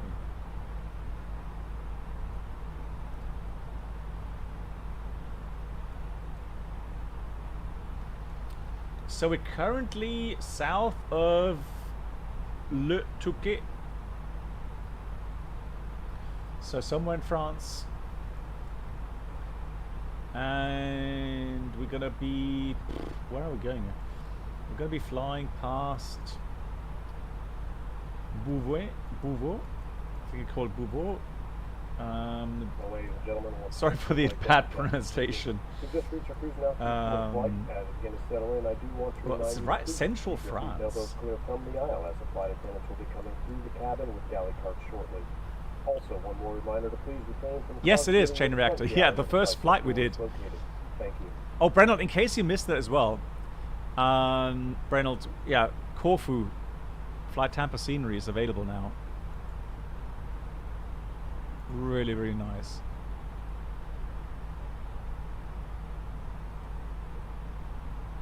How much money? No, much more, Brinot, I think. I mean, one A320 costs, what, 50 million?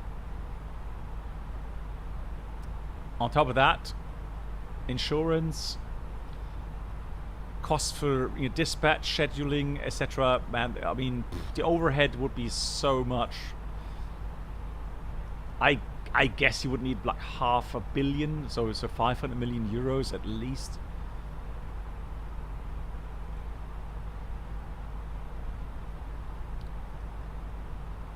Good. So LGKR 1 and 2 fold.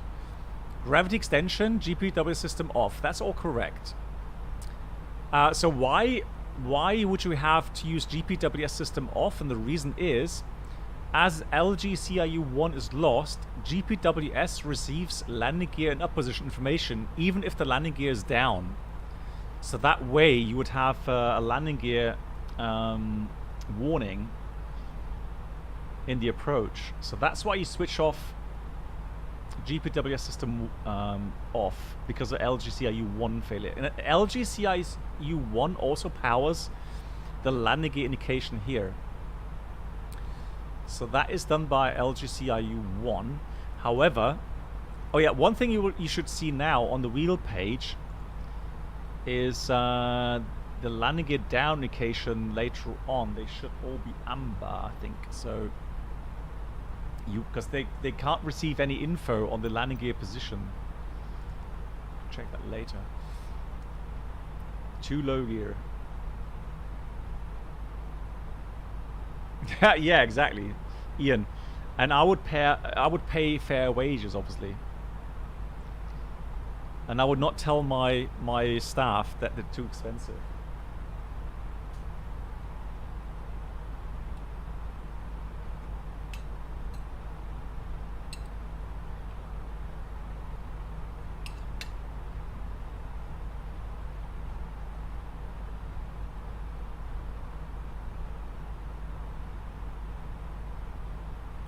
What are your feelings about the FENIX flight dynamics compared to other mods like FS Labs, TOLIS and FS Labs? Okay, so the big issue with the flight models here in Microsoft Flight Sim is that the basic aerodynamic simulation in MSFS is still bad. So add-on makers have two options, or actually, well, one option really, if they want to make their own correct flight model, and that is they have to do it externally. So they have to do their own external model and superimpose that onto the Microsoft model. And that is actually not easy to do. And what I'm kind of hearing is that you fix one thing and it breaks something else. So it's always a real, big trial and error, fine-tuning, and then, if Microsoft changes anything in the basic model, it breaks everything on the outside. So I don't know. It's a frustrating thing at the moment. So definitely the TOLIS in X-Plane is one of the models I prefer. That feels actually more natural, more real-like. FS Labs again has the issue with P3D and P3D being too stable in its basic flight model. So so that the outside kind of aerodynamic simulation, or the environmental simulation with the wind gusts, etc., that is just also not correctly simulated. So I guess right now TOLIS X-Plane 11 is probably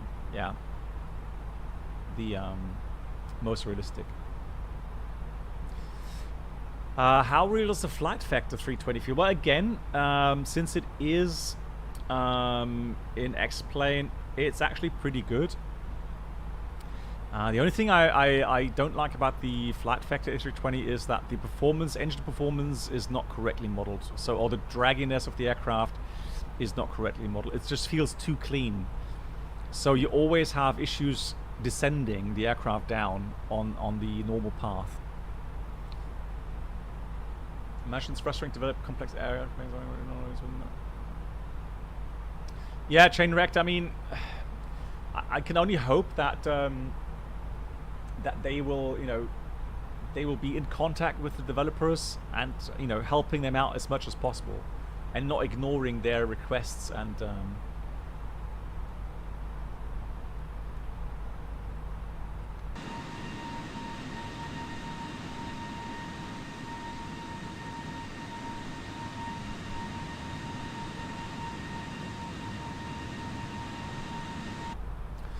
Do you think it's possible that FENIX brings the A319? Yes, I do think it's possible.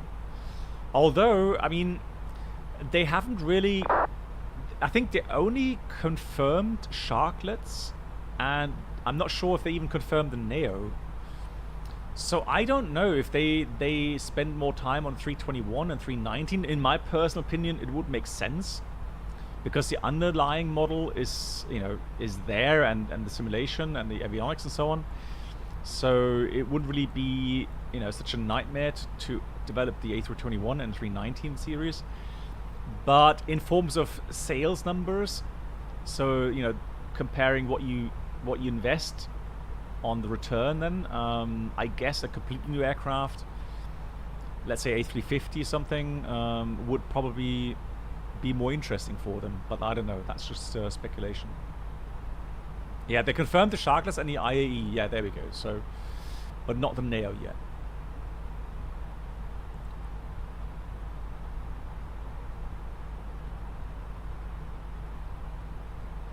Yeah, chain reactor. That's what I hear as well. Yeah. It's odd Asobo has done so much to design a system where airflow. Well, yeah, no. So Christopher, they are in the process of refining or retuning that aerodynamic simulation, and they've started out with a couple of aircraft. I think it was a King Air with the prop wash and so on, and the what's the copter, so that I don't know exactly what it's called. So there's a very limited amount of aircraft that have a more sophisticated aerodynamic modeling with the airflow around the aircraft. We've seen some footage regarding the airflow depiction around, I think it was 747, but they clearly stated that the shown lines do not represent the aerodynamic model. So they still have a long ways to go there.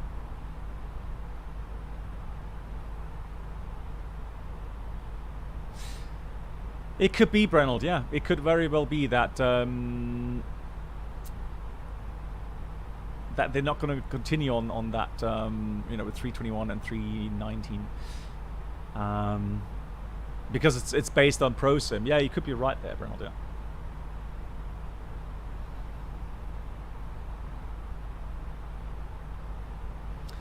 Yeah, I'm sorry that I haven't been flying the fly-by-wire mod more often. I have to. One thing I really like is the EFB. They've done a great job on that. So things like this, for example, with the checklist, exactly what I have in real life as well. So I actually work exactly like this in the EFB with the checklist now. That's cool. Also, of course, same thing with the loading of fuel, passengers, flight plan. You've got your EFB in here as well, with the charts. So that's also very nice indeed, yeah. So yeah, hats off. They did a fantastic job on that. Yeah, exactly. So PMDG still has no EFB. Is it going to be up with the, was it August update? Did they say anything with that?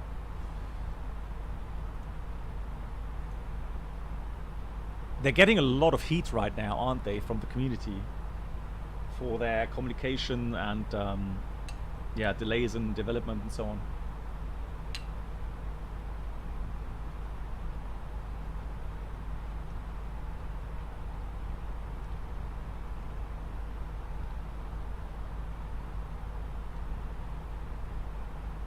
They said it's gonna work, but no release date. Okay.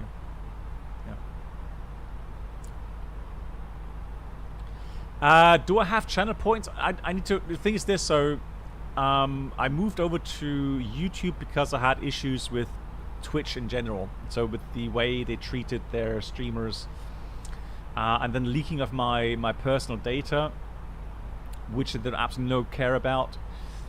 So I actually left them, but I have to just admit that the response on YouTube is just not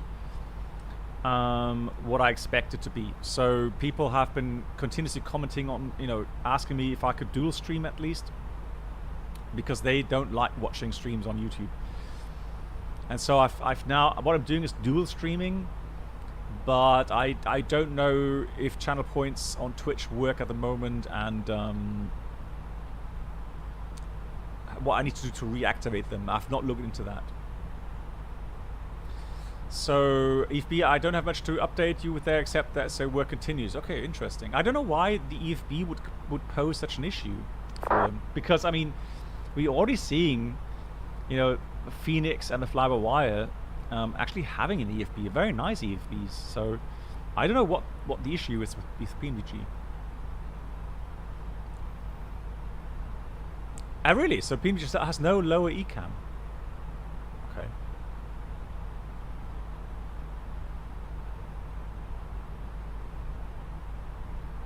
Yeah, exactly, Christoph. Yeah, exactly. It's just a CFD simulation. Exactly. Does the company use IAE or CFM both?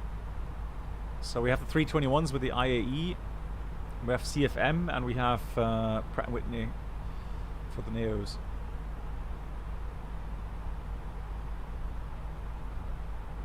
Exactly. Oh, they leaked everything. They leaked addresses, they leaked income, so complete personal data. And so I asked them which data has been leaked, and they never replied. Even though by European law they are required to tell me exactly which of my data they leaked, but they completely ignored my questions. They even ignored my cancellation of the partnership. They just don't care.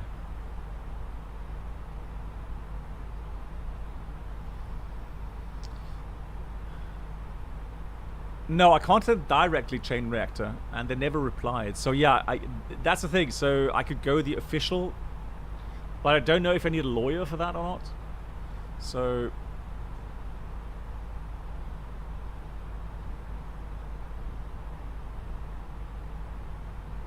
well, that's not my but that's not my responsibility. I know what's been leaked on. I can imagine that everything's been leaked there. So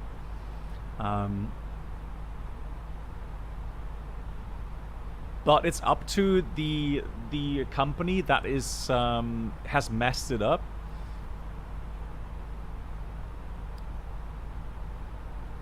Yeah, so Brennel, maybe I will do that just to annoy them. Yeah.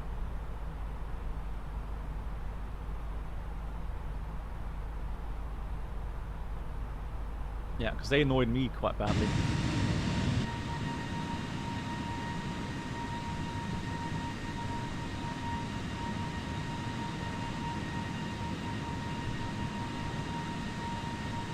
Mark, that's an excellent choice of livery, I have to say, Mark. Well done.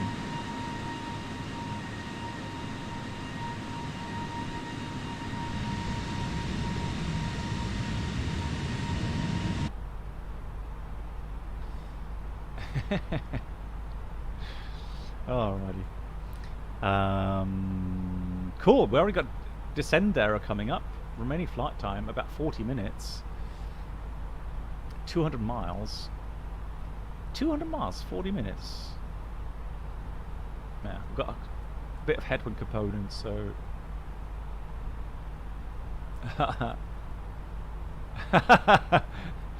You're gonna follow Chewie instead. I don't believe you. Right. So, let's have a look. What can we put in here? Let's go progress. Lima, Fox, Lima, Lima, 35 right.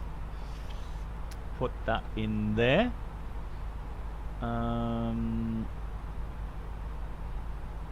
So we're doing the Mike Oscar uniform 5 November arrival.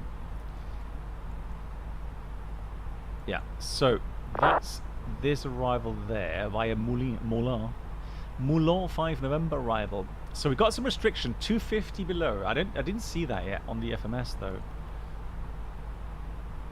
Let's have a look. Now, so it doesn't have restriction in below, so that should be in there. Ascend. So let's have a look now. Okay, that's in now. Okay. So it did not have that automatically. Then traffic flight planned above, below. Now let's do that then. 27190 below.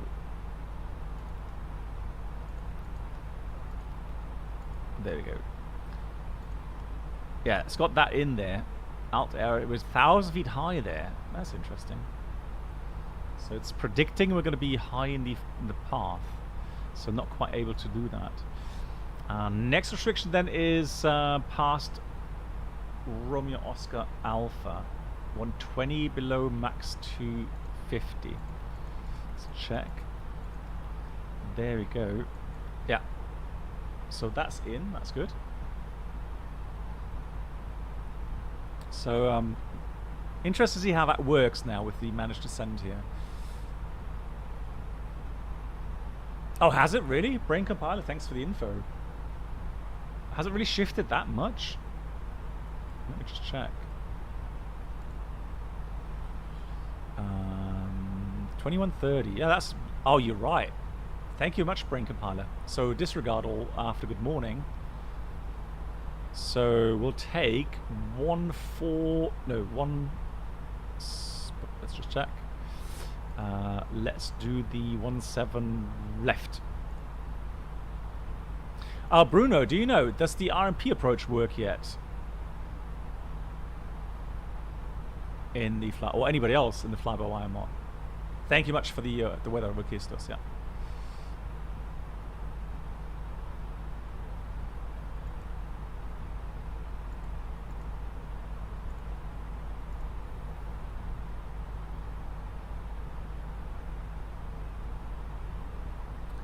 Okay, no final. Okay, soon. Okay, there we go. Yeah, we'll shoot the ILS then. Operation question. If ATC clears you to, let's say, descend 110 to be level at Waypoint, would you enter a cleared out? Yes, yes, I would. Yeah, I would, Chain Reactor, definitely. How's flying IRL this time? It's crazy, Slapshot. It's crazy. Yeah. So for me, I'm flying maximum hours. It's constant change in duty plans. So my private life at the moment, I cannot plan anything really. So literally, I don't know, I think I got 7 or 8 change of duty plans this month. The last one I got today for next week. So it's crazy. Yeah, it's stressful. But you have LDEF now, okay. Diego, when you are close to retirement, do you feel happy because you can spend more time with your family, or do you feel sad because you won't fly again? Okay, so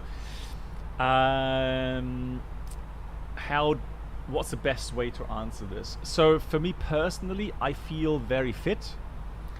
I do feel very healthy still. Hold on.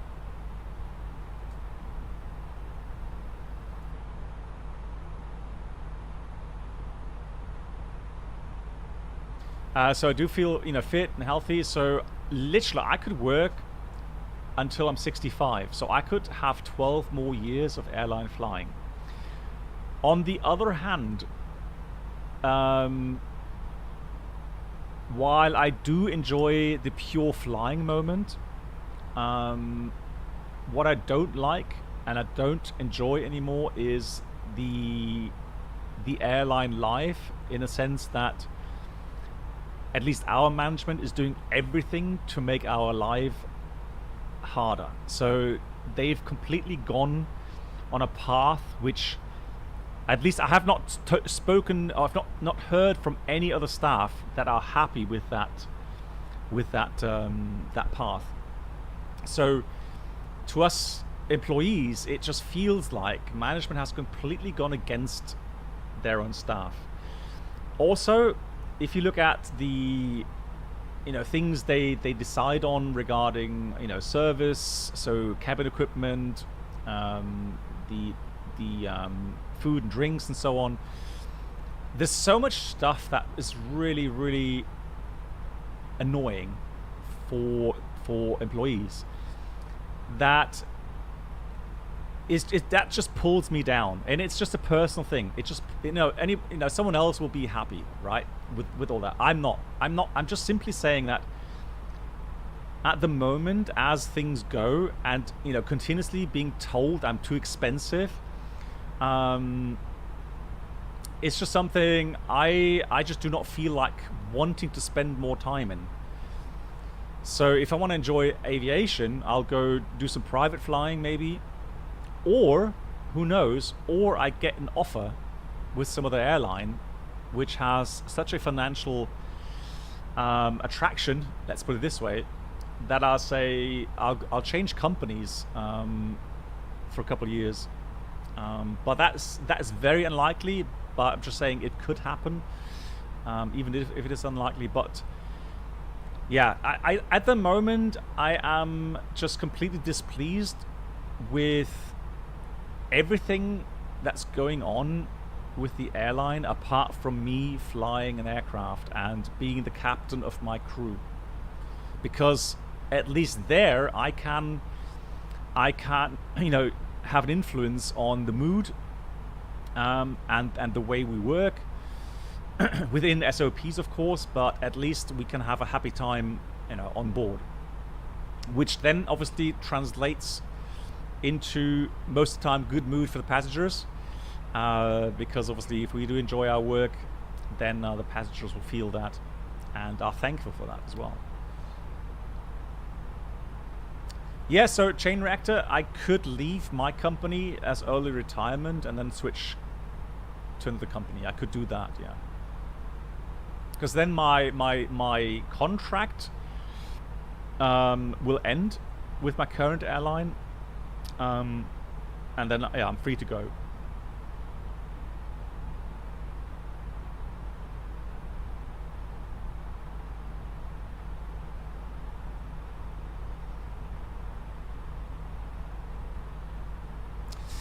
Yeah, Brennel, so that can happen, Brennel. ATC says you're cleared to distance Waypoint, and we look at our flight plan, and then we say, oh, we don't have that on a flight plan. And we confirm that with ATC. And then quite often they will say, oh, yeah, you're right. Sorry, yeah, you. And then they give you a Waypoint which is on your flight plan. Yeah, that can happen.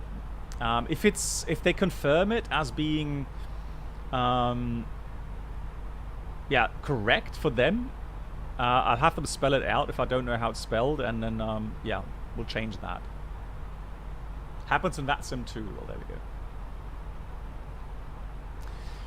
Yeah, so chain reactor, I could definitely imagine. Let's say, for example, I get a 747 type rating, and then at some point I retire, but I still have a valid 747 rating. It's valid for one more year. So, if there is an airline somewhere, let's say in the US, or even let's say Cargolux has interest in me flying for them, who knows? I mean, if again, if it's Freight Dock East Midlands law. There we go, jinxed it. Yeah, so who knows? I'm not completely saying that it will never happen. I'm just saying I will be open for it if the conditions are correct. But again, that's something I have not really seriously considered yet. Pilot Joe Airlines, yeah, who knows?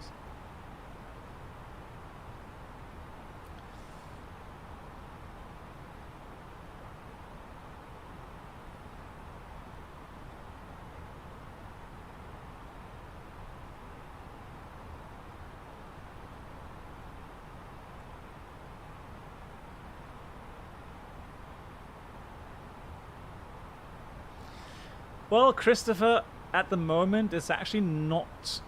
I wouldn't say it's not true, but there's not that many people anymore that actually find the job as an airline pilot that attractive, especially when it comes to the initial financing of, what, 120,000 euros and so on.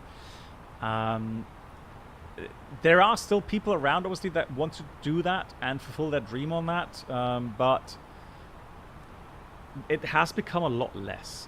Now, also, Christopher, be aware that I have been flying for, well, I've started my training in 1990. I have a lot of hours. So, for me, at my age, the question is, how many more years do I have in a healthy state? So in a state where I can still go travel the world, I can go hiking, you know, do those things that I've always wanted to do.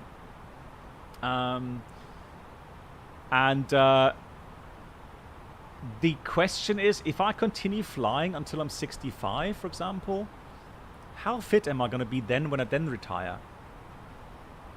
Am I then going to regret the fact that I've, you know, worked so long doing a job which I've already been doing for, let's say, you know, 30 years prior to that? So it's a decision that everyone has to make for themselves, right? And for me personally, I enjoy flying, but I can also enjoy flying, you know, smaller planes, so private planes, GA aircraft, gliders, right? And still enjoy flying. I don't get any kicks out of having a uniform with 4 stripes on it, right? That does nothing to me. Same with fast cars, and, you know, I'm just not into that sort of stuff. I enjoy flying. I enjoy aviation in the sense, I enjoy being a captain, leading my crew. But I don't, you know, I just do not have that kind of mentality where I think that the moment that I can't wear my posh uniform anymore, that I'm a nobody, right? That's just not me.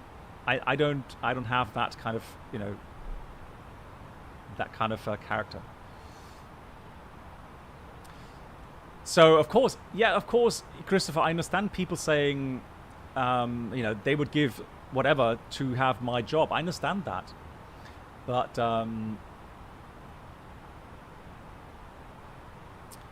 retired early from working as a way. Oh yeah, oh Christopher, definitely. Oh yeah.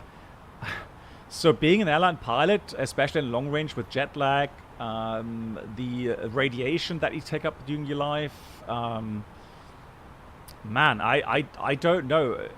You know, I actually have lost already several of my fellow pilots that were with me in my training class. I've already lost 4 of them. So, you know, that's just a way that gets you thinking, right? Like, you know, do I really want to spend my time commuting, you know, back and forth to my workplace, being confronted with change of duty plans, and I can't really have any hobbies. At least not those that have, you know, fixed schedules. I can't spend, you know, my free time the way I want to spend it. My holidays, for example, I can't get holidays between April and October. Every year I'm denied holidays there because my children are out of school. So I don't have any priority in that regard. And for the last 6 or 7 years, I've never had holidays in summertime, right? So it's these kind of things that that do wear you out after a while. So you always wear, you know, pros and cons. You always weigh them, you know, and it's a personal thing. And it's just tiring if you... So for me personally, my last 15 or 20 years, I've had a management which continuously outsources our jobs, continuously puts us under pressure regarding our wages, continuously tells us that we're too expensive. It's just tiring. So yeah, you know, all these things go into that bucket that at some time will make you decide to say, you know what, it's nice being an airline pilot, but the downsides have become so big and they're pulling me down, they're making me miserable. It's time to do something about it. And so, yeah, again, it's a personal thing. Everyone has to think about that. If you ask me, Christopher, if you ask me, for example, if you had the chance to do your career again, would you do it? I would say yes. It's been a fantastic career. I've very much enjoyed it up to this point. But things have changed. Yeah, little things matter, of course. Again, it all goes to personal preferences and how you want to, you know, lead your life and what makes you happy and what doesn't. Hey, Will Christos, thank you much for watching. Thanks for the support. Take care.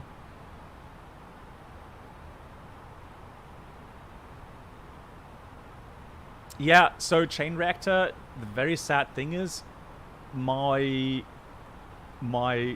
amount of, or the amount of friends I have, good friends, is below 5, let's say. Simply, just like I say, simply because you cannot socialize in a manner that others will accept. So exactly, I say, so yeah, they just distance themselves from time. Yeah, exactly. So, and the weird thing is, so from those people I would call good friends, so let's say it's 5, 3 of them actually pilots. So, because they understand. Sorry, Brennald. Sorry, I didn't want to ignore you there, Brennald. Third attempt. Which would you really switch? Yes, I would. Yeah, why not? Again, if I feel like it's a good offer and it's interesting, yeah, why not? I don't mind cargo. Something else, isn't it? Right, 190 did that very nicely. So it made that restriction. Next one is 120. So let's go down level 100. There you go. I'm quite pleased with that. Yes, I would actually move countries. My wife, I already asked my wife if she would be willing to move to another country for a limited amount of time. So not forever, but for a limited amount of time. She said, yeah, why not? Right, 980 is the minimum.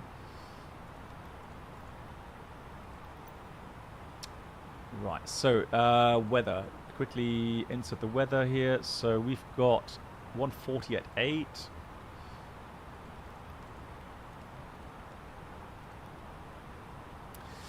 Christopher, but you get to fly.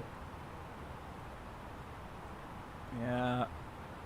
No, so Christopher, the thing is, you obviously, or many people, they do the mistake and they kind of, how shall I put this? They kind of romanticize aviation and, you know, life as an airline pilot. So for me, I've been in this job for a very long time, and the romantic side has somewhat diminished. Again, I'm choosing careful words here. The truth and the facts have taken over. So again, I understand your view. I respect your view, Christopher. Yeah. But for me, having been in this job for a long, long time, I know it's been a fantastic journey. And again, I will say that I would choose it again. If I had to choose, you know, that career path again, I would choose it. Would I choose it now? Tough question. But if I knew I would have the career path that I've had in my life, I would definitely say yes. But things are changing. Yeah, an honorary Brit. Thank you, Mark. That made my day. GG. As long as I don't have to fly BA.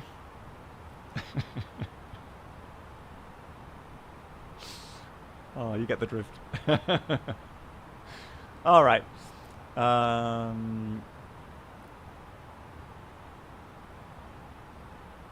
Lucat, hey, I know cabin crew that on the free days. I don't know why they would do that. Yeah. Yeah. But again, personal stuff. So, it's all good. So as long as they're happy with it, all fine. Hey, Snapshot, thanks a lot for watching. Good night to you. I'll have a good flight. I hope all goes well. Berlin to Austin. Yeah, I hope your luggage finds the way. Yeah, have a good flight, Snapshot. All the best. Thanks for watching. Thanks for hanging out.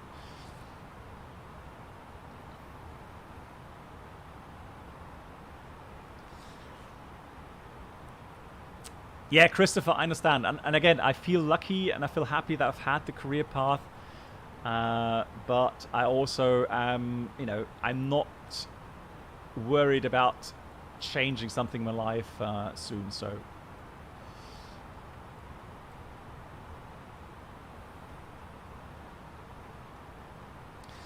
yeah, Cocase, that's the thing. That's at least what I've witnessed, right? So I can only tell you what I've witnessed. Yeah, things have changed quite drastically over the last 10, 15 years.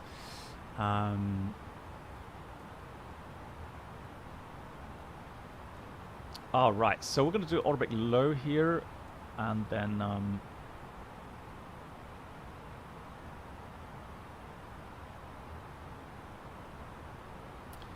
let's do calculation, landing. Let's do that. That looks good. Oof. Right, elevation. Oh, we got landing gear issue, don't we? Ah, yeah. So, we're going to take a bit of extra time to lower the landing gear because we do manual gear extension. So we're going to go get ourselves radar vectors past that point there. I haven't changed that approach yet. So arrival 17 left. I've been talking too much. So we'll do that. Actually, let's do that right now. I'm going to go and give myself radar vectors. So we'll do descend down to 5,000 feet. And we'll do heading 080, 30 miles from the field. And that was Lima Sierra Echo. That goes in there. So 32 miles to the field, that looks good. So we should be fine on the profile, 250 knots, below 10,000.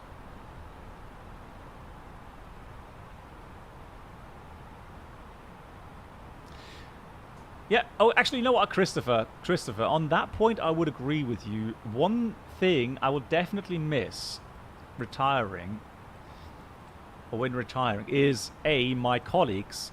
So flying with my crew is something I would definitely miss because we have so many fantastic personalities.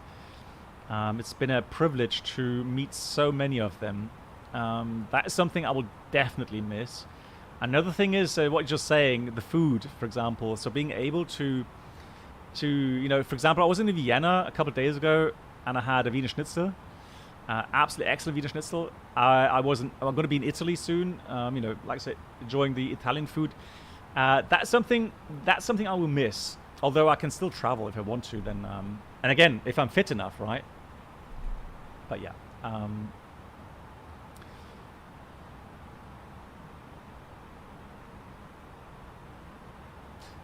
So also, Christopher, here's the thing. I have, because of the amount of time that I've worked and the amount of money that I've paid into my pension fund, I will get a pension once I retire at 55. I will get a pension where I'm not going to be rich in that sense, but it's a pension that is good enough to go traveling with, for example, and or go flying, you know, get PPL again and do some private flying. So it's enough to spend some time abroad, etc. And you know, that's something I've worked for well, almost 30 years now. So that's something I can enjoy, right? So that's something I can enjoy, and you know, being still fit. So that's something, like I said, you know, something you have to consider. Pros and cons, right?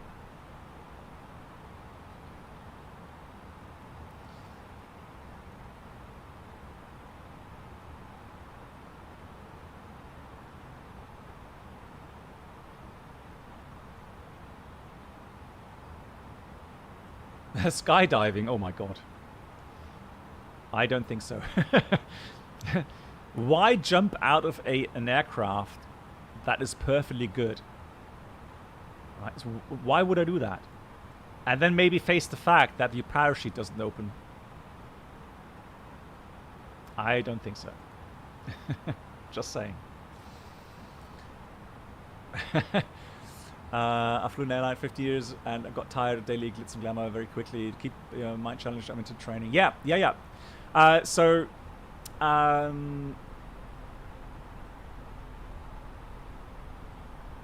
Well, there we go. That's a nice jet shock. That's a nice story. Thanks for sharing.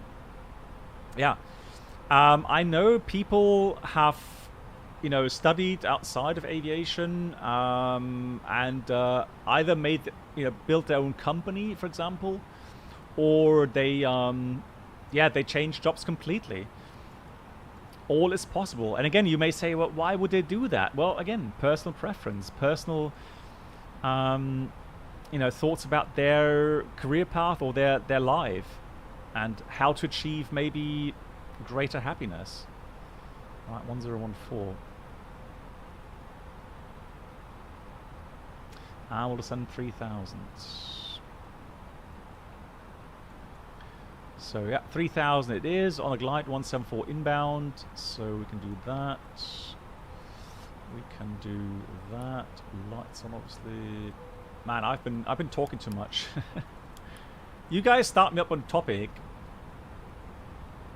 I know you don't have to jump with them eventually. Yeah.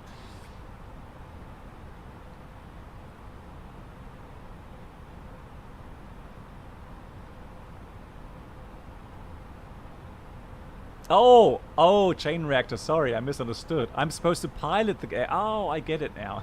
Okay, sorry, yeah. Completely misunderstood.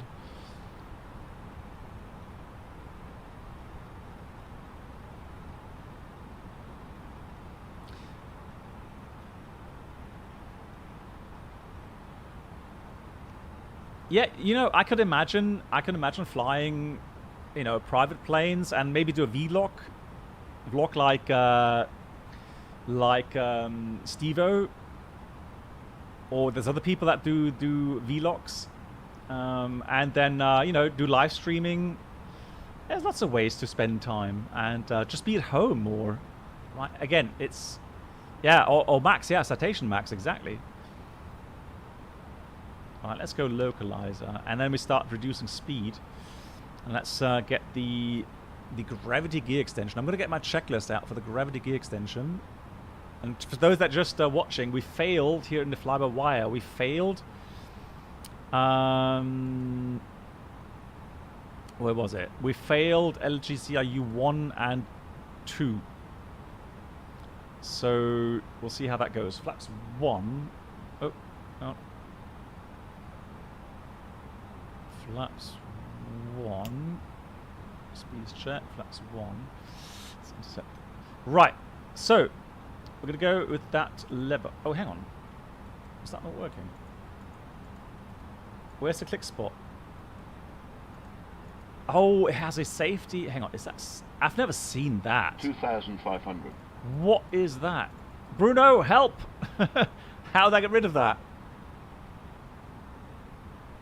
Right, lock start. I guess we're going to have to abort the approach for a minute. Alt start. Slow down further.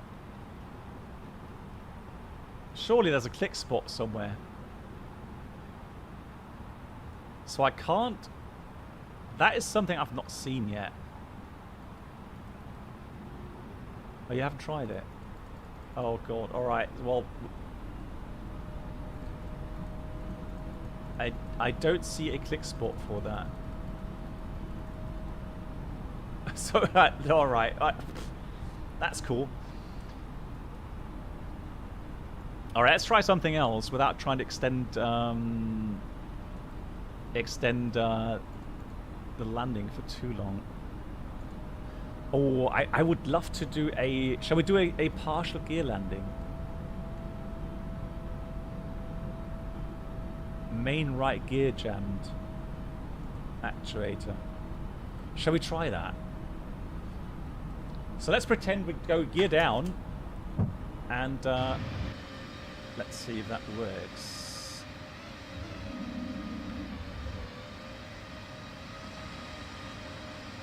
Huh? Nothing works now.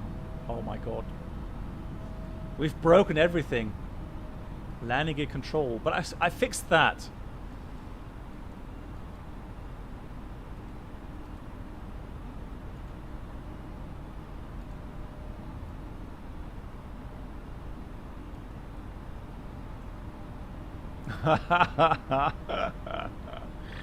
Oh no. Let's recycle. Has anybody messed about with the failures yet, guys? How do I...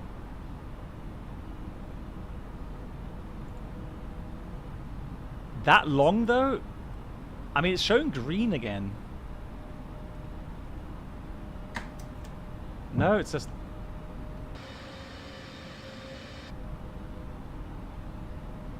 I did recycle now. Oh my god. It's not happening. No! Oh no. Lyon traffic, speedbird 8 Romeo, establish on 17 left. Yeah, speedbird 7. One has a landing gear issue. We'll circle there for the approach. So. Oh no, we broke. Know. Has anybody... Well, the GPWS, but that shouldn't really be an issue.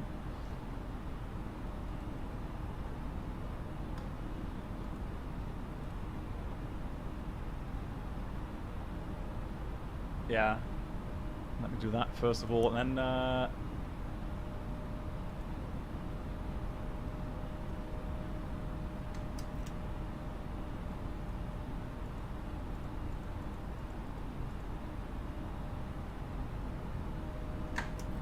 No.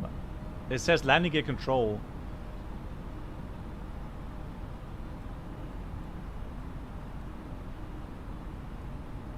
pan, yeah.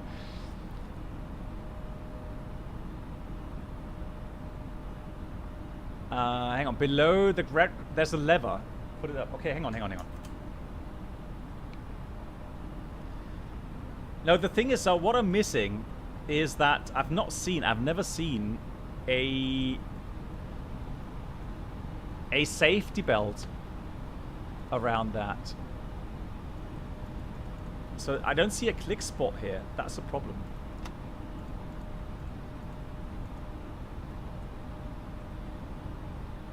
You can't. I know how to use gravity extension.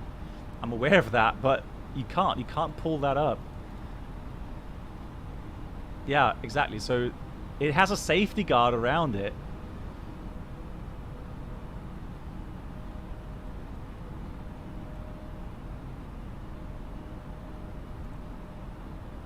Right, landing gear. So let's try that again. And let's reset those. Power supply. Roll the trucks.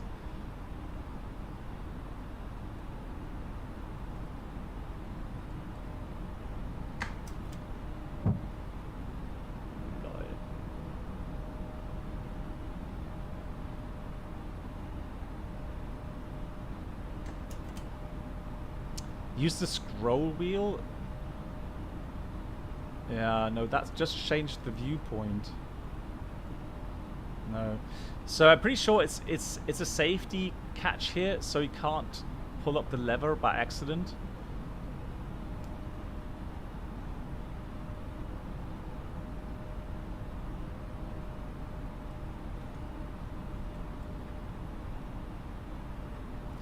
Yeah, yeah, it could be the interphone, so that could be the handle, but it's wrapped around that handle, so there's no click spots anywhere. So it looks to me like that handle, yeah, is stuck there, so you can't do that. A gravity no, I don't have a. Yeah, so it's I guess it's there on purpose.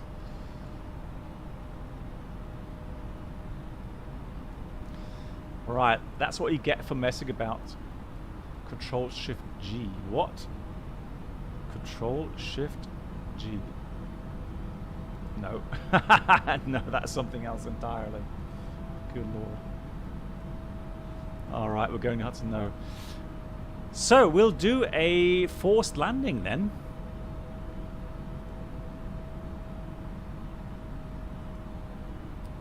So we'll do a landing with abnormal landing gear.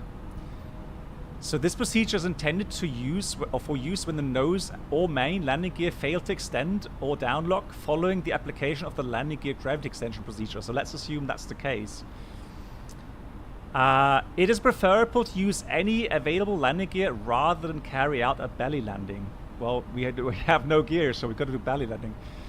Under these circumstances, a hard surface runway landing is recommended, okay? Full advantage should be taken of any foam spread on the runway.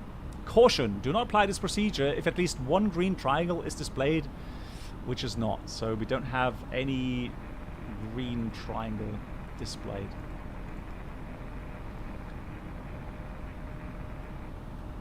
Control G. Nope. Shift G. Nope. Nothing works. Good. So, cabin crew notified. ATC notified. Notice. Mayday. Galley cabin off. Or whatever we have up here. Commercial. Galley off. Consider fuel reduction to reduce VREF. Well, yeah. It's fine. We don't have the time.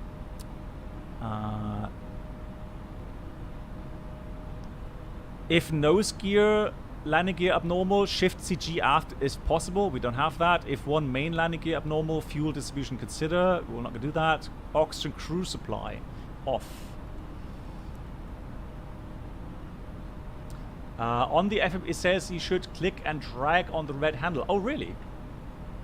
Click and drag on the red handle.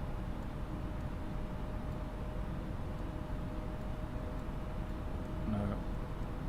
Yeah, thanks for the tip, but...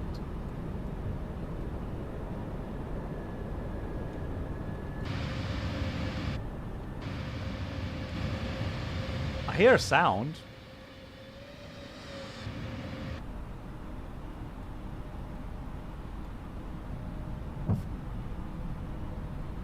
Flight attendants, please prepare for landing. LOL.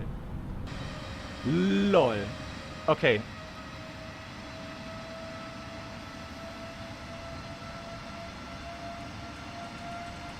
Right, applause for Lewis. Lewis saved the day. No, we didn't have to, no, you have to click it and just keep it clicked for like 2 or 3 seconds. So it's not the normal, you get the handle up and crank it 3 times. You just have to click it and hold it. Right, so then we go landing gear level down. So we've got 3 greens now. And of course, the green hydraulic is shut off. So the landing gear doors remain open. Well, they don't here, but normally those big doors would be open. Alrighty, so there we go. Your traffic, Speedbird 711 is currently 34 miles north, turning inbound to land 17 left in Lyon. So that goes off then. Those are normal. No, Reynolds, we'll leave it as it. We're happy that we got it out now. So direct to final fix.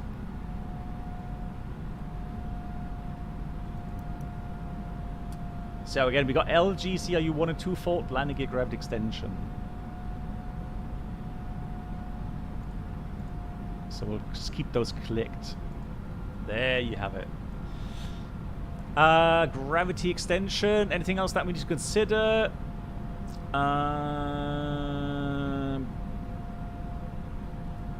Gear down indication check. Done that. Done that. Done that. No, so gravity extension completed. And there we have it. No, there's no animation at the moment for the gear handle, alternate gear handle. No.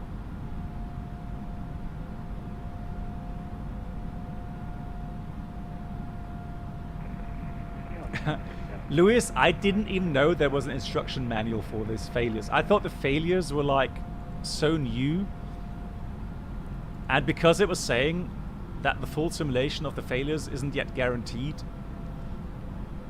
Yeah, hydraulics are fine, Brad. Yeah, yeah. That's all good. Yeah.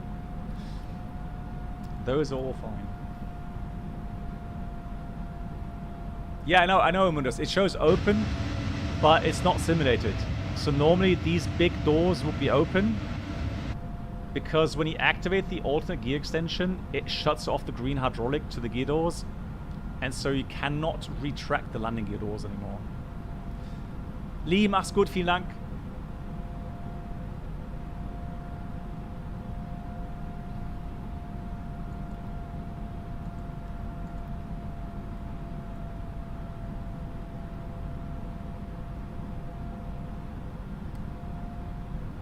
Alright, somebody 20 miles ahead of me. No fact though. Nice.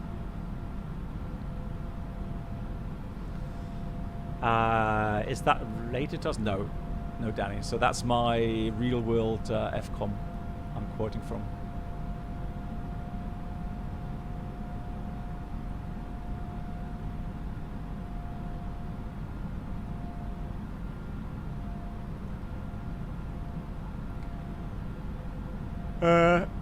Partial spoiler extension, let me just check. Nope. Nope. The only thing that's some aircrafts are the older versions, where the nose gear steering is on the green system. The nose wheel steering may not be available, but the newer ones have it on the yellow system these days, so.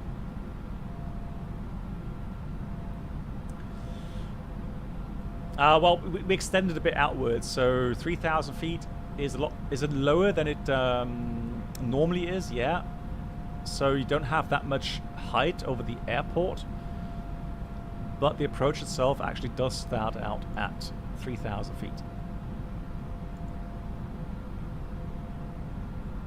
3,000, and so the elevation was 700, 800, so we have 2,200 feet above the ground. Yeah, that's all right. Yeah, Lewis, thanks for the help. Yeah, yeah, absolutely. Much appreciated. Although I would say, Lewis, so I'm very grateful that you checked that. There's probably a lot of people now here on the stream a bit disappointed, because I'm sure they want to see me do a belly landing, but maybe next time.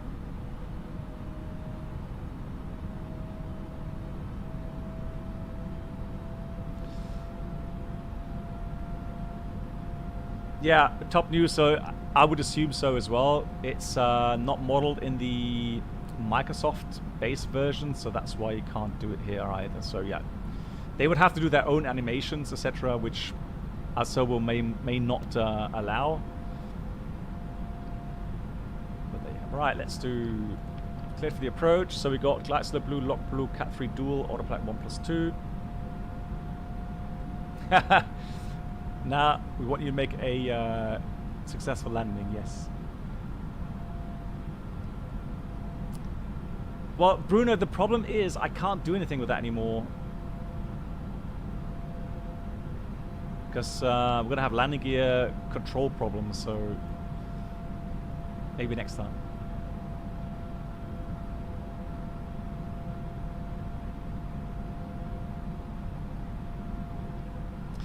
Right, but I can say already, thank you so much, everyone, for watching and supporting today. It made me smile big time today. It means a lot to me. Thank you so much.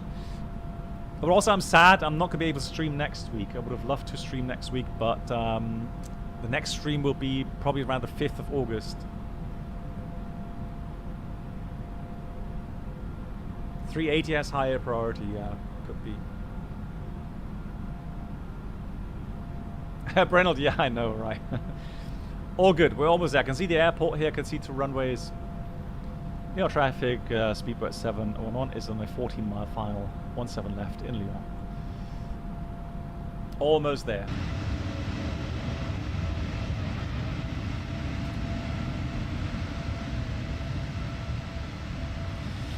I'm just wondering if you do a kind of partial gear landing, or even gear up landing, and you saw the aircraft disabled on the tarmac. I'm not sure if that slogan would be that good. I'm just saying, So you have a wrecked aircraft, and it says "Our moment to shine." Maybe the people responsible for advertisement didn't quite think this through.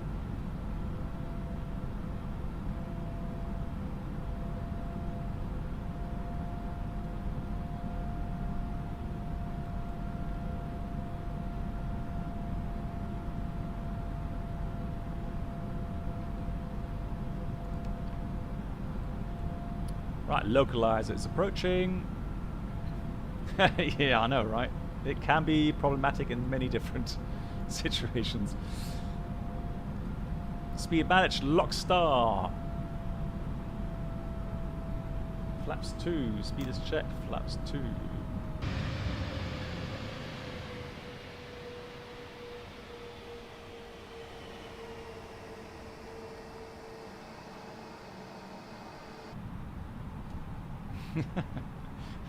Flaps 3, speed is checked. Flaps 3.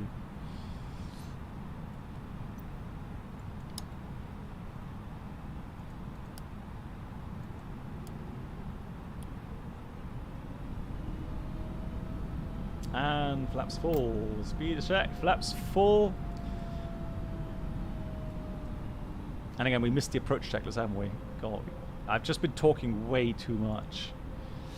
So bar ref, QNH 1014 is set. Seatbelts on. Minimum bar row 980 feet. Auto brake is low. And engine mode selector is normal. Approach checklist completed. Landing checklist. Econ memo to go. Don't have it yet. So we can't have the landing checklist just yet. And I want to do some manual flying. For the missed approach, we do 5,000. There we go. Missed approach set. Let's sync the donuts. Oh no, sorry, no, disregard. No, we got auto thrust. Yeah, I almost forgot.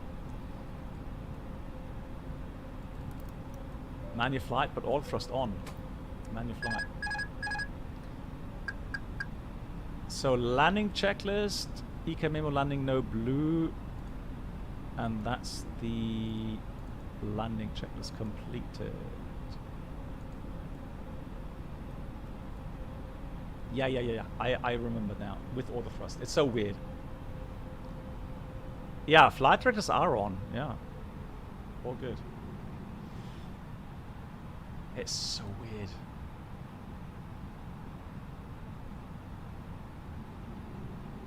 Yeah, you see what I mean? Look, it's dropping below approach speed because we went to idle power there.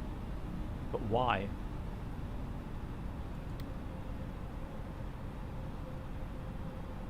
Good. Oh yeah, you're right. Pitch control. Oh god. 1,000. 1,000's checked. Yeah. So the latest experimental model is a lot more sensitive than the pitch axes, so yeah, you got to be careful with it. Oh, it's so weird having auto thrust on. I'm like seeing speed below approach speed and the auto thrust not doing much at all. Wow, that is sensitive.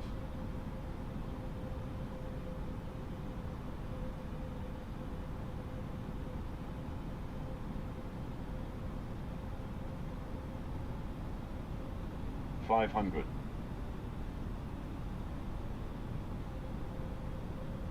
I don't like it. 400. It's completely unnatural not to move the thrust levers. 100 above. 300. Runways inside.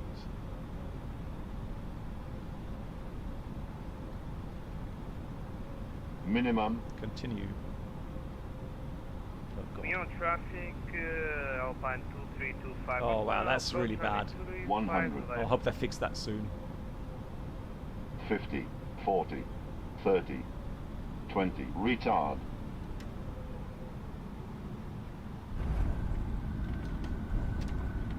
Right, spoilers, reverse green. T-cell. Well, at least Bruno's enjoying himself at the BA Ops.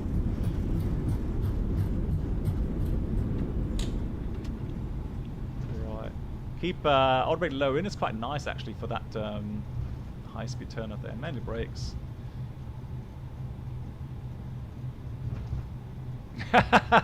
You passed the BA test. Welcome.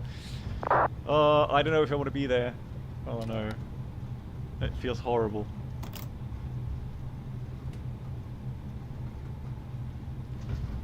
So let's taxi over, and then we will hold short though and make sure that we don't hit anyone else taking off.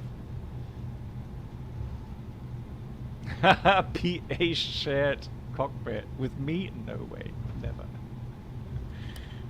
Ain't gonna happen. So let's have a look. Is anyone there?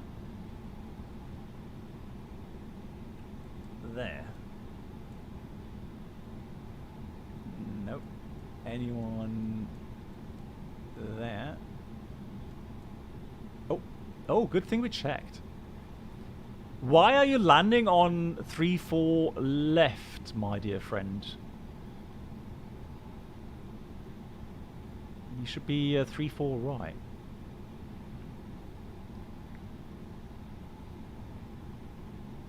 Or maybe, I don't know, maybe he is. But no, he looks aligned for... Yeah, speed put 7, or not. It's holding short 3-4 left for landing traffic. Yes, this is Alpine 2325. We are on final approach.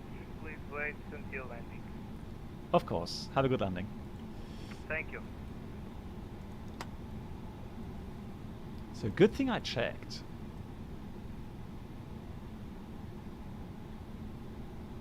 Is it 3-4 left? Hang on. Oh, it's 3-5. 3-5 left, sorry. Yeah.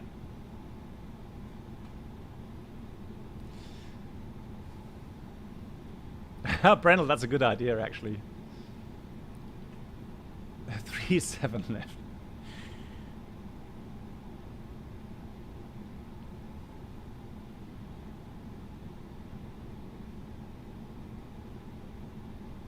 Oh, I can host Sim Caesar today. Finally. Nice.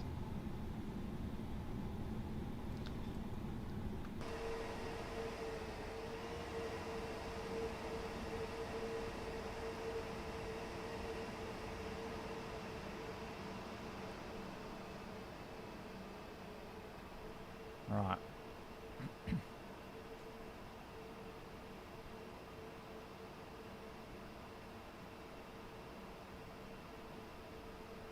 I mean, I would have had enough time to cross the runway, no doubt, but I just didn't want to annoy that pilot here.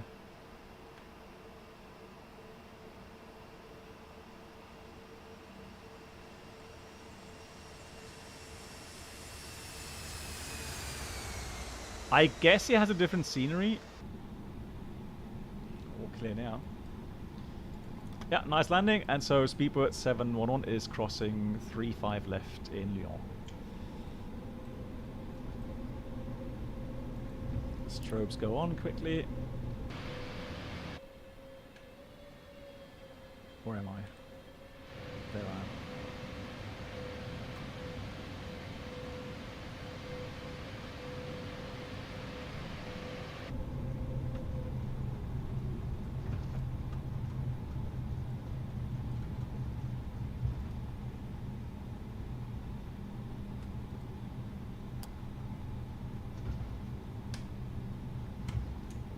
Is that still mod? Oh, I did switch them off, didn't I? Apparently not. Ryanair taxi, yeah. There's a lot of aircraft around here. I don't think it comes with any static aircraft, so these are all... Oh, Alpine 2325. let's park here next to the Speedbird, shall we? We're on traffic. Alpine 784 Tango, push and start, stand Lima 19er, face east. There you go. So after landing checklist, radar, predict wind shear off. That goes off as well. TCAS, don't need that anymore.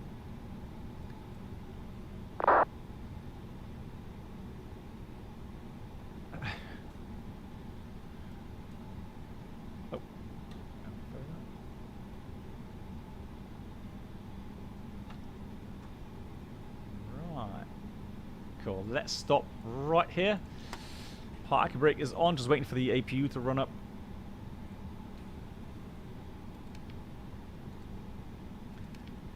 And maintenance will have some work to do with that landing gear. Alpine 2325, we are taxiing via Tango and Kilo. So engines off. There we go. Beacon, seatbelts, transponder. Cool. Let's do a parking checklist because we have it here. So we've done the after landing and the parking. Parking brakes and chocks. Parking brake is set. Engines off. Wing lights. Now, remember guys why we check the wing lights? So if you have the wing lights on,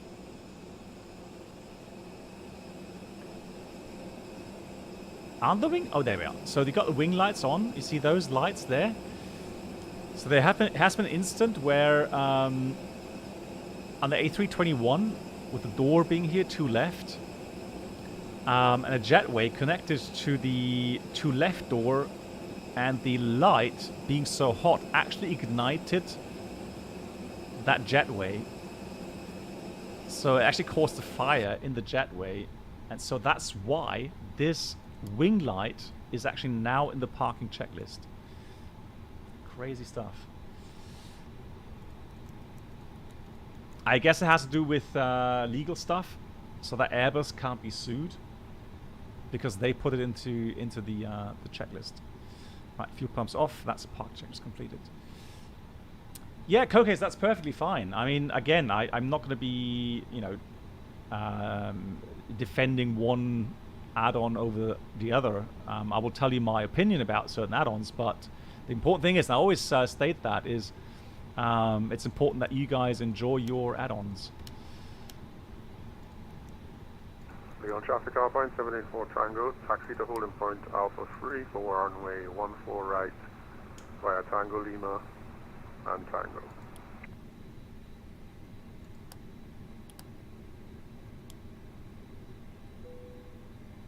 So, just looking at securing items, and one thing we need to look for is the APU, because we did use the APU bleed. It's going to take 3 minutes to wind down and cool down and then shut off.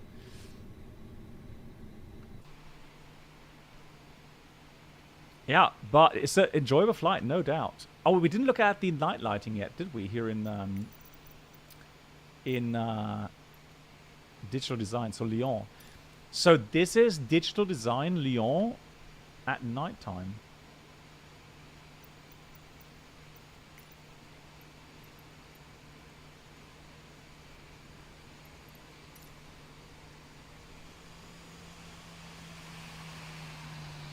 Lyon. Yeah, also looks very nice. Yeah, nice, nice kind of night lighting. It's, you know, light enough to see everything. Yeah, nicely modeled interior.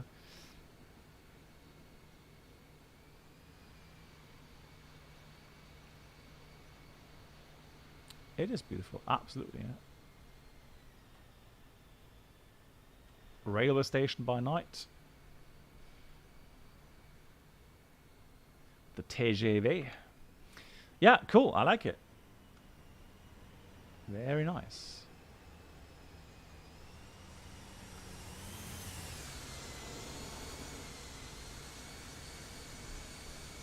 Cool.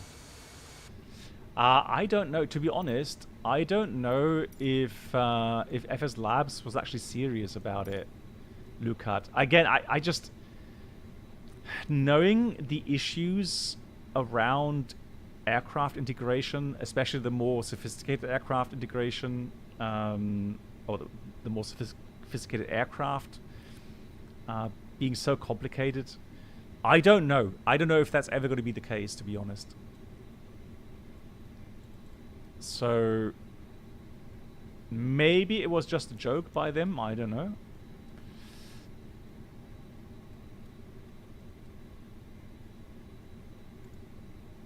Cool. So oxygen, securing the aircraft checklist. Oxygen is off. Then we go emergency lights, or emergency exit lights off. Batteries off. EFBs. Right. So that's why you normally have a paper checklist. So EFBs should be off.